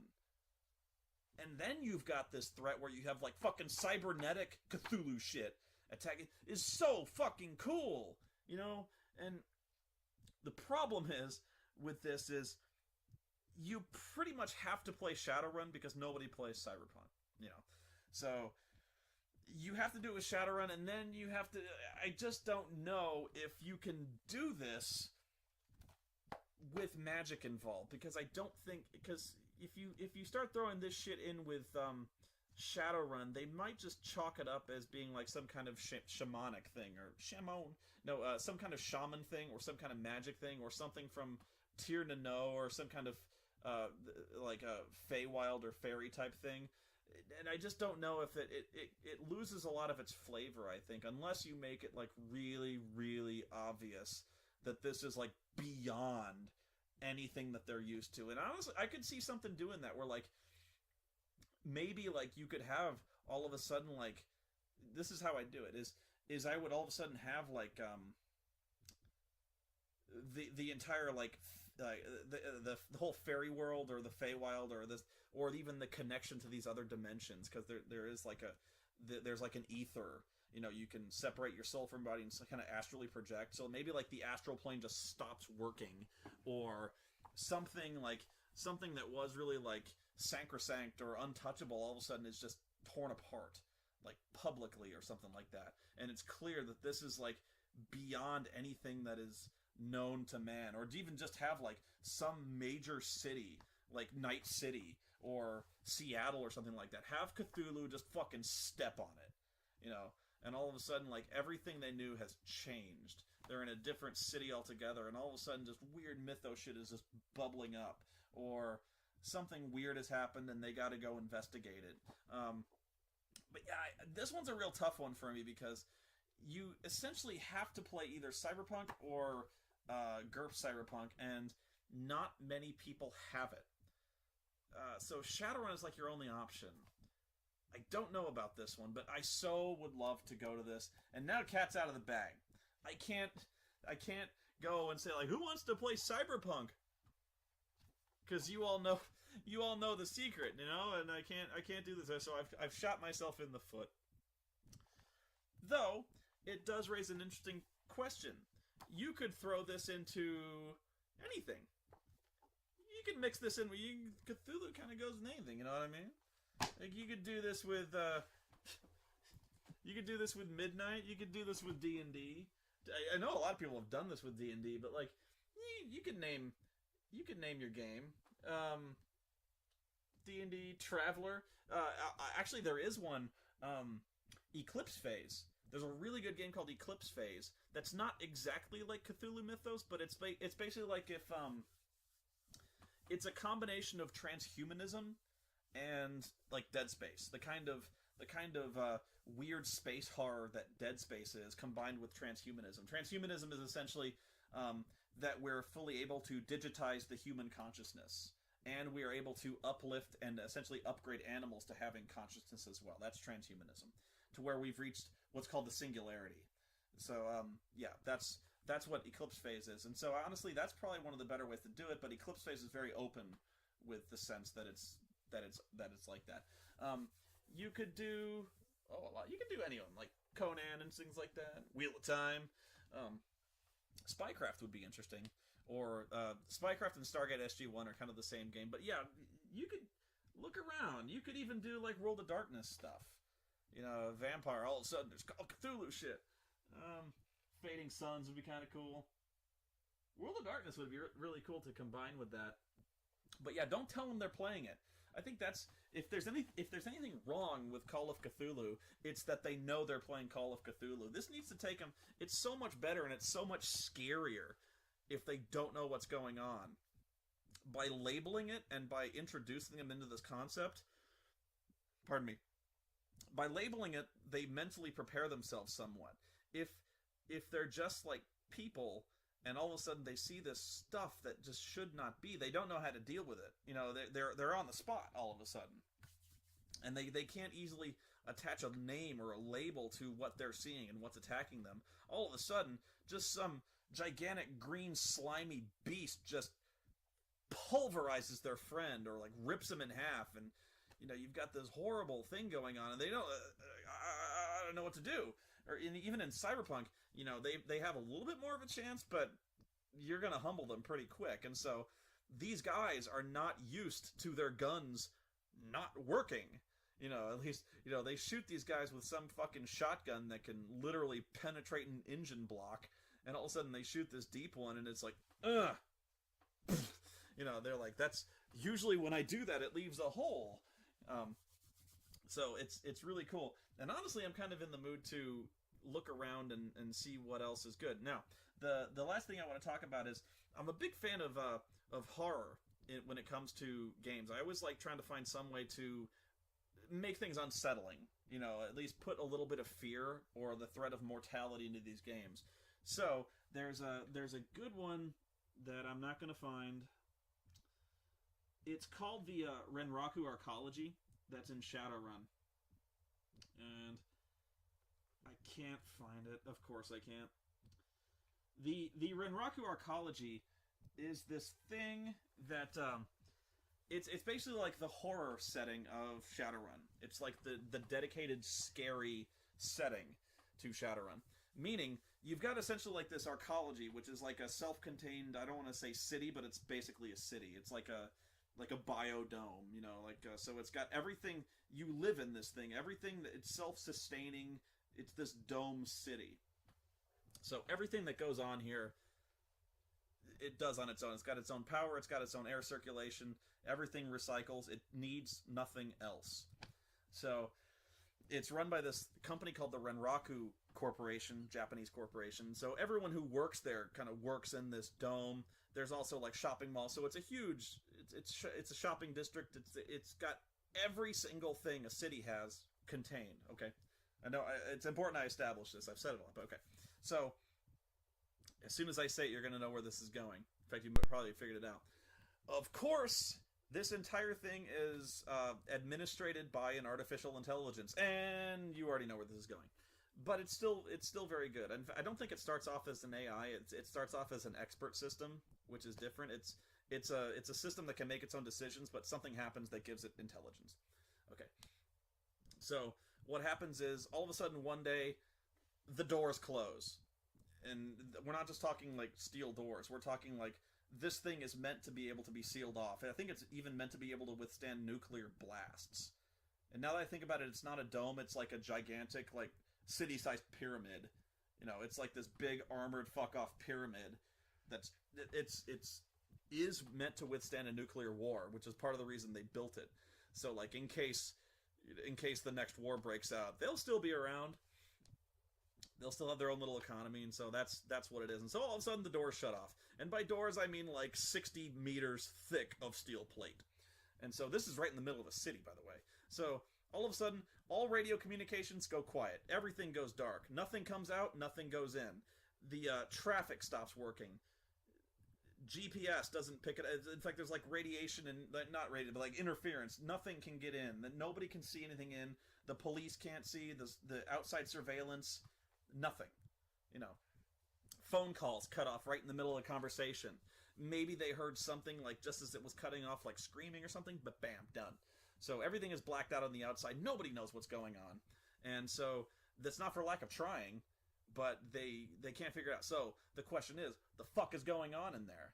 And so that's the secret. And it's no secret that basically there's an AI loose in there that it's doing something to them. You know, the people in there. So what it is basically like if you ever played the game System Shock, it's like System Shock in Shadowrun, you know. So it's basically that's what it is, and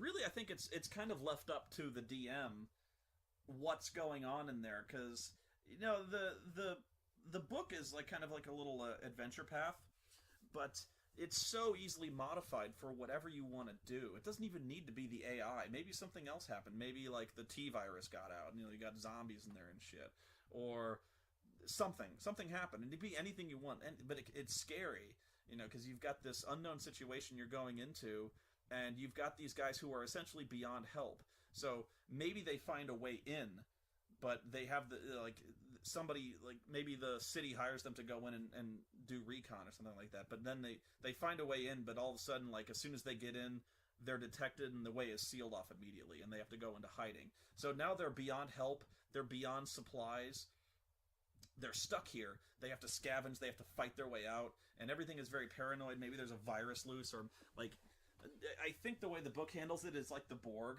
are kind of loose in there, because now they can infect people, and it's System Shock. But it can be anything you want. That's the key. So the book itself is very cool. Oh God, what is it called? I had it. Oh shit, it was right in front. Renraku Arcology Shutdown. So yeah, there's all sorts of like really weird threats that they've never dealt with before. Really weird animals, cybernetically modified people, very horrific, very interesting. And there's little drones that fly in and can infect you with their Borg shit. They're called bees. Bees. My God. Yeah, so that's what you're dealing with here. So it's got this whole thing, and what I really like about this, and what Shadowrun really started to do well, in fact, I would love to know if there was any kind of like there's a meta plot that kind of stretches through these various supplementary books, and there's a lot. So even like the catalog books and the cybertech books that go on and on about just crunch stuff like guns and cybertech. Along the bottom of these pages, there's little excerpts that are message board posts, if you follow me. So there'll be like anything from 1 to like 6 message board posts of various people on the internet arguing with each other or talking about the gun in question or the squirt guns or something like. So like under the squirt gun there'll be like 3 message board posts like, seriously, a squirt gun? Who's going to use this? Yeah, but what if you loaded those guns with something, Fragger? And so like there'll be a little flame war down here. And so eventually this kind of turned into a meta plot where you started to know these characters. So there'd be like this guy I think named Captain Chaos and stuff like that. To where you kind of knew who Captain Chaos was, or at least you knew his style. So you had like these, like a dozen or even more than a dozen characters who you actually started to learn their personalities and what they were thinking and what they, you know, what their general behavior was like. And especially so you started to learn stuff about them, and some of them never talk about what they do, and they have like secret identities, so they're kind of hiding behind their internet monikers. So, you know, Captain Chaos might be someone that eventually you find out his identity and you're like, oh my God, you know. So what's big is that this metaplot I think comes to a head in Renraku Arcology, because on so many of these pages, this entire the shutdown incident, the backstory for it, it is almost all of the story of this is told from the perspective of like corporate meeting transcripts and these message board posts. So almost the entire shutdown is it's not necessarily just outlined for you in stale text. What it does do is it essentially, Captain Chaos, Cinder, Dodger, Fast Jacked, Megara, Neon Wraith, Peregrine, Ronan, and Syzygy. So like I even recognize these names now, like Fast Jack, Dodger, Captain Chaos are like the 3 ones I remember most. So yeah, you learn their personalities. Fast Jack is one of the main guys. So you follow essentially the entire shutdown, and not quite in real time, but you follow it as it happens according to these message board posts, or in this case they're in a chat room, and so you follow this entire incident like as it happens in this chat room. So you're reading the chat log, and this whole time you've got this group of like hackers and internet dorks who don't know what's going on, but they're watching the news and they're speculating and they're trying to figure it out. And some of them are really good deckers. And so some of them are actually hacking like the police or the media, or they're even trying to get into the arcology systems themselves, because they may not have all shut down. And so as this is happening, you're learning more and more, and it's really scary because you don't know what's going on as you read this. It's one of the more successful literary styles or approaches to this I've ever seen. And what happens all of a sudden is that in the chat room, some weird people start coming into the chat room, as in the chat room is locked, but people are getting in. You know, like, so there's no more people. This is kind of like their private chat room. People start breaking in, and they're like, oh, some hacker just managed to bypass our firewall, so the one guy gets kicked. But more people start getting in, and they start posting, like, really strange things, like, either, like, random chaotic strings of text or weird biblical passages, and they're named like angels or something like that. So like a bunch of people enter in with the names of angels, or they're just called unidentified intruder. So they start posting like garbled shit, or they just start quoting things that nobody knows where it comes from. So, and then all of a sudden some of the people in the chat room start disconnecting. It says, like, Azrael has been disconnected, Neon Wraith has been disconnected, and sometimes they come back, they're like, that was weird, what the fuck happened? The power just went out in my house. Like, I'm on my phone right now because my power's out, and then all of a sudden he disconnects again, and he doesn't come back. And you're like, what the fuck just happened to this guy? So, what happens in the arcology isn't necessarily contained to the arcology, or maybe it just happened to the guy who managed to breach the arcology computer security. So like you're like, what the fuck is happening? What is this thing capable of? You don't know, because nothing in here is publicly available to the characters. Like the cybertech in the books, the characters, they're all defined. Even the various monsters in the various books they've seen before. This, if they don't have the book, and they probably shouldn't, don't know what's going on. And if they do, you can change things. So it's this big unknown, and the unknown, I'm big on that, because if it's statted, they'll kill it. If it's statted, they'll find a way to kill it. These things are statted here, but it's contained. So as long as you don't figure they have the book, or even if they do, you can change things. They don't know what's going on. Even if they know this story inside and out, it's so easily changed. Everything is radically different. One thing changes, everything is different. But yeah, I love this. I love the way this is done with the transcripts and the chat logs, because the characters are interesting, and when they vanish, like when they disconnect, or they start arguing and weird things are happening, which doesn't normally happen in a chat room, obviously. It's really unsettling, even if, like, maybe in some cases it was just some asshole who did hack in and is saying stupid shit, but then things start happening that it's clear that it's probably not. And so if this was happening to you, you can this is something you can read and kind of project yourself into this chat room, so to speak. So, like, you'd be reading this, like, what if I was just watching this chat go by? This would be fucking freaky. Because all of a sudden, like, five people join in called unidentified intruder, or, like, unknown name, and then, like, half the people get disconnected, and you're like, what the fuck? So this is really well done. So if you know, really, I want to know, if anyone knows if there's, like, a book or a novel even, I doubt there's a novel, but, like, if this meta plot ever really kind of gets developed, I would love to see that. I don't know what form this would take. This is probably the purest form, literary-wise, of the message board jockeys kind of doing this thing. And I know for a fact at least one of them dies in this, because you actually, like, hear him die. Or read, the other characters hear him die and you read it, whatever.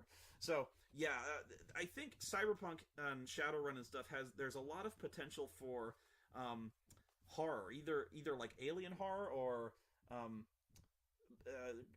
Cronenbergian body horror. If you've never seen a Cronenberg movie, watch Scanners, watch Shivers, watch Videodrome, and you'll see how easily that could apply to Cyberpunk, Shadowrun, that sort of thing, because it's literally body modification to the extreme. You are modifying your body to ways that were not even imagined a few years ago in storyline. So you're capable of basically taking your brain out. In some cases, they're called full cyborg replacement. Taking your brain out and putting it in a robot, and you can do this. And so it's fucking. You can cut your arm off and replace it with not even like something that looks like an arm. You can just replace it with like some fucking gun, or you can replace your eyes. You can do anything. If you want a fucking chainsaw for a dick, that's in Cyberpunk you wouldn't be specifically outlined, but if you talk to your DM, you'd be like, really, you want to? You're like, okay, this is what it costs. Because seriously, you've seen today. You know how fucked up people's imaginations get. You've seen the fucked up things people do to their own bodies today. Do you really think when cyber technology, if it ever kind of comes to pass, that somebody isn't going to do a chainsaw dick, or like Iron Man Tetsuo, or that Full Metal Yakuza? He does have a dick that's like a power drill. It's like this big, like fucking 2-foot long drill boner. You think I'm kidding? No. So you've got this, you've got this world that anything goes there, and it's not even like metal modifications. You've got like biotech. You can genetically alter yourself. It's more expensive, but you can genetically alter yourself to have like a third arm or eyes that can see in the dark. So what if you have this thing where things start to go wrong, or like years after cyber technology was deemed safe, there's something weird going on, like all of a sudden they start to fail, or they start to mutate, or not respond to mental commands, and nobody knows what's going on. It's like some kind of mental syndrome, and things start to change, but they start to change with like some kind of design, and there's like an intelligence behind it that's very Cronenbergian, that sort of thing. And so there's a lot of potential for this kind of body horror, or even, you can even do existential horror, where like, as you get more cyber technology, this does happen, where like you lose your humanity, you lose your ability to kind of empathize. And that's coded into the books, is the lack of ability to empathize. It's so cool that way. But I think the potential for horror is criminally untapped in these games. It all kind of boils down to, most of the time, I think people just only think of it as kind of a pure action game, and it's very good at that. And it's almost based, like the combat is almost entirely based around fighting people with really cool weapons and really cool technology. But there's also this potential for a lot of things going wrong, and a lot of people, with this technology, increases the potential for a lot of destruction and even emotional distress. Because now when you consider characters who have these safeguards or cybernetic replacements, or even like neural implants that do certain things, if you ever saw Strange Days, this isn't cybertech, but they have this ability that can interfere. There's this technology that's called Squid that can induce like hallucinations, or like can project images into your brain, like pure electric sensation. So like you could do this thing where like there's video of a bank robbery, but you can feel the adrenaline. It's like you're there. You are there in terms of perception. Or like there's even like porn. They wear this thing, and it injects into their brain every single feeling that happens during this sexual act. So like you are, for all intents and purposes of perception, having sex.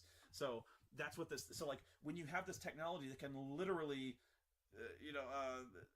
make you feel what's going on, the capacity for horror, for torture, for being locked in a computer for all eternity where you cannot die. There's so much great stuff you can do in the way of torture that hasn't even been conceived of in other RPGs. So the capacity for pain and suffering and stuff like that, you can threaten people in this game with punishment that goes well beyond the physical.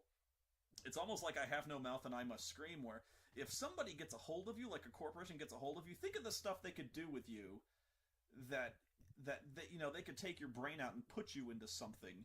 Like they could make you into a fucking Roomba if they wanted to, and you'd never die. You know what I mean? So like, you'd always be aware that you're a Roomba.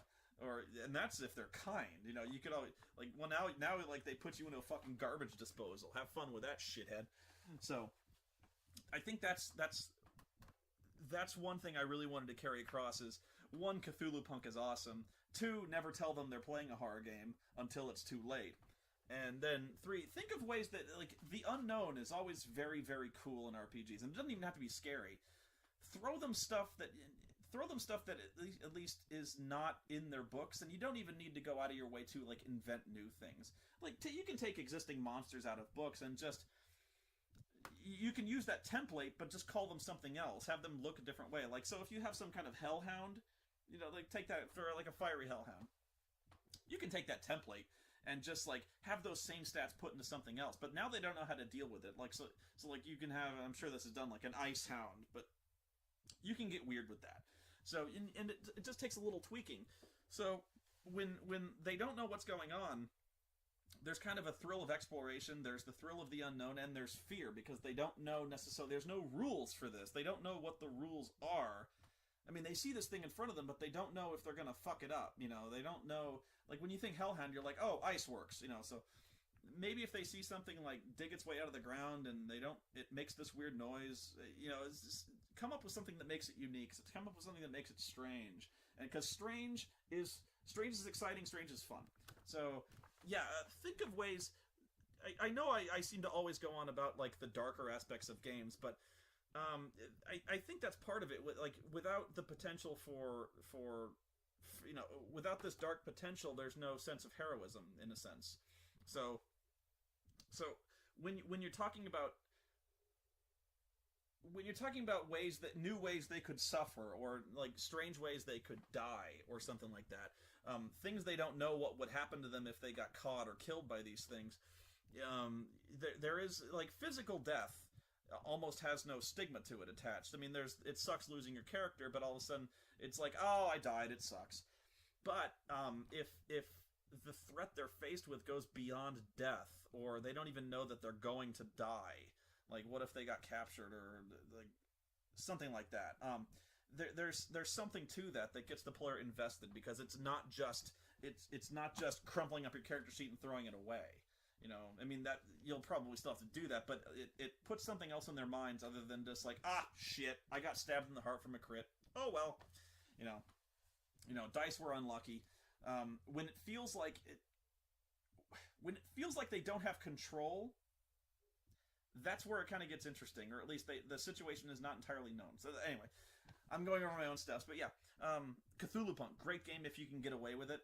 I would highly encourage it. If you have any ways or any settings that are like cyberpunky, that you could legit throw this into, I would love to hear it, because I haven't actually played any cyberpunky games in a long time. Shadowrun's really the only one I'm aware of, Cyberpunk being the other, and Cyberpunk is, yeah. Downside is I can never do Cthulhu Punk now, at least not the way I want to do it. But if you have players and they don't watch this series, now would be a good time to bust it out. So you've got this and the DM Secret Weapon. So I've given you 2 things that'll make a really great game. So until next time, have fun and play some cyberpunk shit, because Shadowrun is awesome.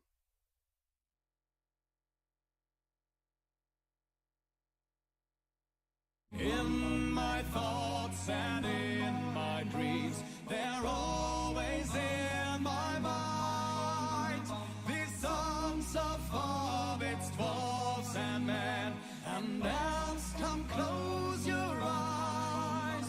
You can see them too. So, you want to play an evil character, huh? Don't. That's it. Don't play an evil character. Why do you want to play an evil character? Really?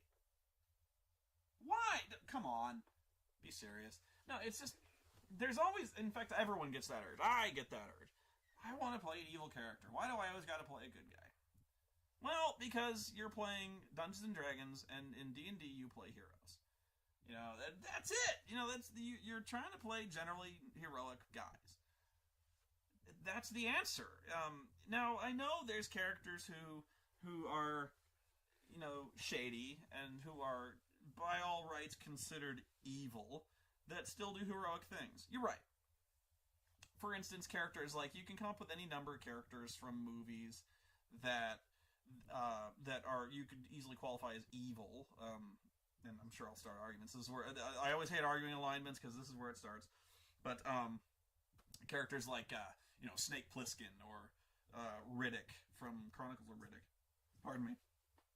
Or even characters like Captain Jack Sparrow, and there's a lot of movie characters that you'd consider evil or anti-heroes, things like that.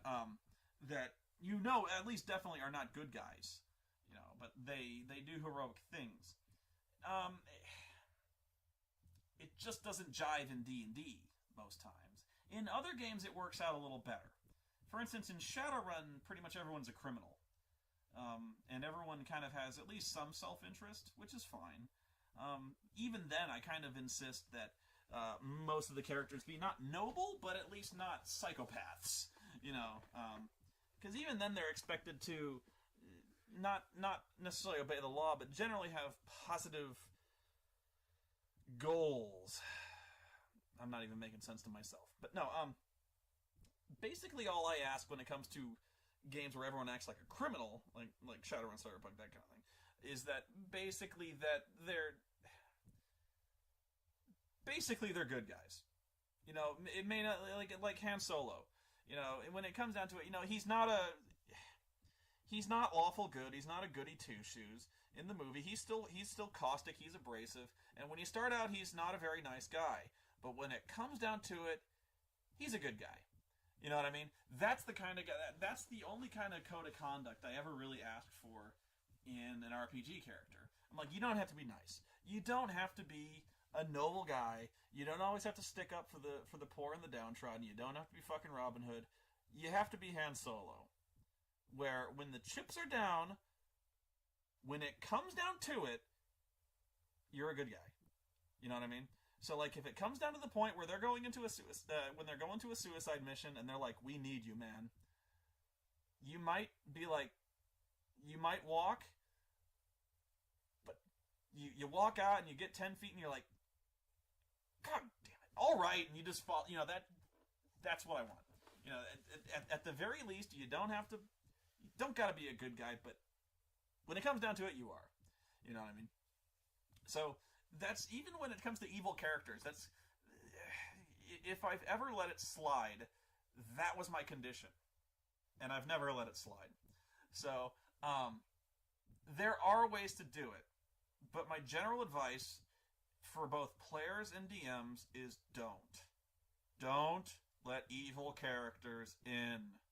Don't do it. You think you can. Don't do it. Don't. But you're going to, right? Okay. For the player who wants to bring an evil character, why are you bringing an evil character? Is it because you're gonna play an anti-hero?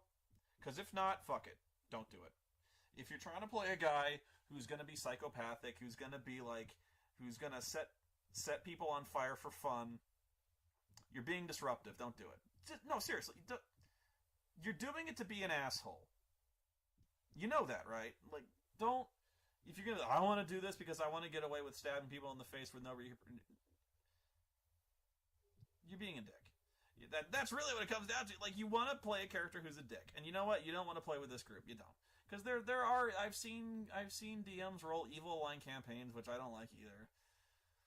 But at least generally they have a goal. But when you're a player and you want to bring an evil character, there are ways to do it where there's not necessarily going to be a personality conflict. Okay, first questionnaire.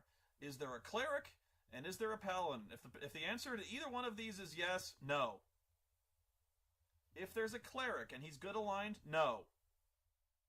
No, it won't work. It won't work. Even if you're like, I'm not going to tell him I'm evil. No, it won't work. It's amazing how many players I've seen who are like, I'm just not going to tell him, and I'll tell the DM, but I won't tell them. No, it won't work. Because it's going to come to the time where you fucking slash somebody's throat, and the guy's going to see it and be like, you're evil, aren't you? And you're like, no, yes. He won't heal you anymore. And you fucked. Or he's going to kill you. which he very well may do. And if that's, I don't know if some people want that to happen, like they want to cause it, but you're being disruptive. You know, I don't know what the urge is. If there's a plot reason, okay, I get it. But sometimes they just want to do it to piss people off. I never understood that. First off, if you're gonna do it, you gotta tell people right away. Like, and out of character, you're gonna be like, look, I'm playing an evil character, and I swear to God, you gotta swear. You gotta swear on everything you find holy that you're not gonna turn on the group. Because that's really the first condition, is no matter what happens, you will not turn on the group. Never. That's the condition. I know it's like, but I'm evil. I would turn. No, you wouldn't. Because if they even suspect, like, whether or not they won't want to act on character knowledge, or they won't want to act on out of character knowledge. But the thing is, if they know you're evil, they're always going to think you will. And if something goes missing from their packs, or when it comes down to it, if it comes down to, like, if the bad guy offers you money to turn your back, they're always going to look at you. Always going to do it. And they're never going to trust you, and they're always going to keep you out of things, and you're going to be that guy sitting over there not doing anything because nobody trusts you. And when it comes down to getting healing, you're going to be the last one in line. You know, it's a label, and the thing is you got to be honest, but they're never going to trust you. So out of character, there's got to be some kind of understanding that no matter what happens, the group is the group. You know, that you never go against the group. And that's what I mean by saying, like, people drop out of games early, or they walk out on alignment grounds and stuff like that. You don't do that in the middle of the adventure. You don't. The group has to stick together until there's a time when there's a down period. You know what I mean? Then you can shake things up. When things aren't going to shit, when you're not in the shit, then you keep the group together. That's it. So there's a lot of the group thing is, when it comes to characters, the group only sticks together as long as they trust each other. So if you're bringing an evil character in there, as soon as if they don't know you're evil and then they find out you're evil, the trust is gone. You're out. It's gone. So the other thing is, if you tell them you're playing an evil character, now you're playing an evil character and they have no reason to trust you. So now you have to basically give them an out of character oath that you're like, look, okay, I make you a promise as a player, and whether or not they believe you then is well, that's your problem. But, like, then you have to, like, promise, like, no matter what happens, you guys are sacrosanct. You guys are, you're not going to get touched by this. Nothing I do will reflect back on you, and that's a big promise. So, because I've seen so many people do this where they're like, they take an evil alignment as license to steal from other players. Like, if something turns up missing from someone's pack, who are they going to look at? You know, just ridiculous. And so there's very few ways, and even the ways I've listed off are not going to work. They're not. It's a bad scenario all around. But let's say you want to try to get away with playing, like, who's a fantasy anti-hero? I don't know. I got nothing. But let's say you're going to play, like, it's a common argument, like James Bond. James Bond is an assassin. And you're like, well, he's an example. It's often in the books a requirement that assassins be evil. And I'm like, well, okay, first thing is, in D&D, an assassin isn't so much a class as it is like an order. It's like a guild. So there's a difference between, like, an assassin job and then there's the assassin guild. So yeah, the assassin guild is evil. But the thing is, like, there's good aligned assassins. They're assassinating people for good reasons. And 4th edition is actually, I think, a little more lenient in that respect. Like, you can have thieves that, you know, like Robin Hood. Thief can be, you can steal for good purposes, you can assassinate for good purposes. That's where it gets shady. But, you know, you'd be like, okay, I want to play a guy who kills people. You know, he's a murderer, but he has a bigger problem that basically guarantees that he'll play nice with the rest of the group. For instance, there are evil aligned characters in, like, Baldur's Gate. And that even some of those guys turn on the party, which is a big no-no. But let's say that you've got some big bad in the campaign, you know, like some big bad dragon or some bad army general or whatever. There's a bad, and you're playing a character who is like he's a brigand, or he's some kind of disgraced soldier in the guy's army, or something happened, or like he's a guy who used to work for him, and then his boss betrayed him and had stole all his shit and almost had him murdered and stuff like that. So he's got like some kind of revenge motivation. Okay, so like you could even argue that like Conan the Barbarian is not a good guy. He's not a good aligned guy. You could easily argue that one. In fact, yeah, easily. But the thing is, you could trust the guy to an extent as long as you weren't on the other bad guy's side. You know what I'm saying? So, like, let's just take the movie, for instance. Now, he was... Okay. Let's say, Thulsa Doom. He fucking hated Thulsa Doom. But, he was a bad guy. He was a thief. He was an assassin. He fucking murdered people for the shit of it. But, when it came to his friends, he had friends. He wouldn't turn on his friends. And that's the difference. Is basically like he was an evil guy, and you're going to argue him, but let's just take, for example, this character and say he's evil. He's an evil guy, but you could trust him as far as he wouldn't kill you unless you were with Thulsa Doom. You know what I mean? So, like, he's a murderer. Seriously, you guys, I don't kill you. I want to kill that guy. Like, all I care about is killing that guy. You know what I mean? So, like, as long as it's certain that the guy's hatred, his energy is directed in one particular place, fine. That actually gives you some guarantees to maybe even good aligned characters that you can trust this guy as far as this. You know what I mean? So, like, if they know for a certainty, like, I want Thulsa Doom dead, I want this big bad dead, nothing else matters to me, I will fucking lie, cheat, steal, and kill however I want to get there, but I want him. I don't care about you. Just help me get to him, and, that's as far as we'll go. That actually is a decent way for... If there was ever going to be an introduction of an evil character in a party, and even then, odds are, anyone who's good aligned will still not trust you, and they will still, they won't want to roll with you, especially when there's so many other options that you could bring to the table that doesn't involve serious personality conflicts. The paladin is still not going to want to hang out with you. The cleric is still not going to want to heal you because you're an evil guy. It's a label. But the thing is, it's a label for a reason. And it's because it's just when you're playing D&D, you're generally expected to be a good guy. Sorry. It really does come down to having like a bigger fish to fry when you're an evil character. At least then there's a definite goal. There's boundaries to his behavior. The other best way to handle it, it's kind of the same situation, but not, is you can only play a lawful evil character. The other ones are basically neutral evil is completely and shamelessly devoted self-interest. That's neutral evil. Is like borderline insane, selfish, avaricious, greedy, I'll do anything for me. That's neutral evil. Chaotic evil is I kill things, I want to watch the world burn. That's chaotic evil. I will, I'll lie, cheat, and kill and steal because I want to. That's chaotic evil. Those two, right out the window. Can't be done. Cannot be done. I swear to you.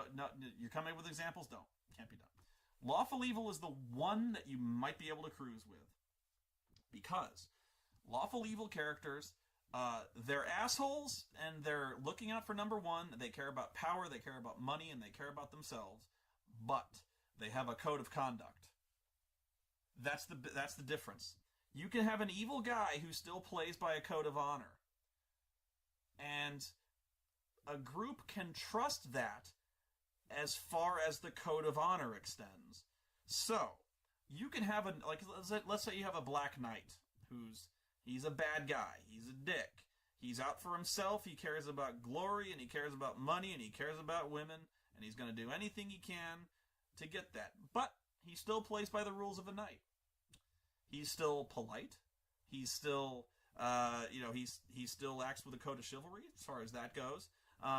If you're disarmed, he might even let you pick up your sword, because he's a bad guy, but he wants a fair fight. He doesn't want to be called a coward.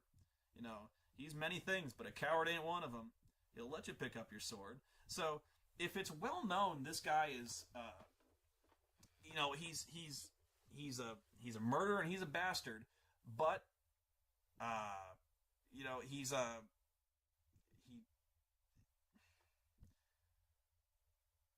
a lot of things, but he's not a liar.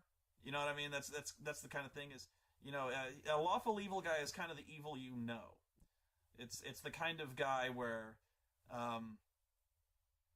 he's lawful. He plays by rules. He has rules.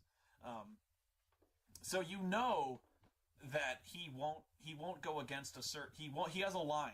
He has a line he won't cross. And that line might be very shady, it might be very indistinct, but it's a line nonetheless. So, like, if he gives his word, he'll keep it.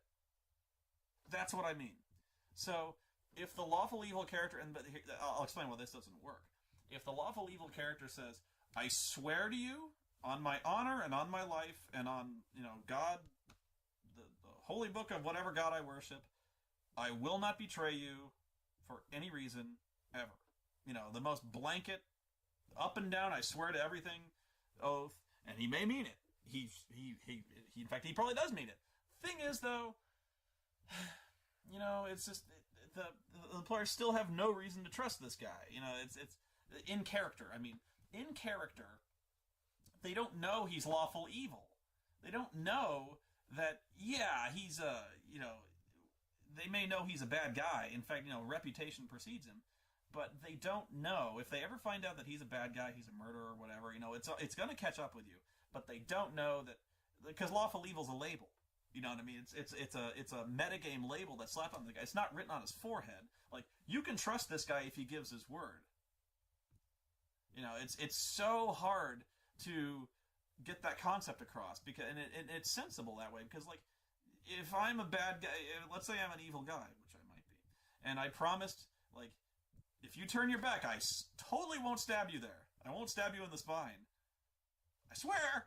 I probably do mean that. I probably am telling the truth, but I've done it before. I don't know. Evil characters just, if it's ever happened, it's rare. And if you think you're going to be the guy to break that mold, you're probably not. But if there's a way, it would be a common enemy or some huge goal that they are absolutely certain you will not betray them before you accomplish, or you give them your word and there's some reason that they know you'll keep it. There are detect alignment spells, and there are, like, sense lie. So if you give an oath, there are magical ways to enforce an oath. They might trust that, but the thing is, anyone good aligned is still going to think twice about following your ass, because you're evil. And that's the bottom line. Would you follow an evil guy? I don't think so. So, good luck with that.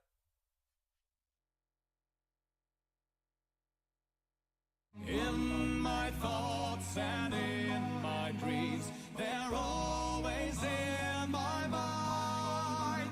These songs of hobbits, dwarves, and men, and elves, come close your eyes. You can see them too. Now that I've repeatedly and completely sabotaged dungeon masters in their attempts to control things, I like to show them how weak the plan is. So here's some advice for DMs. A lot of DMs, when they read the Dungeon Master Guide, they see a chapter on, like, poisons and disease, and they're like, oh man, this is boring, and they skip it. And so they never do this stuff. Read those chapters, because they're really good. Because it's one of the best tools a DM can use, and it's one of the best ways to scare the shit out of players. So here, you gotta inflict diseases on your characters, and here's how you do it. If they're ever in a sewer, if they're ever fighting some kind of verminous monster like rats, like, you know how I always hate giant rats and fucking bugs, because it makes you feel like a glorified exterminator. Well, if you're gonna, like, usually low level characters do this, and so, like, if you're gonna throw in rats or dire rats or something like that, or there's like a garbage monster called an Otyugh or something. I don't know how to pronounce it. Otyugh. It's kind of like the Dianoga in Star Wars when they're in the trash compactor, and it's like this big thing. It's got this horrible stink. Here's what you do. if they ever go into a sewer where they're in like any kind of shit water, or any kind of place where there's really thick poo gas, or if they ever get bitten by a rat or anything rabid, or if they get bit by anything filthy, anything like that. If they're ever in a dirty fucking environment where, like, in real life you wouldn't want to stick your hand. So, like, if there, if I told you, go into the sewer, and you went down there and you got bitten by a rat, you'd be scared shitless. Because if you got bitten by a rat, you'd go to the doctor, like, immediately. You'd soak your hand in goddamn bleach. So you got to put that fear into them from the beginning. And so what you do is, in secret, every time they take an injury in one of those environments, in the book, they have a roll. They have a constitution save to avoid getting the disease. And you track that independently. Okay? So, like, if somebody gets bit and they fail their constitution roll, then you write that down. And so, in the book, they have an incubation period, and they have, like, 3 phases if the disease gets worse and worse and worse. So, you don't tell them they have a disease. You don't laugh, you don't snicker, and you don't even tell them how they got it. Okay? What you do is, all of a sudden, during another combat, if there's any kind of effects, like they get a -1 to attack, or they're nauseated after a certain condition, or if they're tired, or they lose, like, usually what it is like, they lose it, in the new edition, they lose a healing surge a day. So, like, if he ever uses a healing surge, you're like, you feel really tired when you do that. Like, you feel kind of whipped. And so, give them hints, but don't tell them, like, you've got a disease until it gets to the point where they're, like, throwing up, or, like, the effects are impossible to ignore, like if it says they form, like, pustules and stuff like that. Then it's fairly obvious. But this will happen where, like, they don't know what's going on. They're like, why am I tired? I don't know. And so, like, there's actually some kind of paranoia. It's usually doesn't last that long, because they figure out pretty quickly they've been diseased. But then all of a sudden they go, what do I do about it? So they go, well, they all of a sudden they start asking each other who's got the healing proficiency, because then you can actually, like, treat disease, and it makes players feel really smart, like their choice has been validated to take the healing proficiency, because all of a sudden they're not just, like, treating injuries, they're treating diseases, and so they're like, I'm really indispensable here, I'm doing awesome and stuff. So it also gives them it gives you an excuse to make them go where you want them to. So, like, if they don't, you can make something up. Like, if there's one of the biggest ones is filth fever. Filth fever is usually what you get when you're going around in the sewers or a rat bites you. That's the low level one. That's the one that most people often get. But, you can do variants on it. Like, if it's some big fucking filthy monster, like an Otyug or a great Otyug, it's this sewer, you can be like, oh, you got something really bad. Like, it's like the traditional treatments aren't working. So then you have them by the balls before they rot off. You're like, oh, you're feeling really sick, but you've local knowledge, but you've heard of some weird hermit who might have a cure, and then they go where you want them to, on a boat. Like, you have to cross this swamp on a raft, and then when they're in the swamp, they get bitten by mosquitoes, and then they all get malaria. See where I'm going with this? All of a sudden, these guys become complete germaphobes. They're like, I'm not going in the fucking sewer, fuck you. There's, like, it smells like poo gas down there, and there's, like, shit logs floating past, and I'm not wading through that. So, like, it's actually, you actually get some role playing out of them, where they're not just like, oh, a sewer, no problem, we go down there with lit torches. All of a sudden there's a cost to heroism. Or they're trying to do something to protect themselves, or they actually try to prepare. There's actually some things that, like, can purify water in some degree. All of a sudden they're taking spells they wouldn't ordinarily take. So there's actually creativity that kind of goes on there. And if you're finding the players are having too easy a time of it, that's another way to kind of keep them in check. It's really annoying as a player when all of a sudden, every time you get bitten by a rat or something like that, that you're like, oh, fuck, I'm going to get sick. But then they start taking proper treatments to get over that, because a lot of the diseases say, like, if you get bitten by something, but you take good care to clean and wash out the wound, then it's gonna be okay. Or like if they take care when they go in the sewers, as long as they properly clean themselves when they get out, which no, you cannot automatically assume that players will do that. So, like, seriously, because, oftentimes they'll get out of the sewers and they'll go, let's report to Lord Byron that we've succeeded in our task. And so, remember that. When they go show up at Lord Byron's manor and they're half covered in shit, they're not going to let them in the door. Or if they do, they're going to be tracking shit all over the place. And then they're like, surprise, surprise, they got sick, they got diphtheria because they were hip deep in turds, in diarrhea water. And then they didn't wash off for 8 hours, if at all, because bathing is actually not a big thing in medieval times, and so you should actually take note. You don't have to expect the players to tell them all your bathing habits and toilet, bowel movements, but like especially in situations like that, one of their first orders of business is, I go jump in a river or something. I gotta wash this diarrhea off me, so. It's a really important tool, and it does a lot of things for the campaign. It keeps the players in check. It encourages role-playing. It makes players go where you want them to in special cases if they catch something weird. What else? I was going to say something else. What was it? I can't. It was a really good one, too. But it also adds... Yeah, here's what it was. It also adds flavor, and it lends an air of realism to your fantasy game, which actually is a very important thing to ground players kind of believe that it's a reality and act accordingly. Oftentimes players don't know how to act in some kind of medieval setting because they're like, it's so weird. There's a fucking dark elf over there. How do I talk to a dark... I don't know. So like when you add that idea, all of a sudden they start thinking, which again is sometimes kind of hard to put yourself in the shoes of that. So like all of a sudden when you go to an inn and you're like, we need a room, people will speak up and they'll be like, yeah, we also want to pay for a hot bath. Role-playing.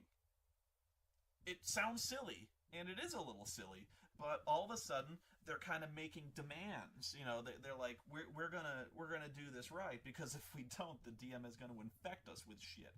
So all of a sudden, it brings things out. It brings out some role-playing, because all of a sudden they're at an inn, and they're like, yeah, taverns and inns are good for more than just getting an extended rest and spending healing surges. We can actually kind of role-play here. I want a hot bath. I want to get a good room. That's another thing. Like, if they go to sometimes they'll be like, I want to go to an inn. And they're in some really shitty part of town. Or even some characters will seek out really shitty inns because they're like, I'm street, I'm hardcore, So they're like, I'm going to go to the tavern down by the pier where all the sailors hang out, which, by the way, should be a pretty obvious indicator right there if they want to hang out with sailors.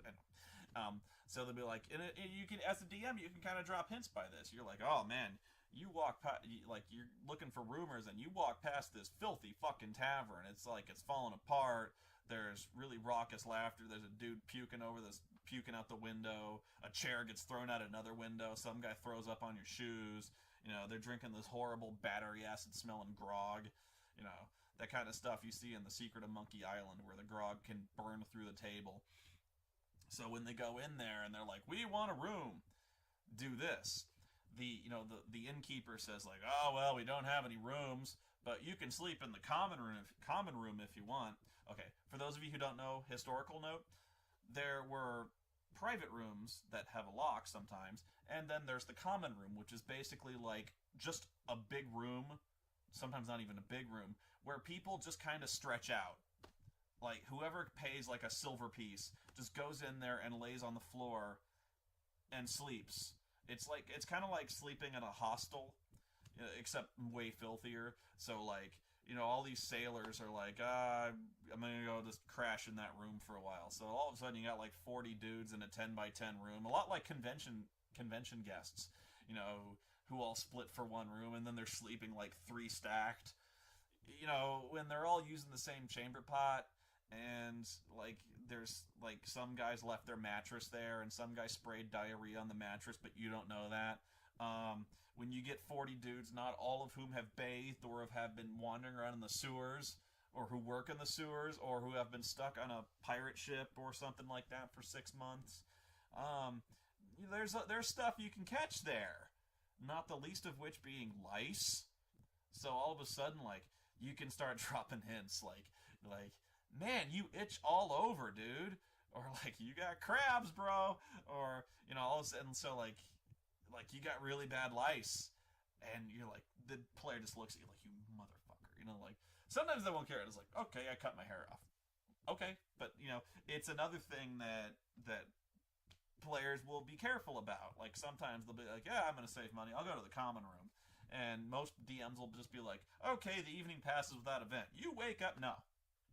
Make them pay that extra money. And oftentimes, if the innkeeper sees that you guys are kind of frou-frou, or it looks like, you have money, or you've got really fancy armor on, you can even have the innkeeper go like, well, you can pay for the common room, but I wouldn't want to go in there. There was some guy with massive taco shits, stuff like that, and so you can gouge them for money.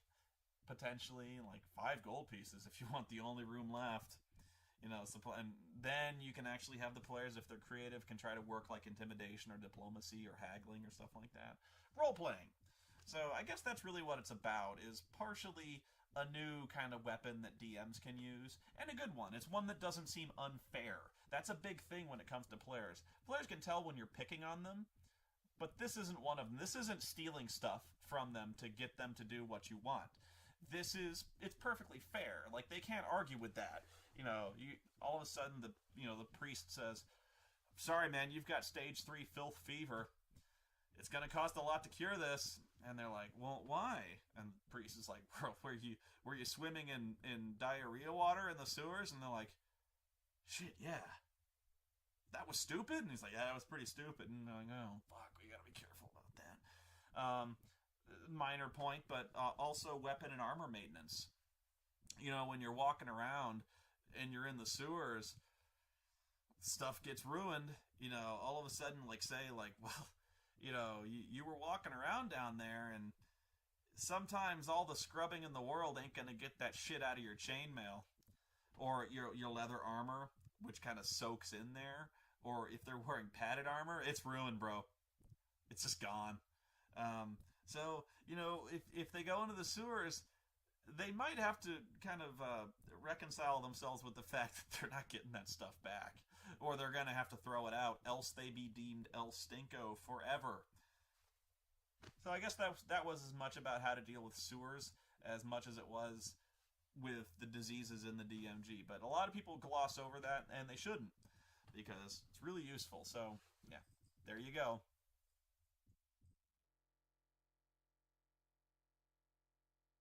In my thoughts and in my dreams, they're always in my mind. These songs of hobbits, dwarves, and men, and elves, come close your eyes. You can see them too. At first, I kind of hesitated to tell this story because, in a way, it's, well, in a big way, it's not nearly as clever as it used to be. Okay, I'm backpedaling on this one. For a while I've been thinking I'd want to tell the story about the Jedi Hunter, which is a Star Wars story, of course. Actually, very few Star Wars games I've been in have been all that successful, mainly because of the all Jedi, no Jedi thing. There's a lot of frustration, a lot of disparity between them. Go watch that video if you're not sure what that is. The reason I'm not so... I was reluctant to tell this one is because it used to make me look really smart, and now it doesn't so much anymore, because you're like, you go, I've seen it. So I'll start off telling the story, and then I'll immediately start backpedaling and tell you why it's not just a good story. This was from a more innocent time of Star Wars, far before we knew there was even going to be prequels. Far before we knew there was going to be Knights of the Old Republic. All we had, seriously, like, this was around the time when they were releasing the final versions, like, how they said, this is going to be the last time you'll see the unaltered trilogy on VHS, which really was the last time after that they released VHS with the special editions where they changed all that shit. It was terrible. But yeah, this was around the time when they were still releasing VHS sets of this, so it was like early 90s. So I was still working at the video store. I'm sorry, not the game store, and I get pulled into, this is another one of Crazy Mike's games, because he liked to run Star Wars. And so this game had been going on for a long time, and I'm sitting there, and I'm kind of between games, and he's like, hey, no, you wanna be in my Star Wars game? Some guy dropped out, and I'm like, okay. So he's like, oh, but we've been playing for like a year and a half now, so they're all kind of advanced. So like, he gives me like how far I should be in level, not level, but how many points I should have, and he's like, yeah, just roll up your character and figure out what he's gonna be and background, blah blah blah. So he gives me all this stuff, and he's like, oh. So I go, okay, and so I'm thinking, because I've been in a number of Star Wars games that didn't work out, and so I'm thinking like, oh, by the way, he came right out and said like, he's like he I don't know if he said he took my advice, but he's like, but everyone's a Jedi. So I was like, oh, okay, that's interesting, and so it was a good move. And so this game was set, to understand where this is set is again, this is before we knew there was any kind of prequels or games. This was probably right around the time the Thrawn trilogy was wrapping up, the Star Wars novels written by Timothy Zahn. Great series, by the way. I was always of the opinion if they were going to make new Star Wars movies, they should make the Thrawn trilogy. That's just me. Mainly because, actually, I think among a lot of fans, like if they were to, I'm speaking for the entire Star Wars fandom. Okay, for me, if there is an accepted series that rightfully continues the Star Wars, the 4, 5, and 6, it would be the Thrawn trilogy. It's that good. I really think it's worthy of being made. Will never happen, by the way. Never. Not ever. So, I'm thinking, and I'm like, oh, wow, they took my advice, all Jedi, huh? And then I'm the kind of asshole who's like, I'm going to break my own rule. So, I'm like, okay. Again, I have to keep reminding, again, this is more innocent time, okay? People were overthinking Star Wars, but they didn't take it places to where they are now. It's important you realize this, so it makes me sound way smarter than I am. So I'm like, okay, well, I want to break my rule. I want to play a non-Jedi. Like, in no way a Jedi. Not Force sensitive, none. Just, I want to be a guy who he's not a Jedi, but he still has every right to be in that group. He doesn't feel second rate. He doesn't feel like if fucking Darth Vader rocks out from the shadows and he lights his lightsaber up, some guy's not gonna like go like, step back. This is me. This guy's mine. So like, I have to step back because some asshole has a laser sword. I gotta sit there and watch while he engages this guy in a fair fight, and I'm like, I don't want to be that guy, and that's why I said all Jedi, no Jedi. But I'm like, well, I wanna be a guy who can hold his own against a Jedi, or I called him the Jedi Hunter, but he's really a Sith Hunter because I didn't want to be a bad guy. So I was like, how would a guy like me fight a Jedi? And the short answer is you can't. So I'm like, I don't like that answer. I don't believe in the no-win scenario. So I'm like, okay, let's say Darth Vader rocks out from the shadows, and he lights his lightsaber up, and he goes, so I'm like, okay, so what do I do? And I go, run away. No, not going to happen. I shoot my gun at him. He's like, not going to happen. I go at him with my own lightsaber. Please. Because if you've read this is West End game Star Wars. So, this is one of the many versions. This is actually it's second edition, but it's the not second edition revised. We would play out of this book. So, I'm like, okay, I can't shoot him. I can't hit him with a stick. I can't run away because he'll just choke my ass. And actually, he still could choke my ass. No matter what I did, he could still choke me. But I was like, forgetting that. He could choke anybody. He could choke any Jedi. So that was just kind of the whatever option. So I'm like, all right. So he'll block anything I throw at him. And I'm like, wait. He'll block a blaster?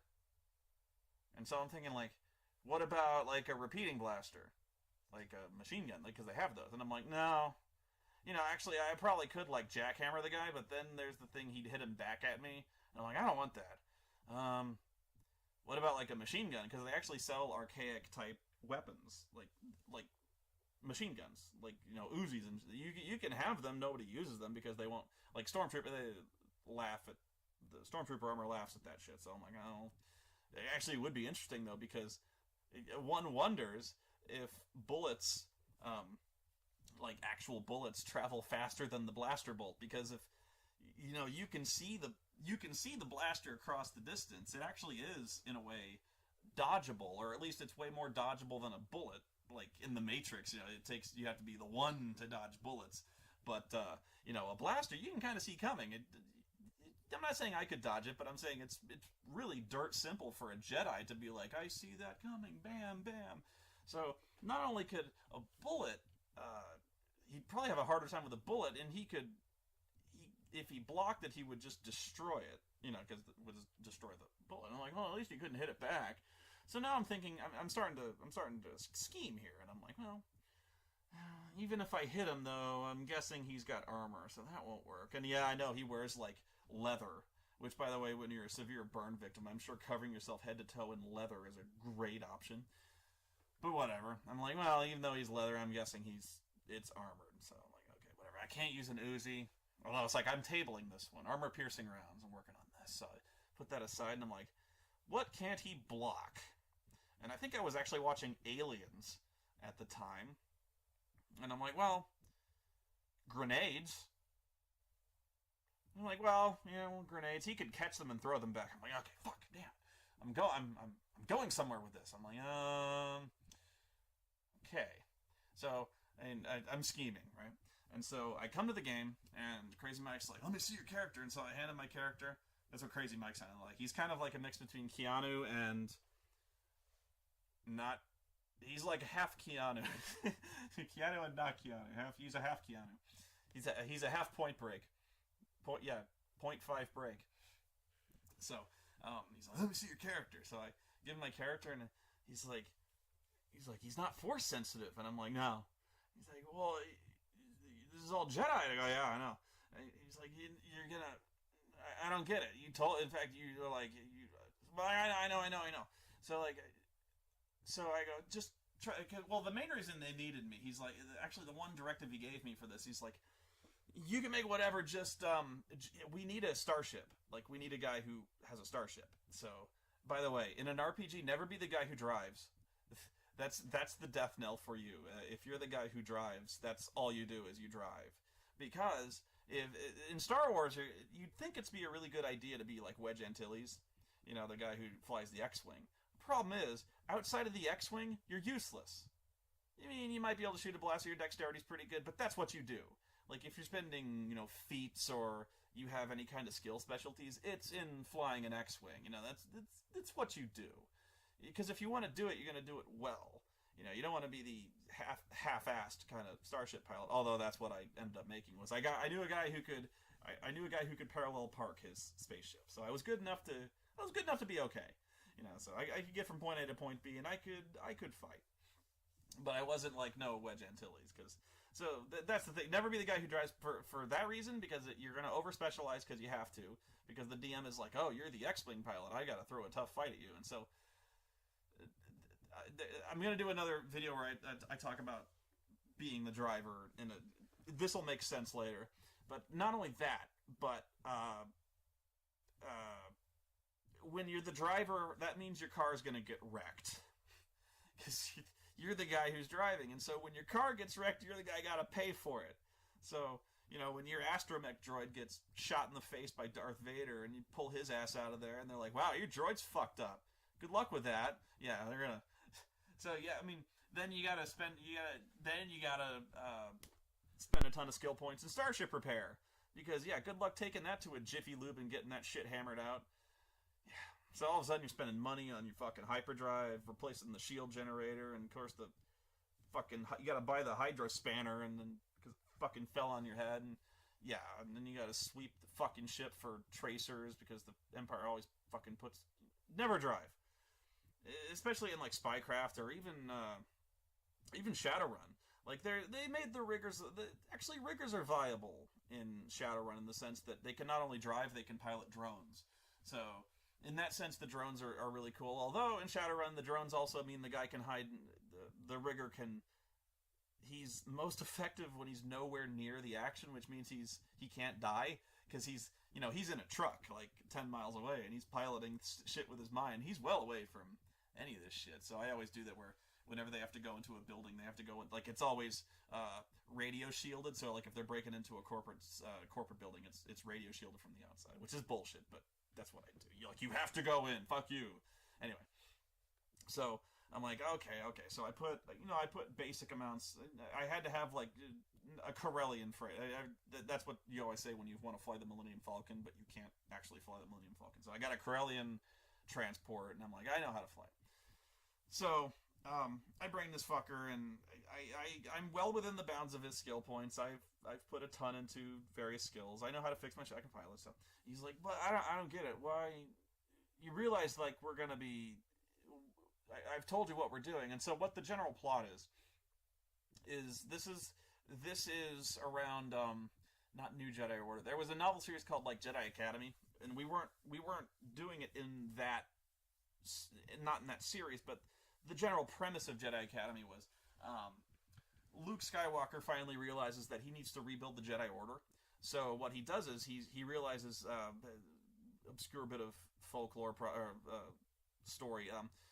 When the rebellion was attacking the Death Star, their base was in Yavin 4, and Yavin 4, I think, was probably backbuilt to be the site of many Jedi temples. So there was a lot of Jedi shit there. So Luke Skywalker is like, okay, I'm gonna start a Jedi Academy. So he clears out the ruins on Yavin 4 and he starts an academy. So, and he also starts going on like a talent search. He starts going around looking for people with powers, and so looking for people who made the news with like really unlikely streaks of luck or feats of strength and stuff like that. So he's like, well, honestly, if you're force sensitive, you may be manipulating things without even knowing it. So he actually started going to like casinos looking for people who were like really absurdly lucky, and they were either cheaters or they were force users who were knowingly cheating or force users who were unknowingly cheating. So he's gathering all these Jedi and he's sending them off to a temple to be trained. Okay, so this game, his setup was that Luke Skywalker has found these guys, and he's put them all together, and he's like, okay, there's a lot of Jedi stuff on Yavin 4, and I'm looking for a building to... one thing, I'm looking for a building to start the academy in, and I'm sure in all of these various little temples and buildings and tombs and stuff like that, there's a lot of really useful Jedi instruction stuff, like maybe books or inscriptions or even like lightsabers or something like that. So and that they're perked up with that. They're like, ooh, like legendary purple epic lightsabers, and so like we're gonna be like kicking down. This was prickling their Dungeons and Dragons interest. We're like, oh, you mean Jedi dungeons? Awesome.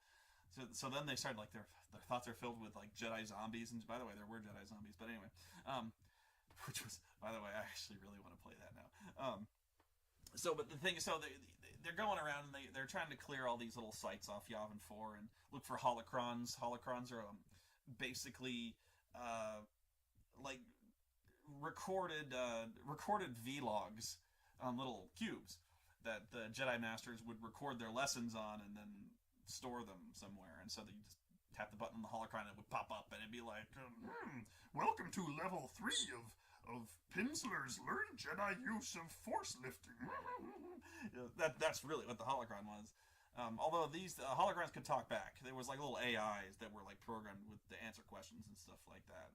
And so if you insulted the holocron's height, it would be like, size matters not.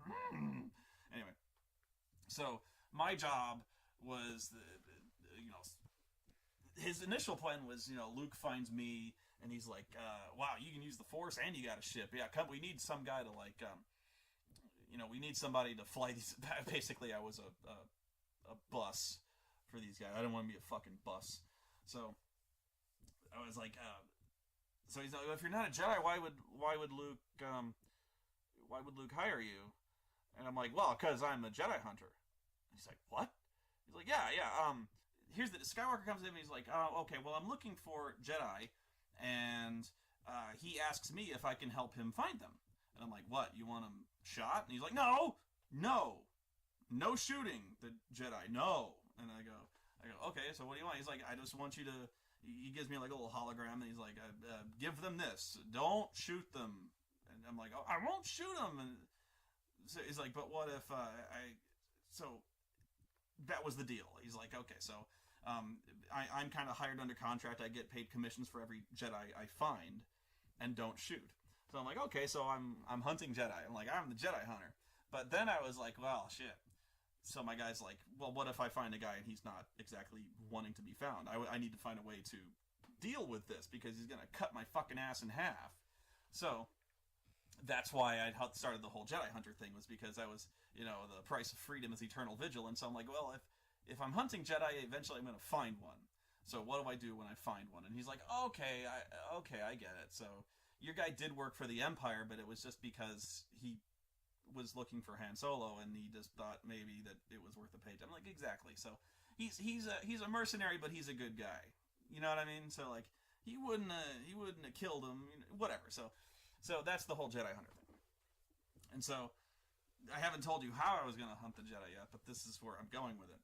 So I find some Jedi and I bring them back, and so that's when I meet the group.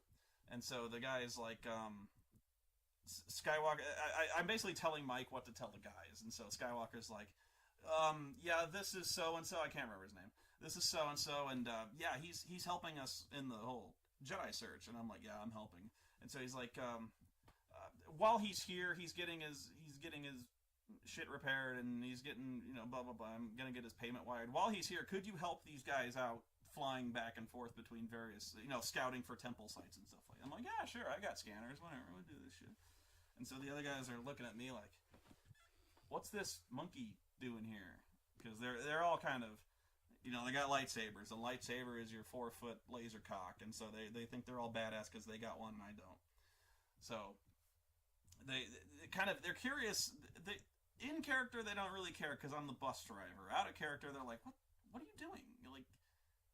You're completely out of place. I'm like, yeah, I know, I'm fine. So even the DM is like, okay. So by the way, at this time, I hand Crazy Mike, who's DMing, a sealed envelope with the paper, and I'm like, just hold on to this. I do this a lot.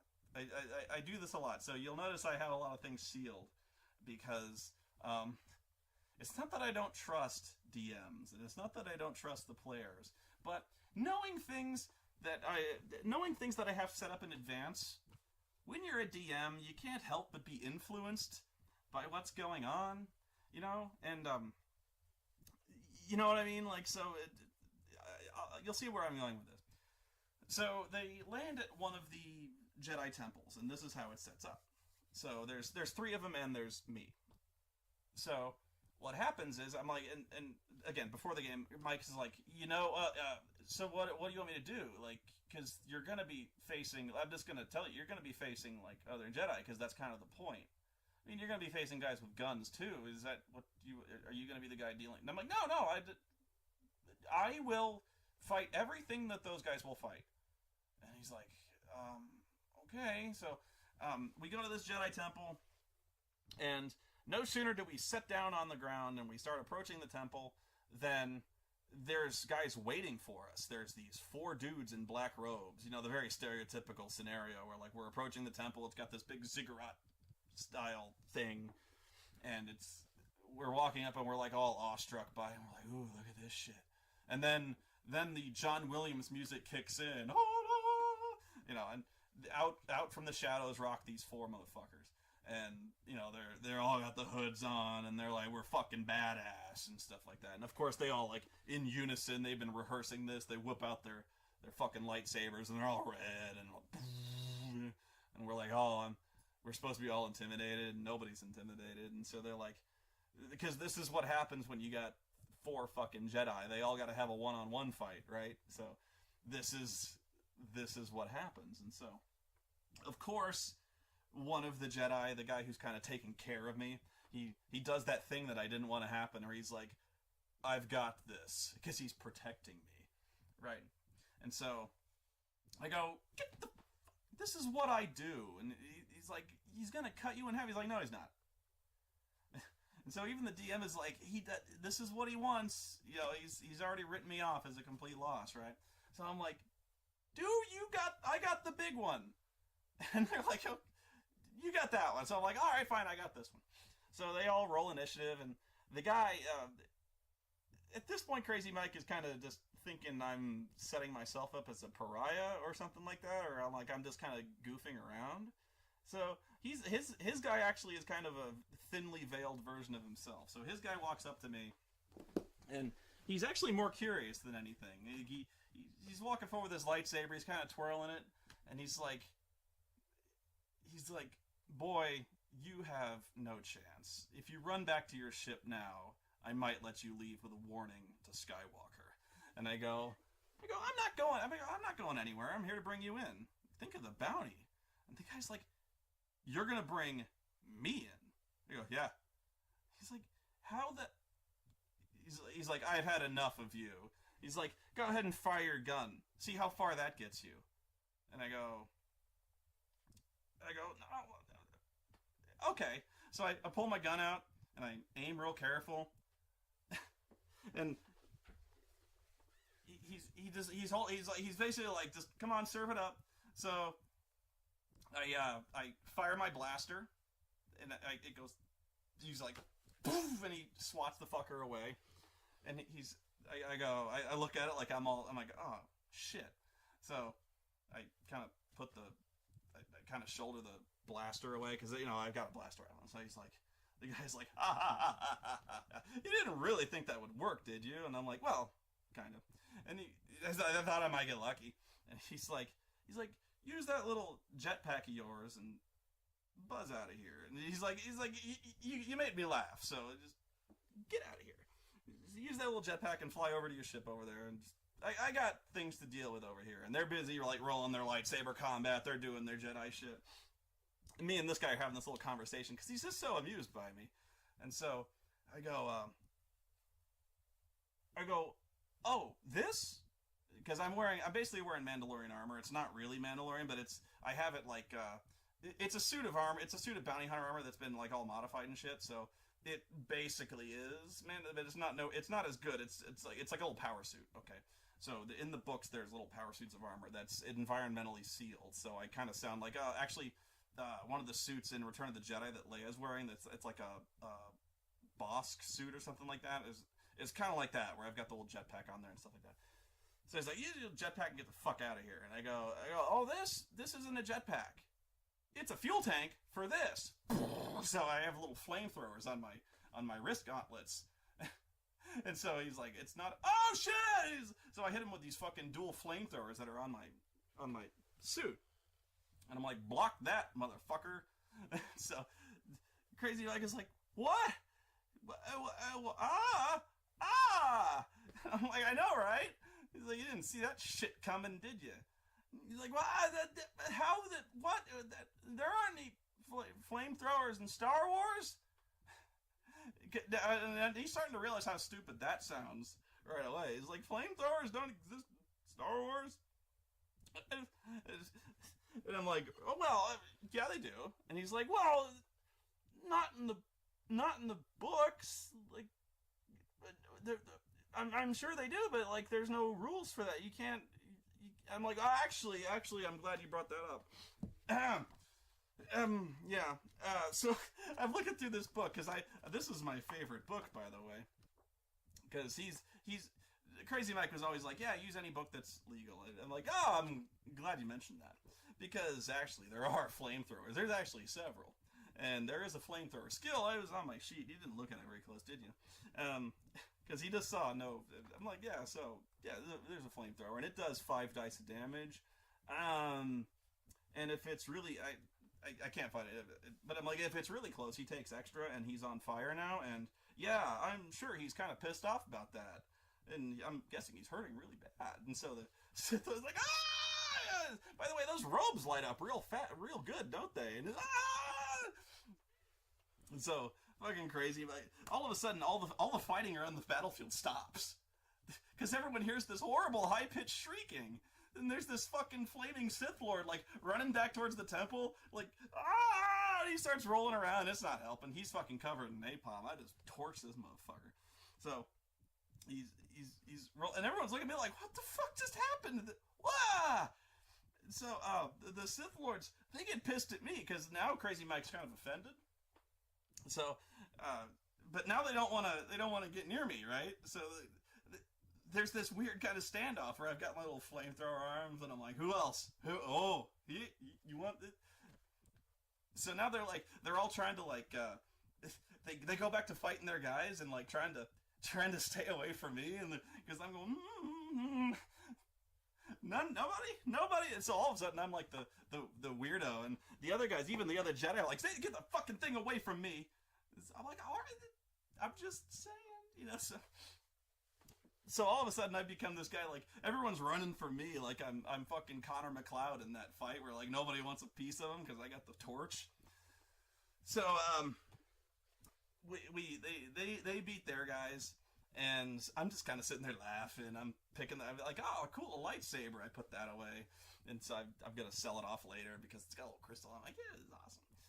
And I'm kind of firing it up, and they're like, what, you gonna keep it? I'm like, yeah, well, I'm not gonna use it. I got other stuff. And so Crazy Mike is like, okay, you go in the temple, and by the way, that flamethrower, you set that off indoors, it's gonna be bad news. You can't use that indoors. You'll hurt people. You'll hurt the other guys. And I'm like, all right, I won't use it. I was running out of gas anyway. So I take this thing out, and I go back to my ship, and I'm like, and so I get a new gun, and it's a blaster. And then I go, you realize the blaster, I'm like, just, would you stop worrying about going there and fucking things? We go in there, and there's another group of Sith Lords who are tossing the tomb for swag and holocrons and shit like that. And so it kind of squares off again, except this time they've got like little they've got these kind of I forget what they were. They got these little hounds. They got trained hounds that they use to kind of soften us up. So the other guys, they're engaging with their thing, and I'm doing my thing. I'm taking them on with my little blaster pistol. I don't have my rifle out yet. So finally we kind of square off, and the Crazy Mike was getting a little vindictive at this point. So he goes, yeah, the other Jedi apprentices, there was only 3 of them this time, but this was going to be really tough because these guys were his personal guard. This guy was like Darth fuck you upicus or whatever. So this guy was watching as I set his flunky on fire, and so the other 2 guys start mixing it up, and they're keeping him safe. They're keeping the main bad guy safe. So they're kind of doing this 2-on-1, and these guys are really high level, so it's kind of a fair fight. So when he sends his guys, he's like, kill the Jedi, bring him to me. So all of a sudden the bad guy wants me. So I go, okay. So I'm kind of sitting back, and I'm taking pot shots at the guy because I'm just taking my little blaster, pew, pew, pew, shooting over the heads of everyone else. And this guy is like, he's got his little force absorption power, and he's just like pathetic. So I can't use my flamethrower because I've kind of been forbidden to do that, even though I probably could just bust that fucker out. And finally things clear out, and I kind of step through the line, and nobody can believe it. And so I unlimber my rifle out. And he's like, you can shoot as fast as you want, you can't do shit. And I'm like, actually, I'm glad you... I'm only gonna shoot once. And I've got this thing over here. Hang on a second, so I start flipping through, and I